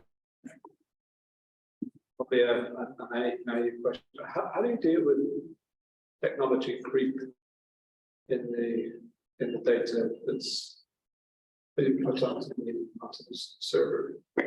You mentioned earlier you're moving towards photographic data, but as time goes on, the resolution of cameras gets better and better and better, and you know what you couldn't see in a photo 10 years ago, maybe now you can. Yep. You know, and that animal that you're seeing in the picture now might have been there 10 years ago. Or you just didn't see because how do you deal with that in terms of constant evolution? I mean, because this is important in terms of time series analysis. If you've got something that you're correcting to 2 decimal points, and then all of a sudden now there's systems out there that give the data to 3 decimal points, you know, it may artificially show an increase in temperature whereas it's just the fact that the technology's gotten better, so you got 1 decimal point more. Well, that is more related to some of the metadata that you provide together with the data, because usually, for example, for sea temperatures sensor, usually you are asked to, link to the specification of the sensor. So at least or give, you use standard names to name the class of the sensor. So you know which is of the sensor. So if you have to do a kind of reanalysis, you try to make, you retrieve, homogeneous data. Other cases is that if you change the technology, then you set up a new data set. So you know it's a sort of versioning of the data set. Also, then you need, you say you need to have a bit of work behind, but it's always working because you're really facilitating the consumption of this data in the end of the story. Then, of course, you need some expertise behind, not that much really, because it's really easy, but then let's say a recommendation should be somehow applied and followed.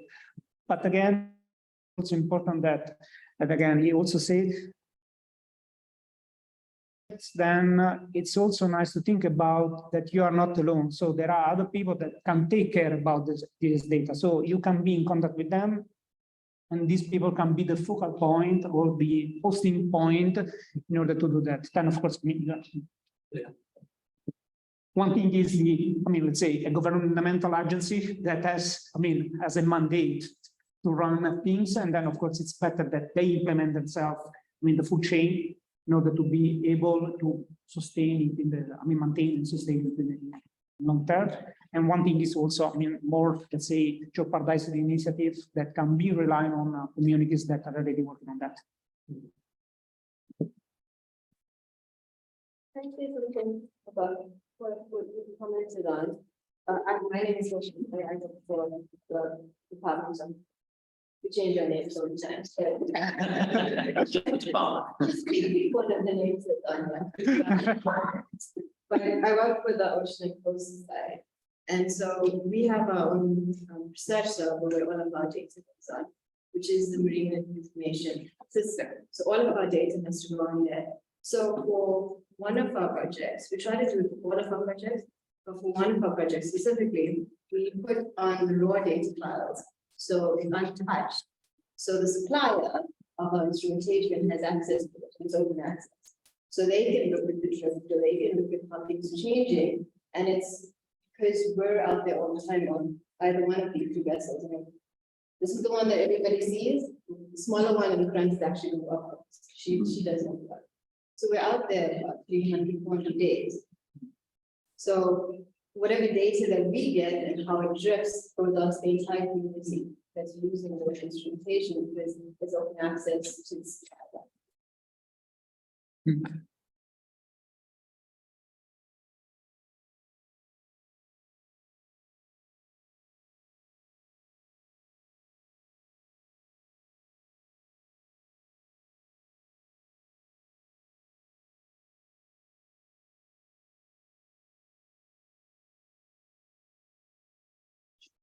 Yeah, okay, in that case, I think we'll break for 20 minutes for coffee. I think we're coming back at the top of the hour.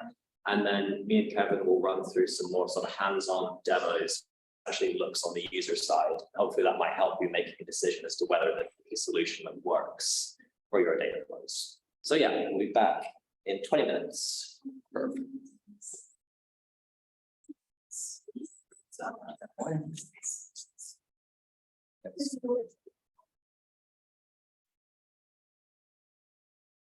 Let's send the emails to. Do you want? Okay, so. Let me just check that my mouse doesn't run away on that slanted cell.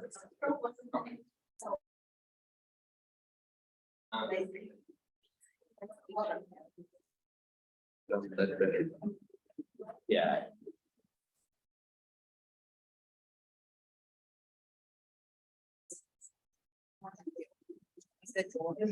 Oh, easy to push. Is there another one? Yes. Oh, really? That, but that's with everyone, not physics. It's not physical. That's where. Yes.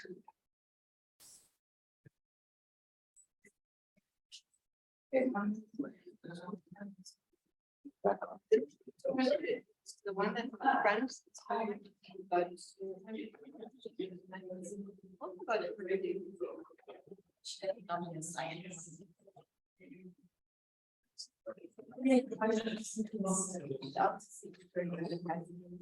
Yeah.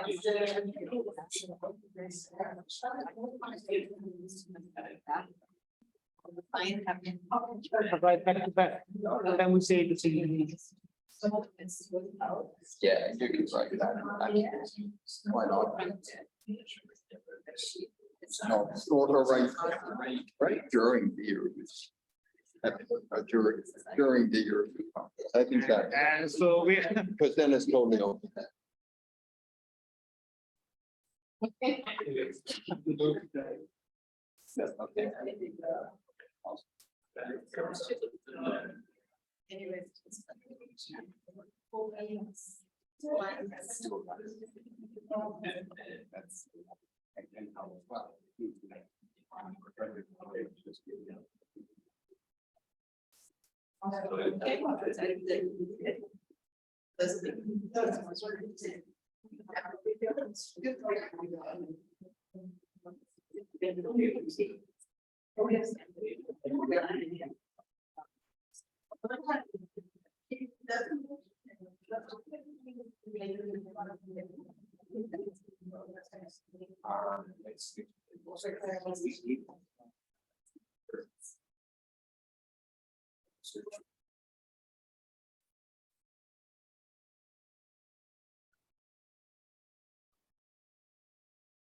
And invite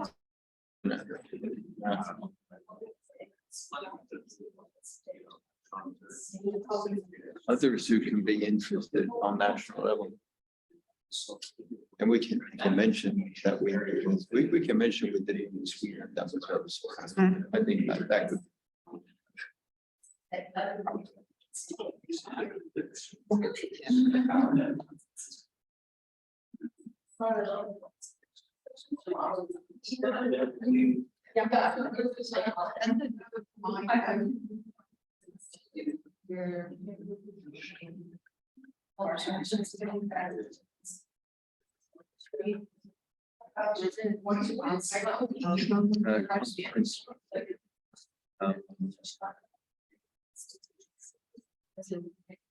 Get together with people who could be interested nationally.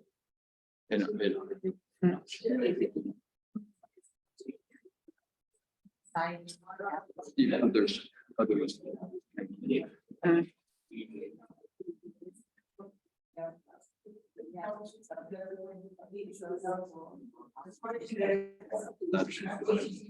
So and then you can find really no doubt. National area.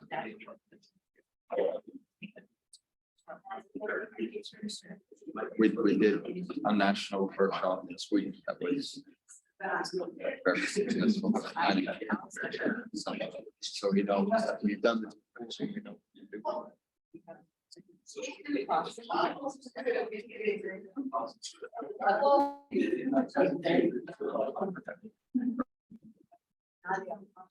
What do you say?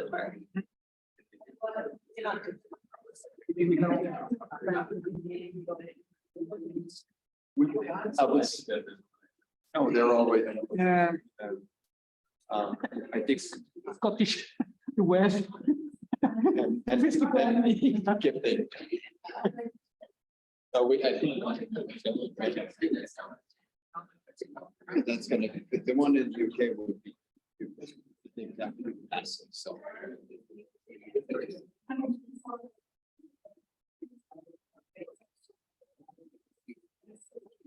I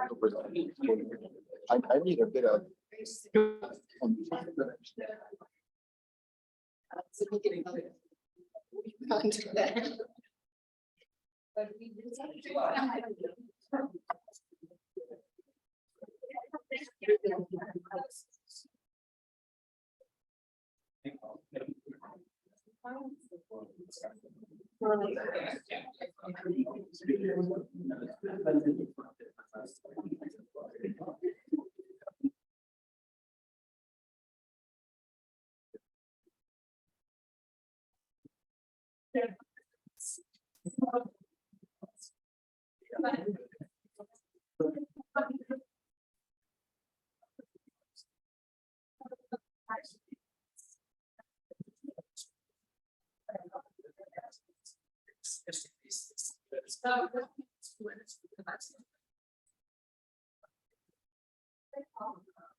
So there should be, if you look at sliders, say like you know the sliders for all the manually. We try to one time.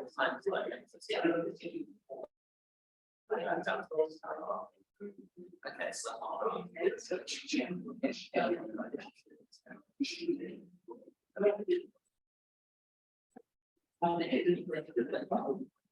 Okay, so it's probably wrong.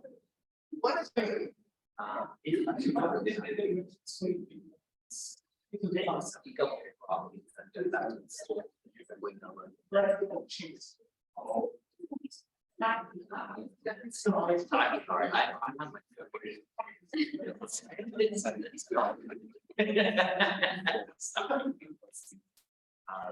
search, which was the days.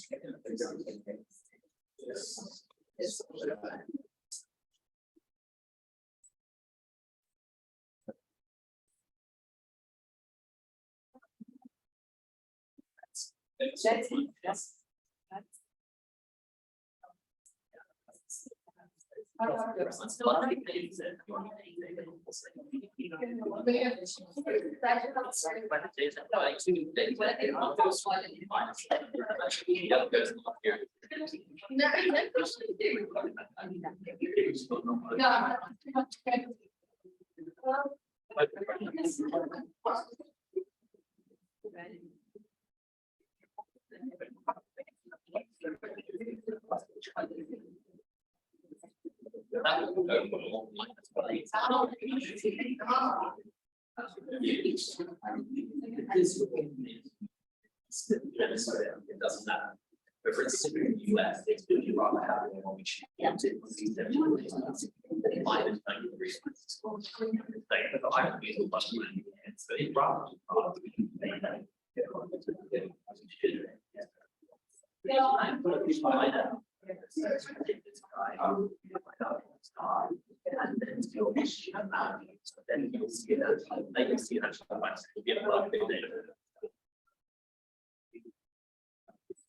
They go through a lot more of it. Obviously, I'll be using a Python API. I'm using it as to do this.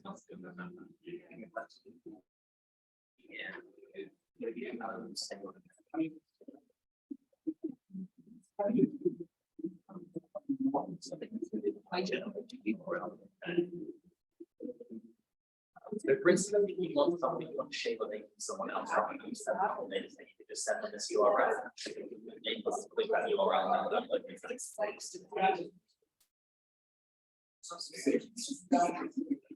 Yeah, go back. Label and you want to go back. Certain area or something. It's fine to do that. Yeah.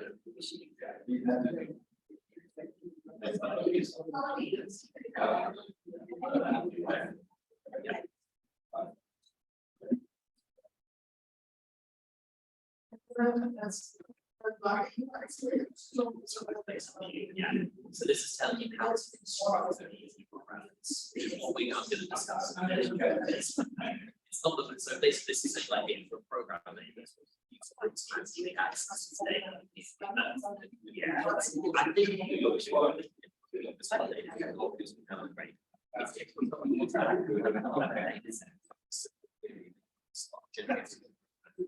this position work is fine. It's good as progress. That's one of the things.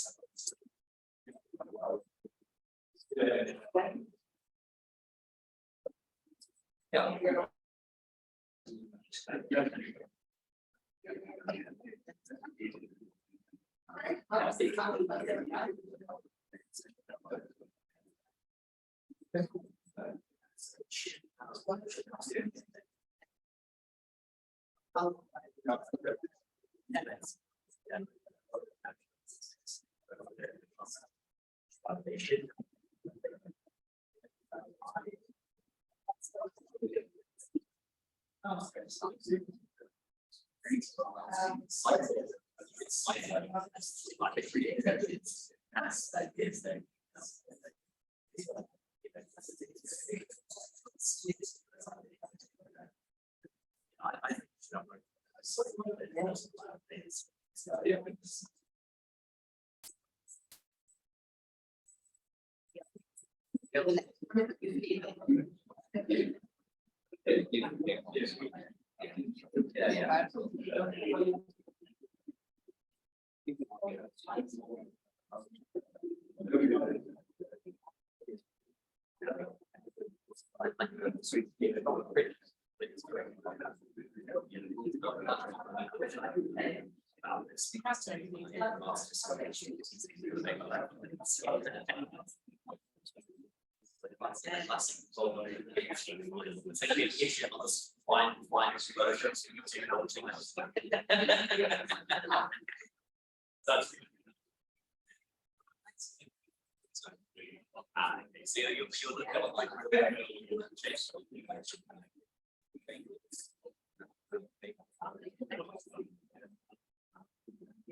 So yeah, so finding it's still a work in progress. Encouraging it up.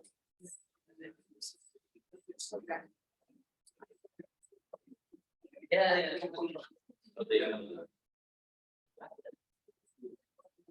There's so much of this like sitting up.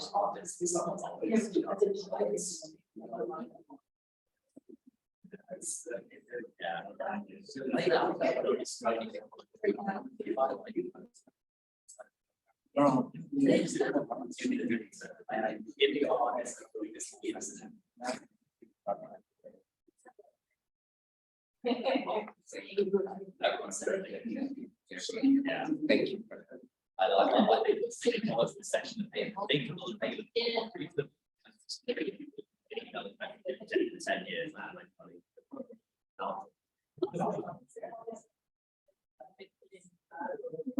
Oh, yeah.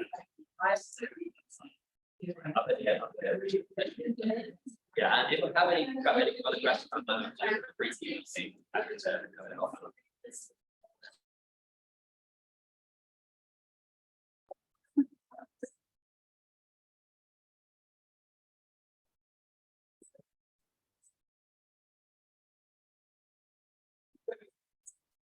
And I think there's been some great.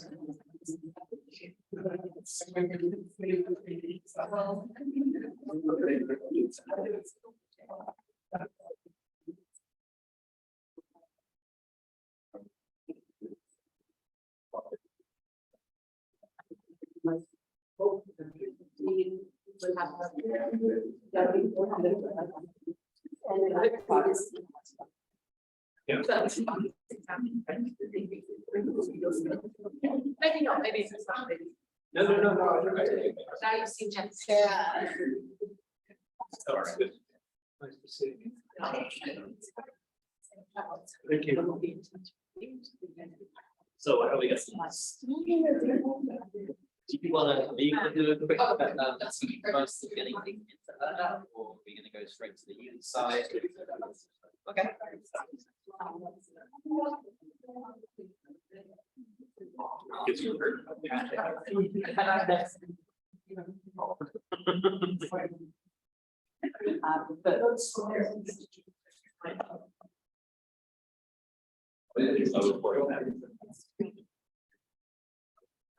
Well, we're not. Just.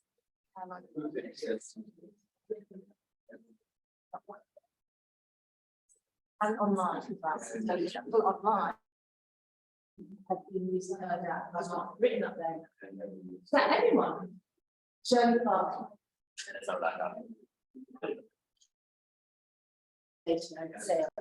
So. And are they, I mean, is there interest in using it? I don't know, Tim, that's him. That thinks it might on them, but Tommy even manages them.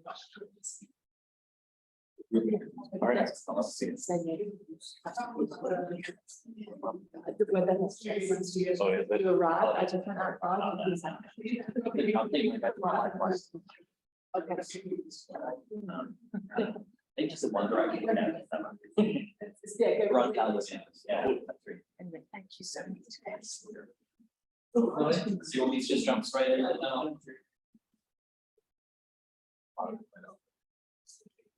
Yeah, so something that maybe focusing a bit more on the users. So I might just have a look before I go into the numbers. I just have a look around on the data sets. Yeah, that's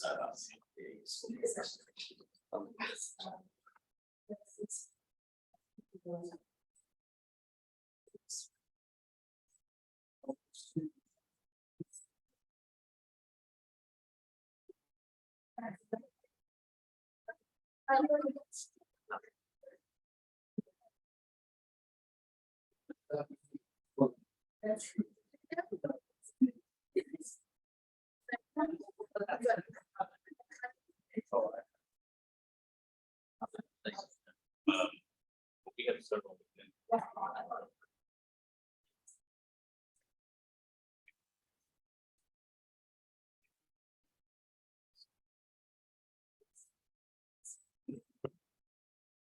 Data sets have data sets for the whole.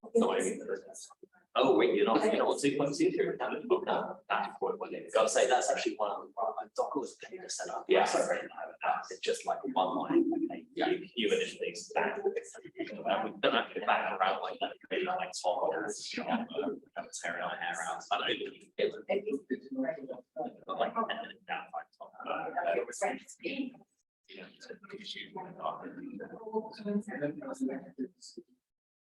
And they do the Docker security speed on like after over 5 years. Exactly. I guess if I had a like yeah, I know that's I guess if I had something so well actually one of the trumps, another one of the tools that's running as a server is still the job of again.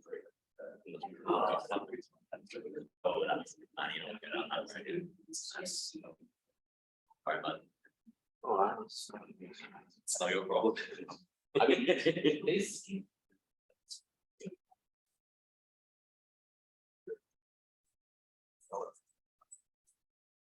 Yeah, I bet you. Yeah, that's and we get issues for all the parts. That's nice. I remember when what was that big long job thing that came out? Yeah, that was all job. Yeah, but like our is that nice? That's a one-page job library. Yeah, I heard. Someone pretty close. Yeah, I'd like to see it. But that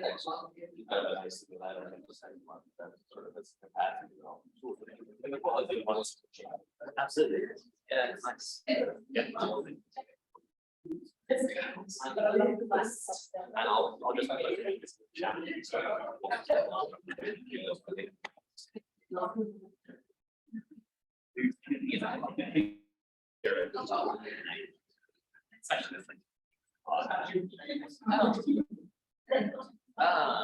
Only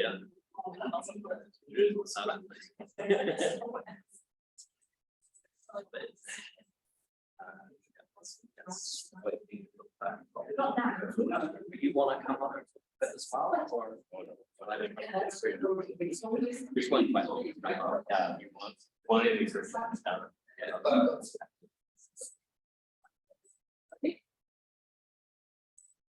yeah. So I can pull in one big flag.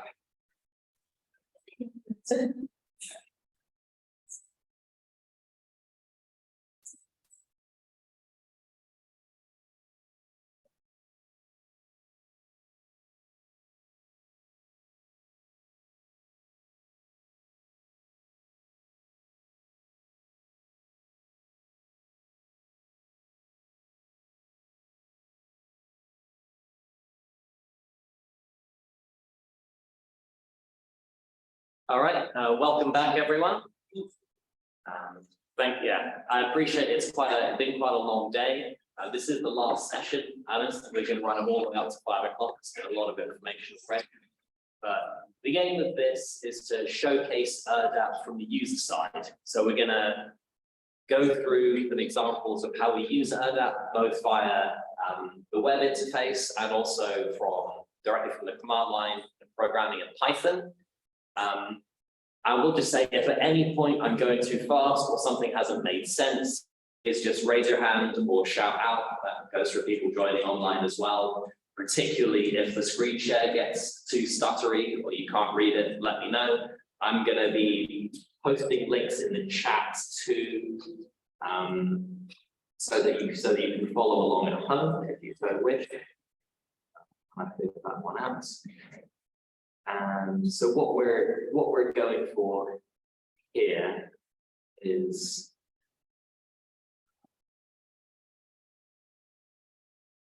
what I'm going to first show is using ERDDAP and just making some queries against the databases. So here we're looking at the NOAA Coastwatch ERDDAP server. This is the landing page that you get on ERDDAP.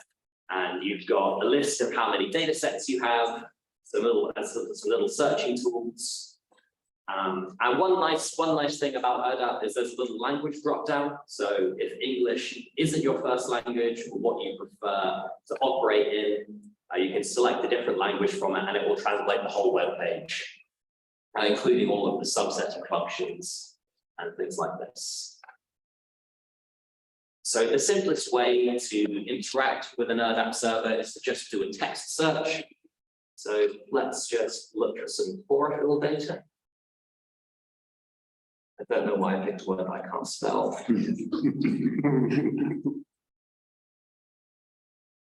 Okay, so of those 3,000 data sets, 255 have chlorophyll data. So you get a list of data sets. You have a title and a little link to them. What should we go for? Let's go for a chlorophyll products. Here we've got a 2,000 3-day chlorophyll product from site in 2002. Let's have a look. So I click on data, and this is a page that was shown before by Kevin. I say it's not the prettiest interface, but it gives you the essential information you need. You get it. It shows that we have just 5 variables here. So we have the time, altitude, longitude, latitude, and chlorophyll concentration. So you can adjust these sliders, so you can select how far back in time you want to go. You can make a more limited sort of longitude or latitude box if you don't want to download too much data. And then you just pick an output format. So a really nice thing about ERDDAP is you have dozens of output formats. So you can get CSV, which is the sort of table that you would input into like Excel. You can get a NetCDF file. You can get a straight MATLAB file or JSON. You can download image files. You can get ODV, if anyone uses the ODV Ocean Data Viewer program for oceanography. So ERDDAP tries to make it as easy as possible to get data into your program to get it started. So that's how it looks from a sort of point and click through a web page. It's pretty simple. You just go to the ERDDAP, search for a data set, and then down here you click this submit button. That will generate your request to download the file. The internet isn't great here, so I'm not going to click that submit button. But what I'm going to do now is walk through a few Jupyter notebooks on how this works. Sorry, there's a bit of a lag with this display, so I'm just gonna give that a minute to catch up. So these are Jupyter notebooks. For anyone who hasn't used this format before, it's kind of interactive computational notebook. You get similar ones for R. So the idea is that you have some cells that are descriptive and you have programming code in line. So you can produce in one document a kind of self-explaining series of like nicely formatted text and little programming cells. And what we're going to be using these notebooks for is accessing ERDDAP data using Python. So we're going to use one of the data sets from my organization here, as it's the one I'm most familiar with.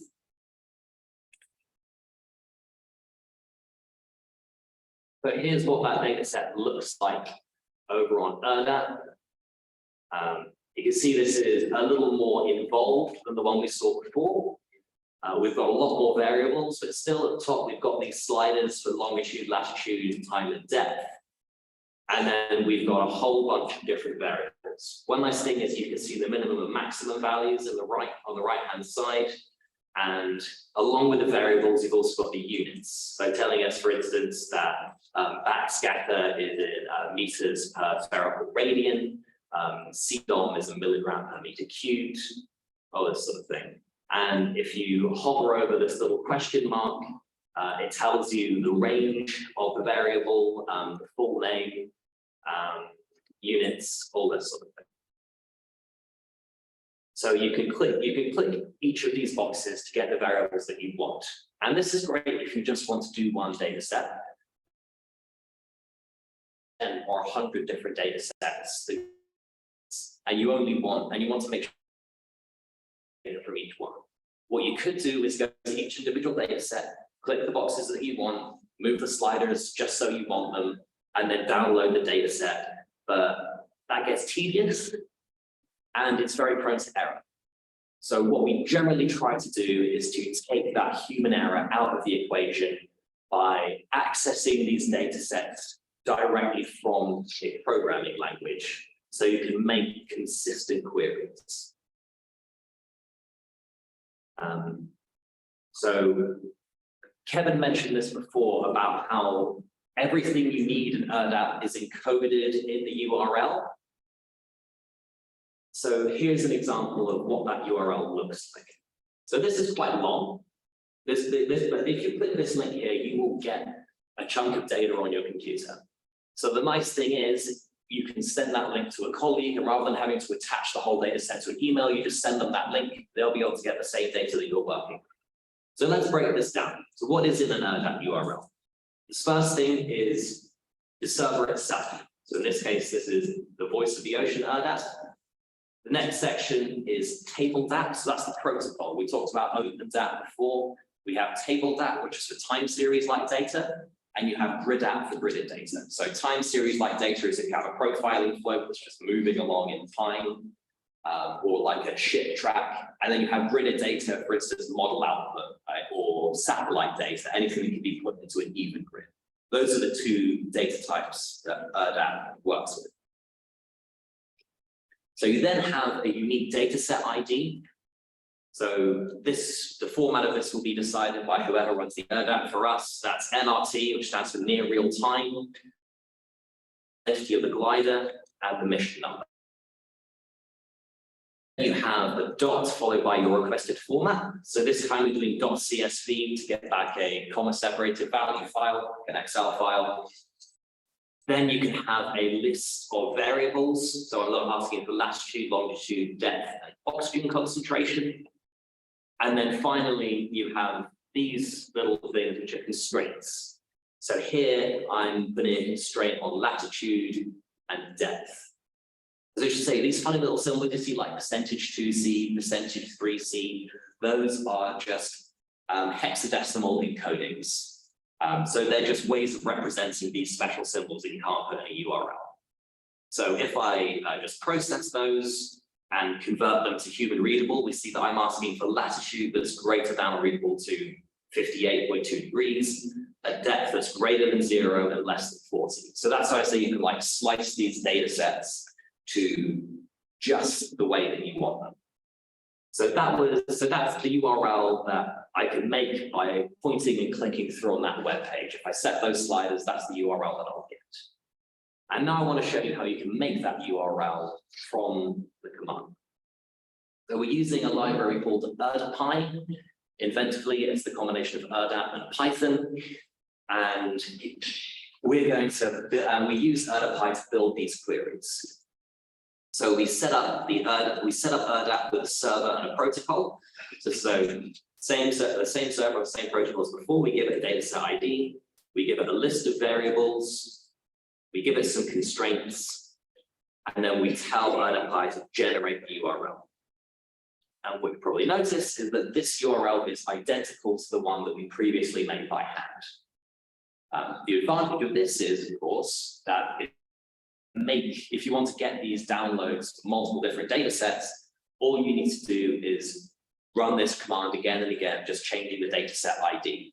And I'll show you in a moment how you'll get those requested dataset IDs.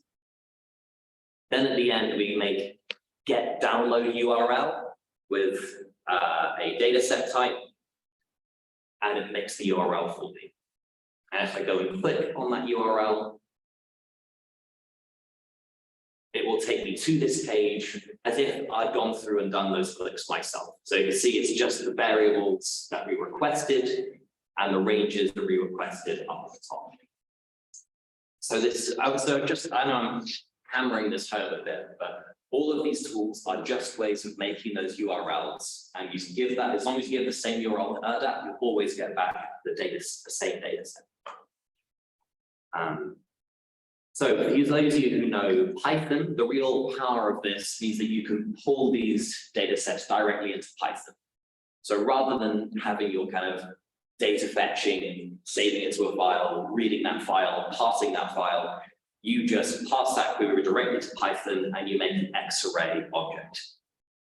So this is what the X-array object looks like. It's kind of a representation of a net CDF-like structure. We see we've got the coordinates, we've got the data variables, and you get a nice little thing like I can click on the metadata for the oxygen data variable.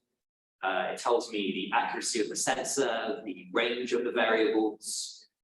It tells me the instrument that it came from, in this case, a legato sensor. It gives me the full name, standard units, all of these nice things. And this is all contained in the data sent from ERDDAP. It's very easy to make plots using X-ray. So here's just me just making a plot of depth.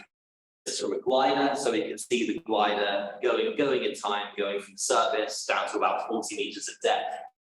And we see that we don't get any data deeper than 40 meters because that's what I requested in the query. Probably I'm only interested in the mixed layer here. And so you can very efficiently go from the data on the ERDDAP into your computer. And the nice thing about having this all in a script data, every time the glider comes to the surface, every 2 hours, it sends back more data. So I can just click a little button up here and that reruns the script. So if new data has been uploaded to that server, it will instantly be plotted. So it's a very nice way to automatically update your displays, things like this. So as I said, ERDDAP defaults to the next CDF format as that's the most self-describing.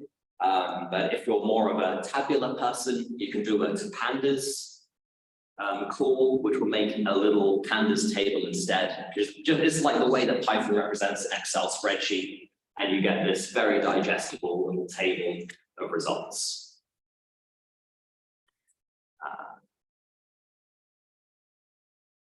Are there any questions at this point on how this system works, on the scripting side of it?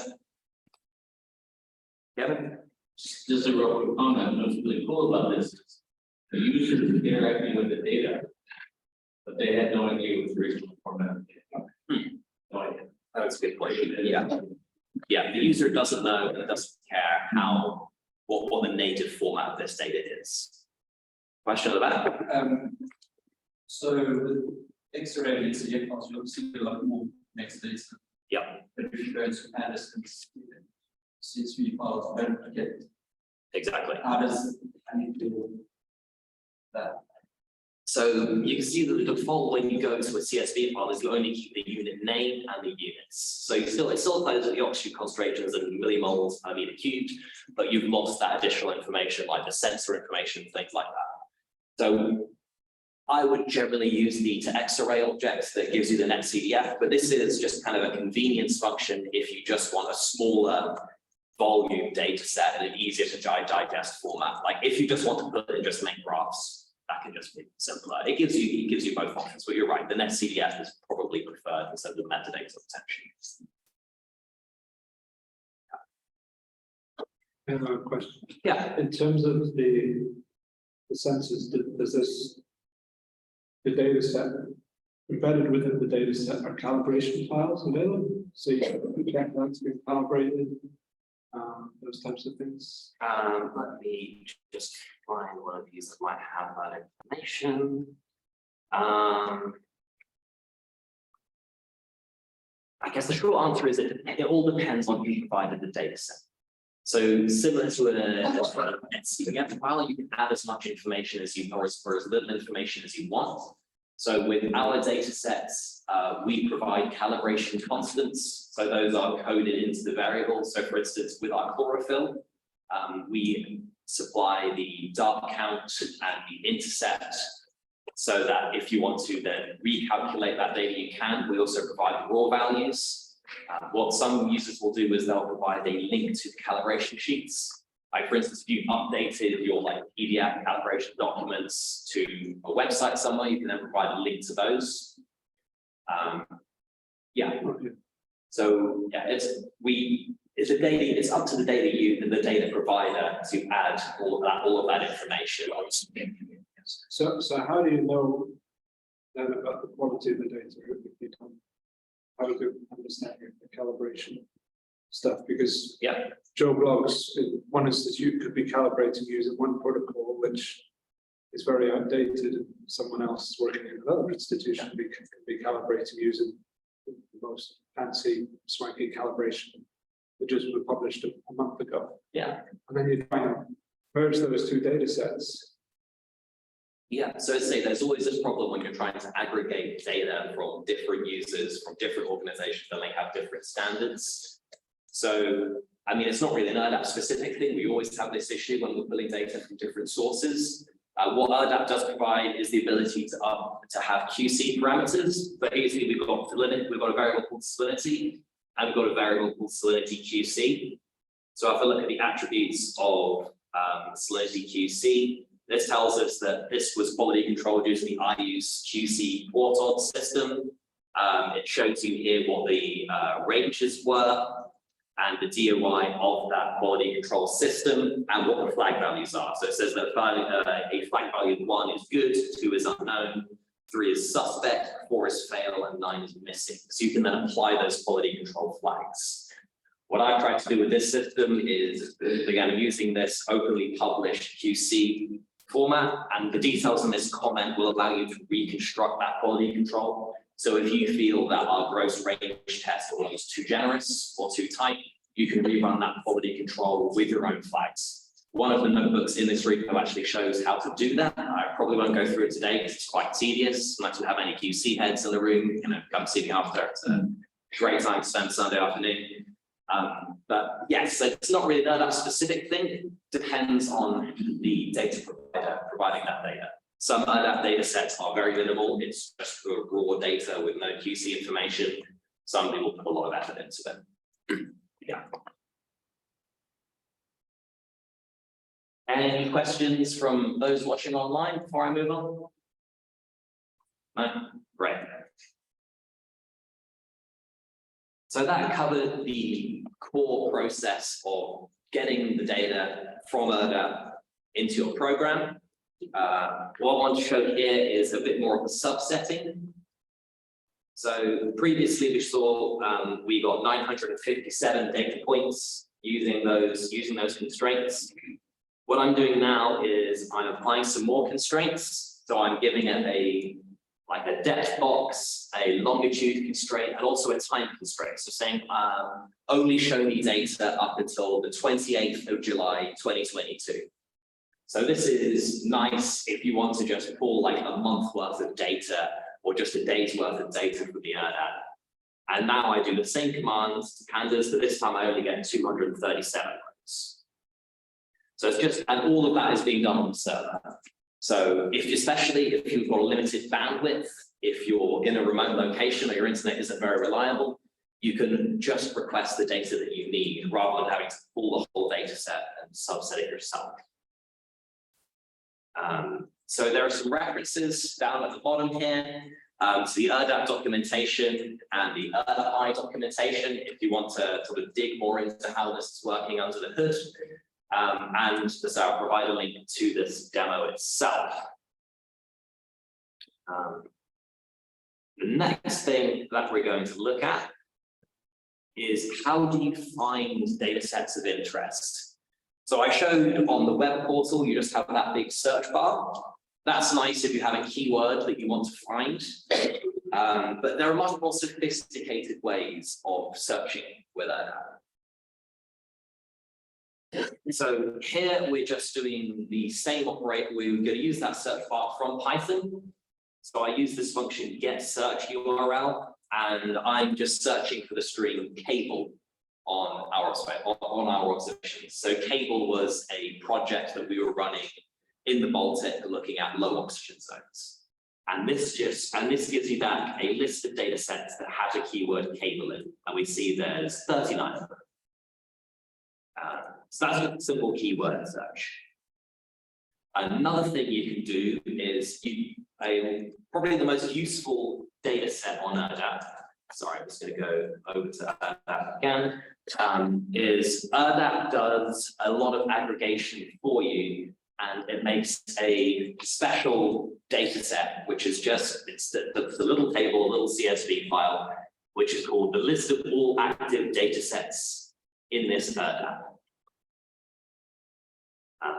So it's not much to look at on here, but when we download it as a file and make a table of it, what we get is a pandas or table, which a row for every data set and metadata about that data set. So it shows you, for instance, the spatial extent of each data set, what kind of data format it is, with the time series that it covers, and the little information URL on that data set.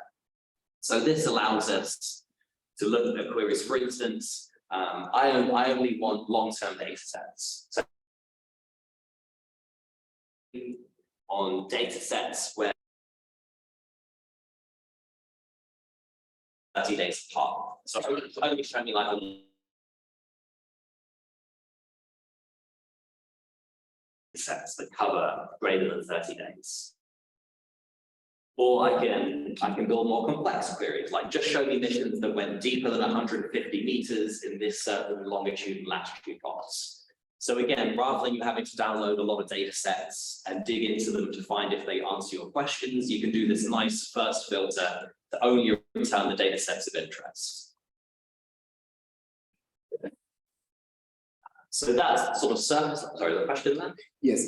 Yeah. Sorry for taking you back. So okay. As an example, when you went on and you searched for chlorophyll, yeah, there were a whole lot of data sets. How do you make up your mind on which data sets to look at? And how would you decide on, maybe you mentioned this, sorry if I'm taking you back, no, you're good. But how would you also decide on the quality of the data and say, okay, so I've got this and I've got this, but I think let me go with this. Do you even see the sources of the data? Do you have that visibility just so that I can decide this is the data I'm going to draw on and to buy out? So it's an interesting question. So in terms of quality, I guess the first check would be, where is this data coming from?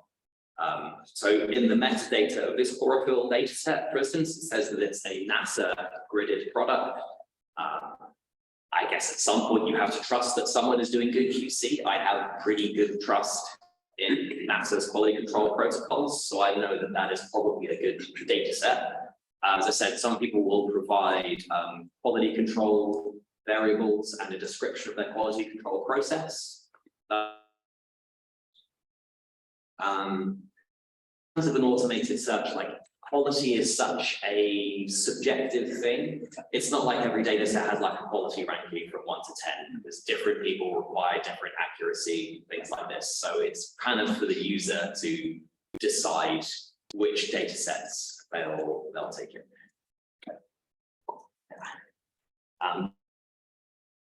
Get queries of, does this data set cover my region of interest? Does it have a high enough like resolution to answer my questions? And that you can absolutely get from that. So that was the surface level metadata. We can also go a lot into the metadata. So this is a function called meta. I won't go into it in detail, but what it does is it pulls, it goes through, and for each data set, it just asks for the very last data point in NetCDF format, and then it reads all of that metadata. So here's the kind of metadata that we get. So for each data set, we get things, I'll read how readable that is. So we get the extent of it. We get, for instance, the model name of each sensor. We get its calibration dates. It tells us which sub-basin of the Baltic this was collected in. It gives you little details like an acknowledgement, a DOI.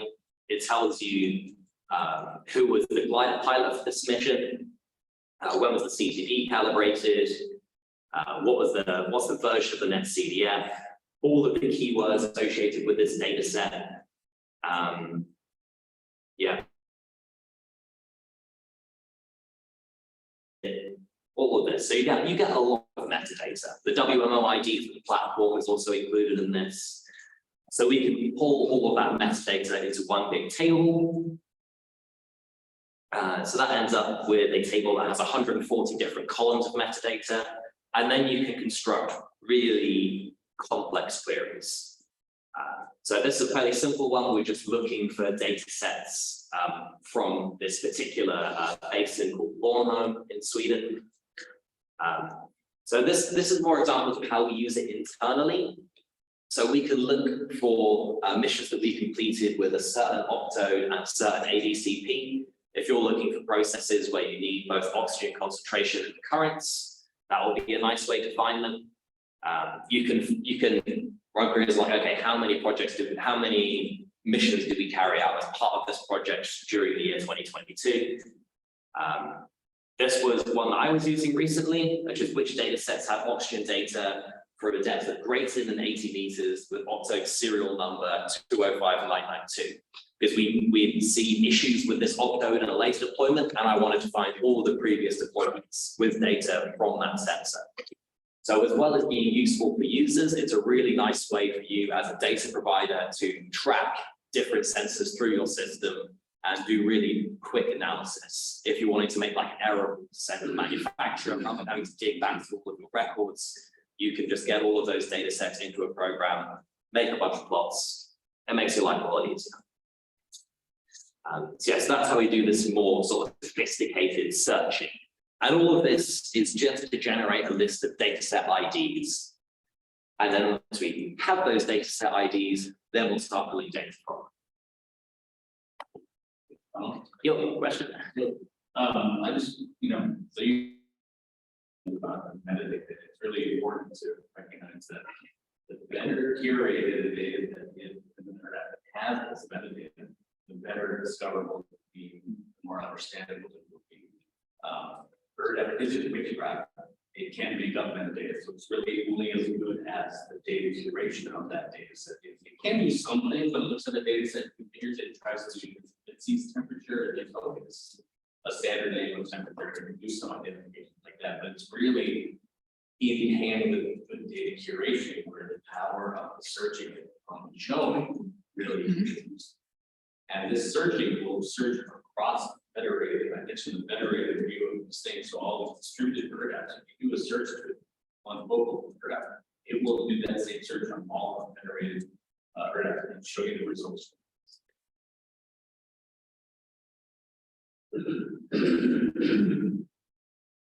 So I've just posted the link to this repo of all these scripts in the chat. If anyone wants to use these scripts, we'll have more of an explore through them.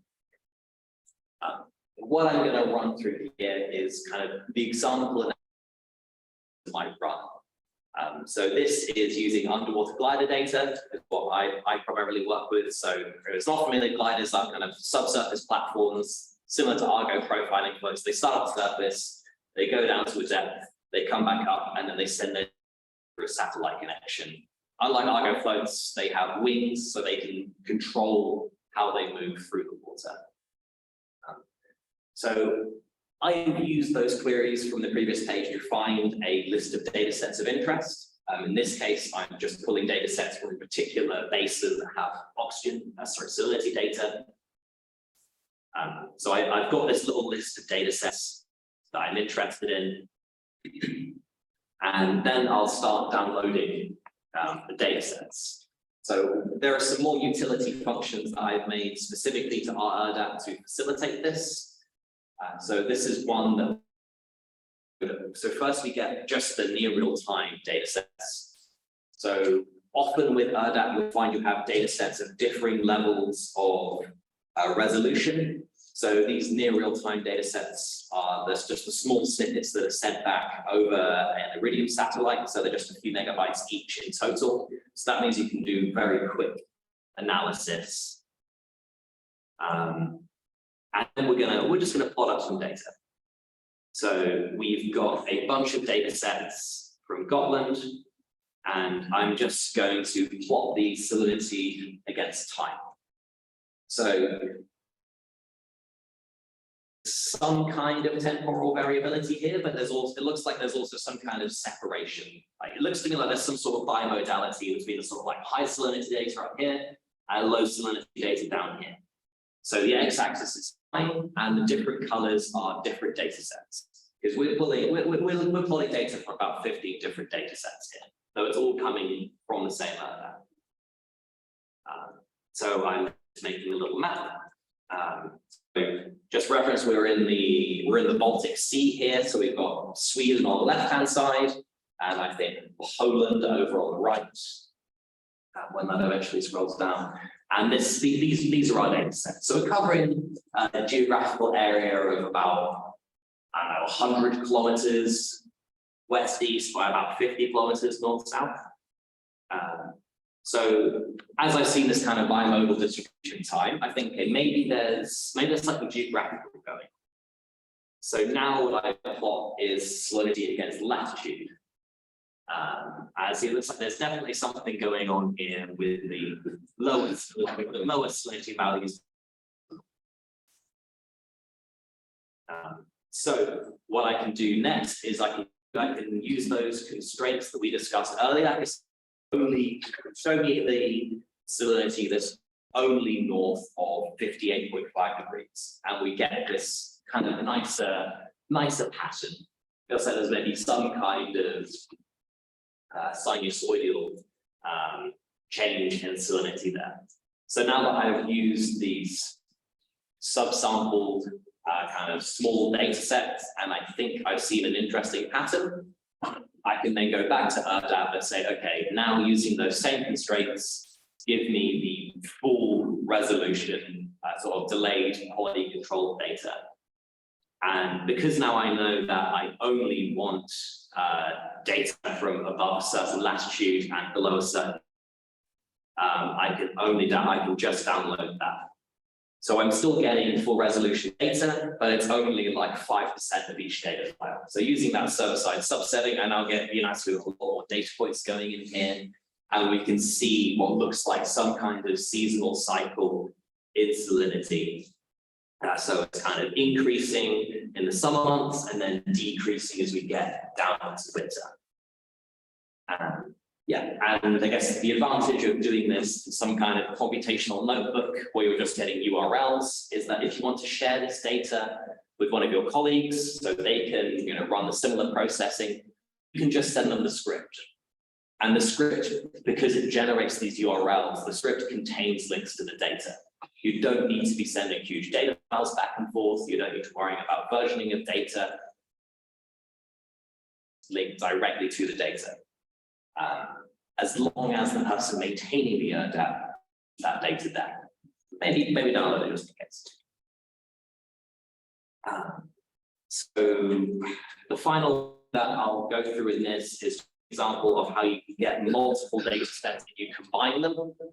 We talked before about the potential difficulties of combining data sets because you need to be able to trust that they're using the same format, that they're using the same standards.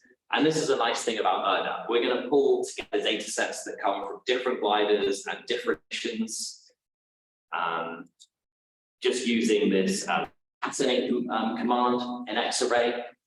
And although these are different, because ERDDAP has the randomization, combine those data sets together into one object.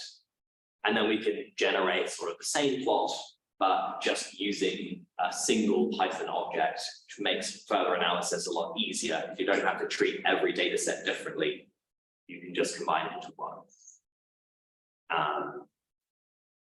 Yeah, that's just some tips and tricks. So that's us sort of having gone through an example of processing the glider data. Are there any questions?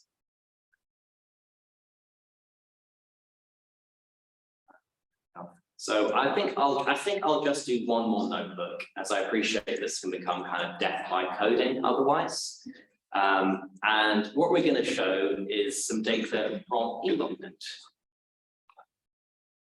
So far, we've just been showing stuff from our gliders. So just to show that this will work generically. So eModNet is and Antonio run, which provides a lot of aggregated European data. You've got what, several thousand data sets on there? Yeah. So you have a lot more variability of data on this rather than just glider data. But the process is still the same. We still set up our little ERDDAP object, but this time we just go to the eModNet physics ERDDAP rather than the voice of the ocean ERDDAP. That's just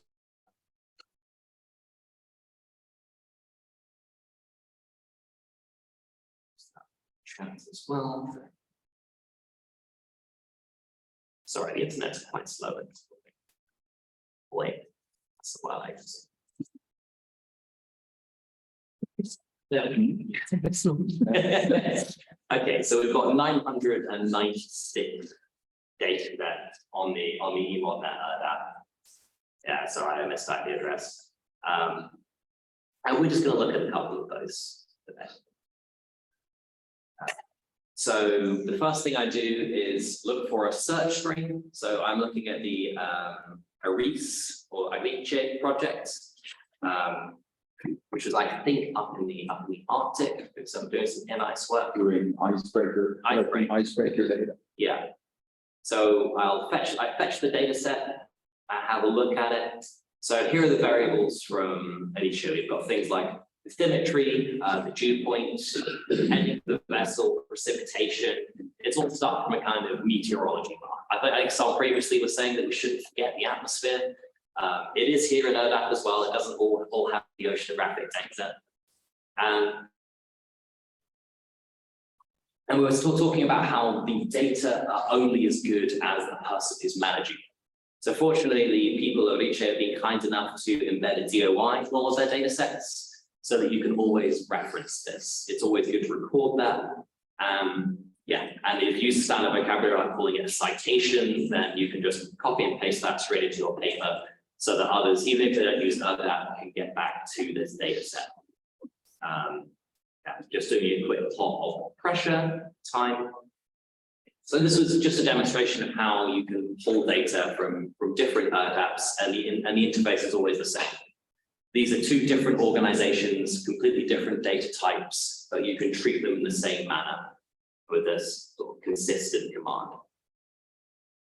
So far, we've just been looking at time series data. The other sort of big data type in ERDDAP is gridded data. So this is stuff like satellite data, model reanalysis. A lot of the really big data sets are gridded data. And ERDDAP treats gridded data a little bit differently. So you specify the protocol GridApp. We're just going to look for some SSS, or sea surface salinity data.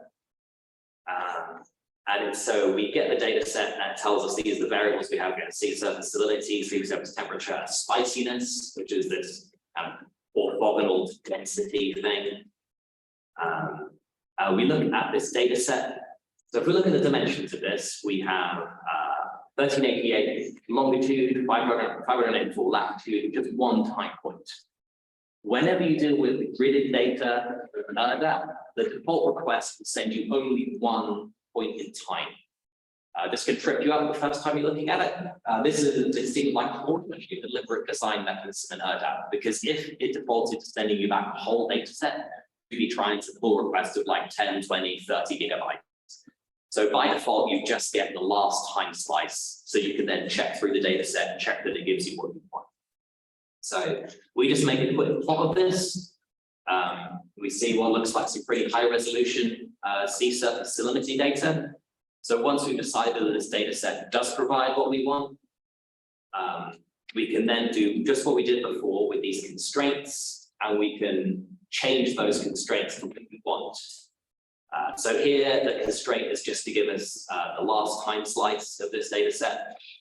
We can instead expand that. So I'm asking for a time between 2018 and 2021. Another nice thing with gridded data is you can specify a step. So for instance, if the data set is daily and you only want monthly data, just specify a step of 30, and it will only send you back every 30th time slice. You can also do steps in longitude and steps in latitude to downsample the data. And then we can just specify the time slice and plot that data out. So I've just specified an area around the Baltic. I've downsampled it. So I'm just going, I think these are like half-degree boxes rather than a 50th of a degree. And again, all of that stuff is done on ERDDAP, so you only pull the data that you need. So it's all of this thing of trying to reduce waste and have something that works on a low bandwidth system. I've actually used ERDDAP for sending data out to teams who are at sea before, so they can request subsample data from ERDDAP to not stress the data connection. Yeah, there's a link to the EMOD net ERDDAP here, and a bit more information on programming GridApp. I think that's probably enough notebooks to work through now. I say, if you If you think ERDDAP is worth a try, I would encourage you just follow and having a look through, even if all you use the notebooks for is for generating those URL queries, and then you can generate URL queries in this, and then just download them as MATLAB objects or as Excel spreadsheets, whatever you want to use them for.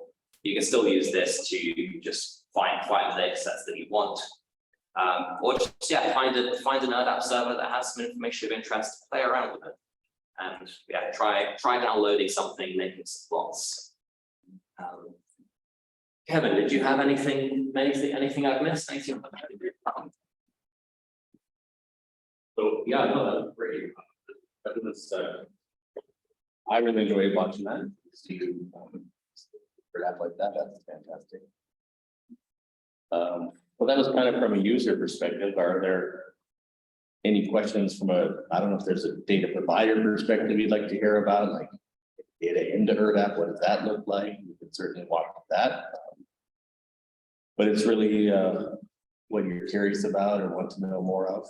We have time. Yeah, those are lined as well, either from a user or a provider perspective. If you have any questions, now is a good time to ask them.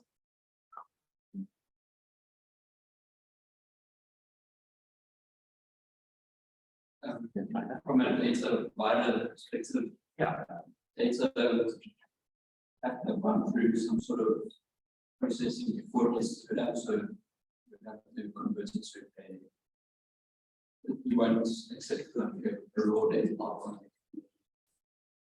Depends on the format that raw data file is in, but if it's some weird binary format or some proprietary format, then it would have to be converted to something.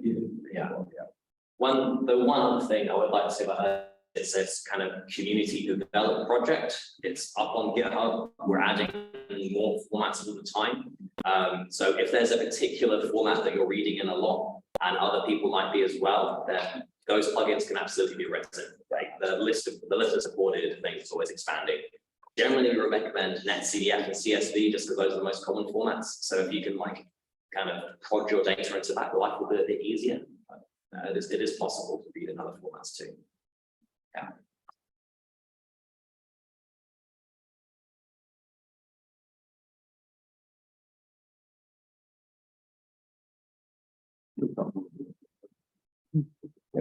We can show more. No more questions.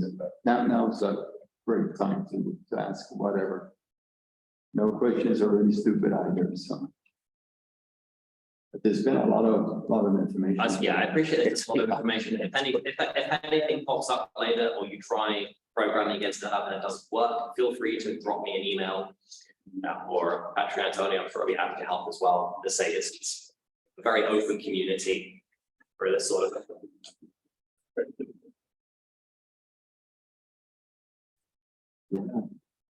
Yeah, okay. Let's turn to Anne.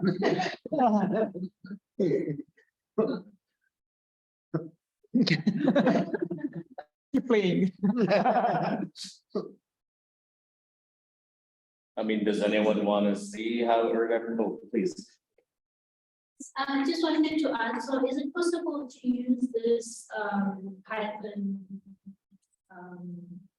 or Jupyter's notebook to, let's say you want to do some statistical analysis. So you are able, like, let's say, want to use daily data or hourly data, and then from there do some statistical analysis.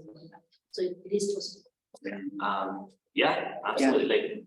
Let's see, this is online. So once you've got a data set into something like pandas or Seaborn, or Excel or Seaborn, you can run statistical questions against it. You can get sort of mean, median, variations, things like this. You can make statistical plots very easily, similar to MATLAB or SPSS. Or you can just use this as a tool for writing out data into a format that you can then read into your preferred statistical program.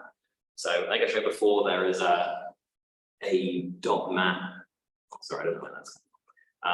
There is the option to just write to download data directly into MATLAB format. If that's your preferred way of working with it, or you have a lot of trying to come over to the good side. It's other. Yeah. So we have such as that it's like we can do this quickly in MATLAB and but I'm going to tell you of the next ones and how efficient Python is. So I wanted to ask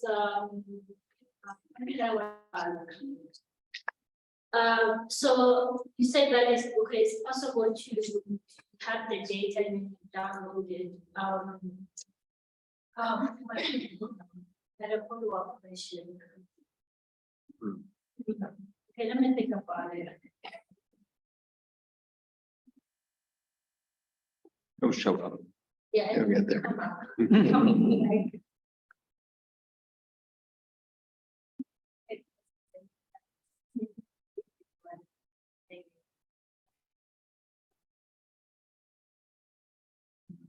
Yeah, and you know, what Callum was showing was the Jupyter and the Python, but of course that's only. There's R, MATLAB, Google Earth. Now I remember. Okay, so when you have, let's say you have global data set, right? And then is it, are you able to request an extraction of a domain instead of, you know, doing the entire, or is it something you do like post-process? So like draw a box of an area, something. Because You can subset. you can subset, right? Yeah, you can subset. So meaning that when you requested the data, do you specify that you're subsetting? Okay. Yes. The limitation at the moment is that you can only subset this, I mean, let's say a rectangular area. Yeah. But you can do that. Yeah, so that's why we use these sort of longitude and latitude sliders to set that geographical area when this thing eventually catches up. In the vertical, you have a slice. Yeah, if it has different vertical slides, like if it's like atmospheric or general circulation model output, you can select depth levels within that. Yeah. And on a temporal scale, so it's also nice tools where you can say now minus 24 hours. Yeah. And so that way, every time you hit that URL, you're asking for the latest current in the last 24 hours. So the same URL, you just keep hitting it, it's going to give you the updated data as it's updated. And you now minus 2 hours, now minus a week. You have a lot of like, you know, it's quite granular. Yeah, some constraints like that and some capabilities like that. That's nice. Yeah, and you can say, you know, for the last 6 months, you can say order by closest, let's say minute data. You can say, I want to order by closest, but just give me every hour. And so instead of getting every minute, it will automatically on the back end, just kind of choose the first, you know, nearest hour. And you could either do that by just the value or by an average for that whole previous hour. So there's a lot of power in how you request the data to sort of, you know, constrain it more and reduce the amount that's counts that, you know, that you're passing over.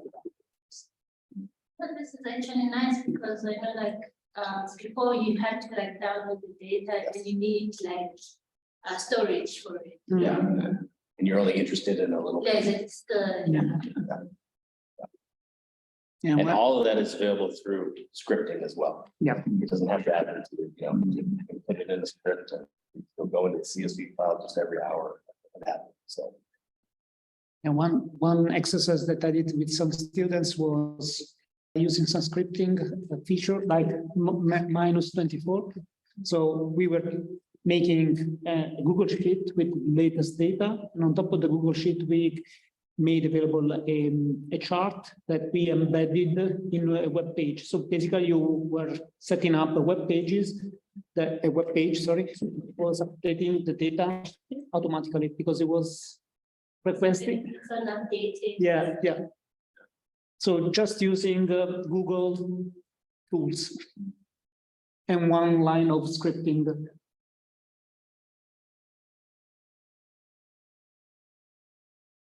Nice to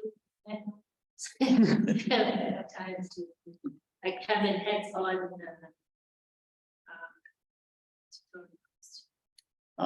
Yeah. Okay. Yeah. I would usually run this as hands-on tutorial, but I think if as soon as we've got like a couple of people running this in this room, then the connection would get out. Next time.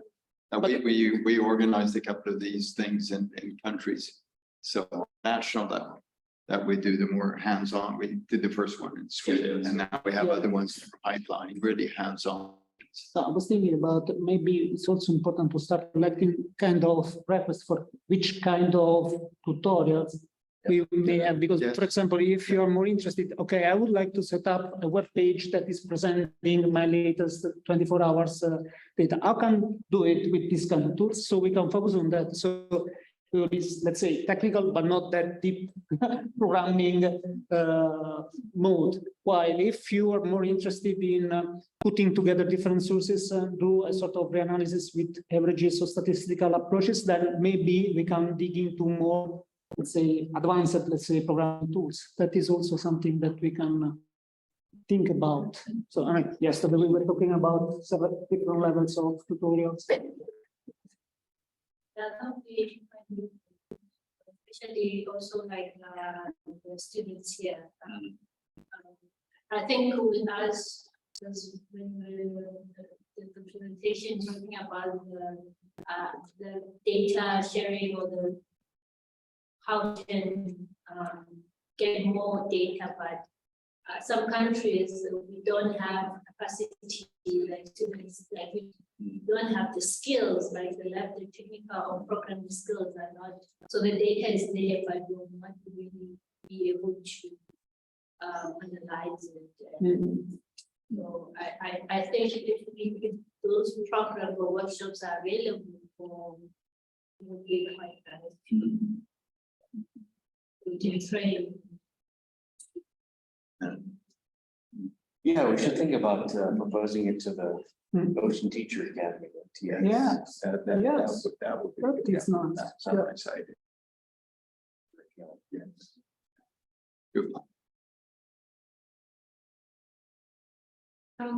So here at the department, we obviously generate lots of data all the time, and then it has to go to our own server, our own research server. With the data providers have to repackage this to put it on ERDDAP, or can you connect directly to our research server and get the data that way? Because it's really troublesome asking them to provide their data. So now if I ask them to provide it to two places, it's just It doesn't, they want to do it once. yeah, once. And then we have a whole team of data curators in the background who would have the ability to connect to whoever needs to be connected to. So is that's an option? Well, yeah, I guess that in your case, the best will be to install a local ERDDAP. So you run your ERDDAP and then you connect that to the different sources. So they did it. I mean, they do the creation once, and then the data is ending up in an ERDDAP instance. And from that ERDDAP instance, then you make it visible to the rest of the world. That is the easiest way to do that, because then ERDDAP can also be connected to a classical database, Oracle database, or yeah, for some of our data would then have to be, because, for example, if we come off a cruise and one of our biological projects where we only dealing in image data now, we're not dealing anymore at all in like microscope data. We're generating 200 gigs of data for our cruise for one project, and then we have about 7 to 10 projects that deal with image data. So we wouldn't be able to plug that in, but we would be able to process it into numbers, plug the numbers into ERDDAP. If you want the images, then you come to our system. So one of the sort of data types in ERDDAP is just like a table of, for instance, image names, and then associated with each one, like location, species observed, or depth, things like this. They can then just allow people to more easily discover those images and download them. So, that's not that.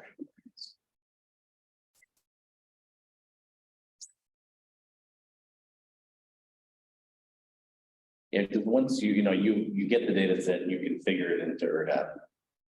And then from then on, as long as the general structure of that data set doesn't change, every update would just immediately automate. You get it from the other remote people, and then just put it into ERDDAP, and it would just update. Show it. So it just one-time configuration. and then you'd be able to just populate it with updates. Yeah, because I mean, some of these tools would be really helpful because we're generating data for questions that is questions on governance. And so that's where the information would go, and it goes into reporting systems, which isn't necessarily going to the right people who then require the data for, United Nations. We do United Nations reporting, but we do it via our own government department.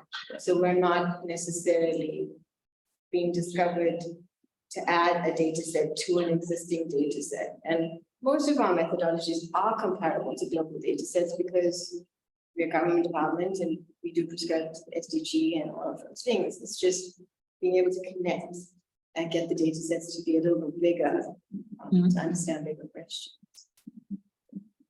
We're doing that right now with a bigger project on microplastics. So we started a regional project on microplastics, where now we have 14 African countries.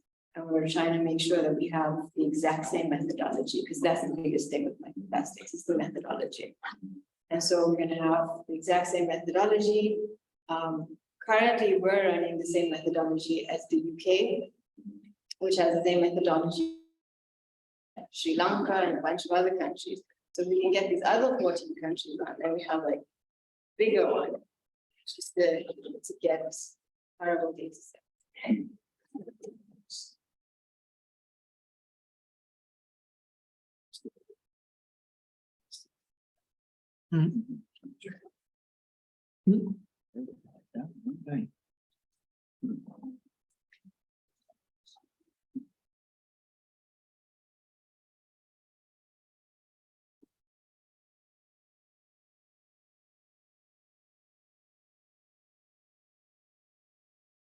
Is it just processed data compared to every single database, that list that you showed earlier, is it just processed data?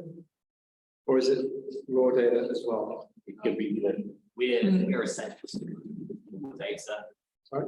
We're sharing essentially raw data. From our guidance, we provide some quality control flags. We provide all the data that comes off them just in a standardized form. So they're processed from that rather than a binary file. They're in like readable CSV, but it's pretty much the raw data on the platform. It's up to the data provider if they do any pre-processing. Yeah, there's nothing to stop from sharing raw data through it. But your stuff that you're sharing is not processed at all, it's directly coming off the. Yeah. Yeah, it's got additional metadata associated. For instance, we take the raw chlorophyll data from the glider and we add the metadata that says like what was the sensor, serial number, on the calibration constants, things like that. But it's the numbers that come straight off the instrument. But is that? Will there be?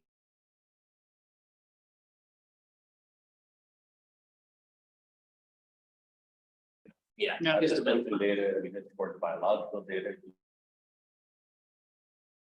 Really just depends on whoever the data creator or provider wants. And again, it's, the metadata is critical to understanding what the data set is. And that has to be with the data, but there's also a data set for in ERDDAP, where if you have data in there, you can actually go through it and ask you a bunch of questions about the data, and it will associate that metadata with data if it didn't already exist. The ways to document things as well.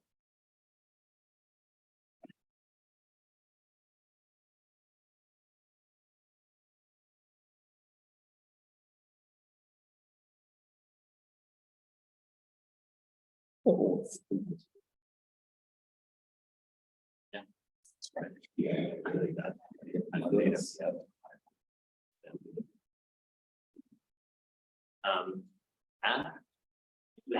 do we have any today?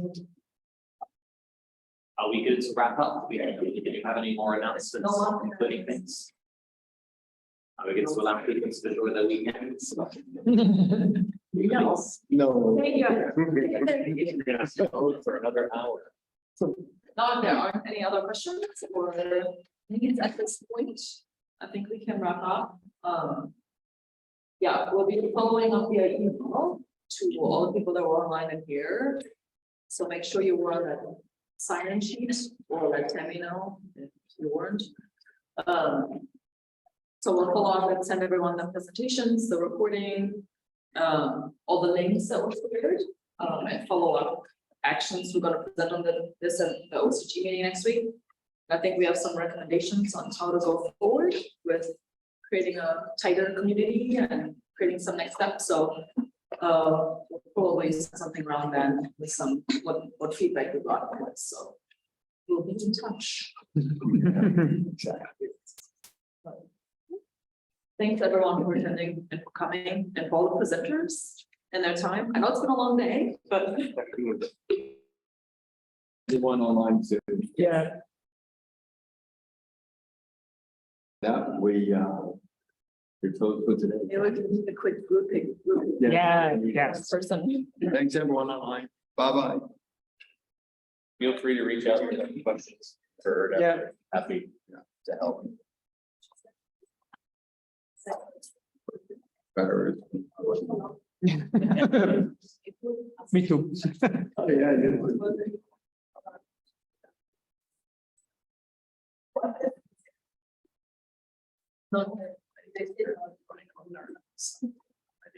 The one thing that I think is interesting. What happened? Can we get all the flights to the table, please? The backing up the flights.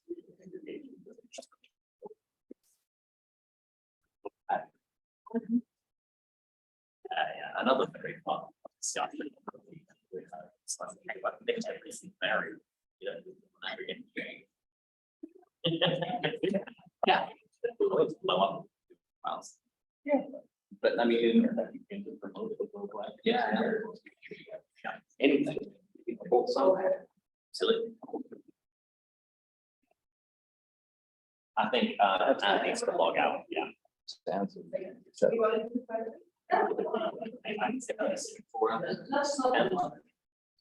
Yes.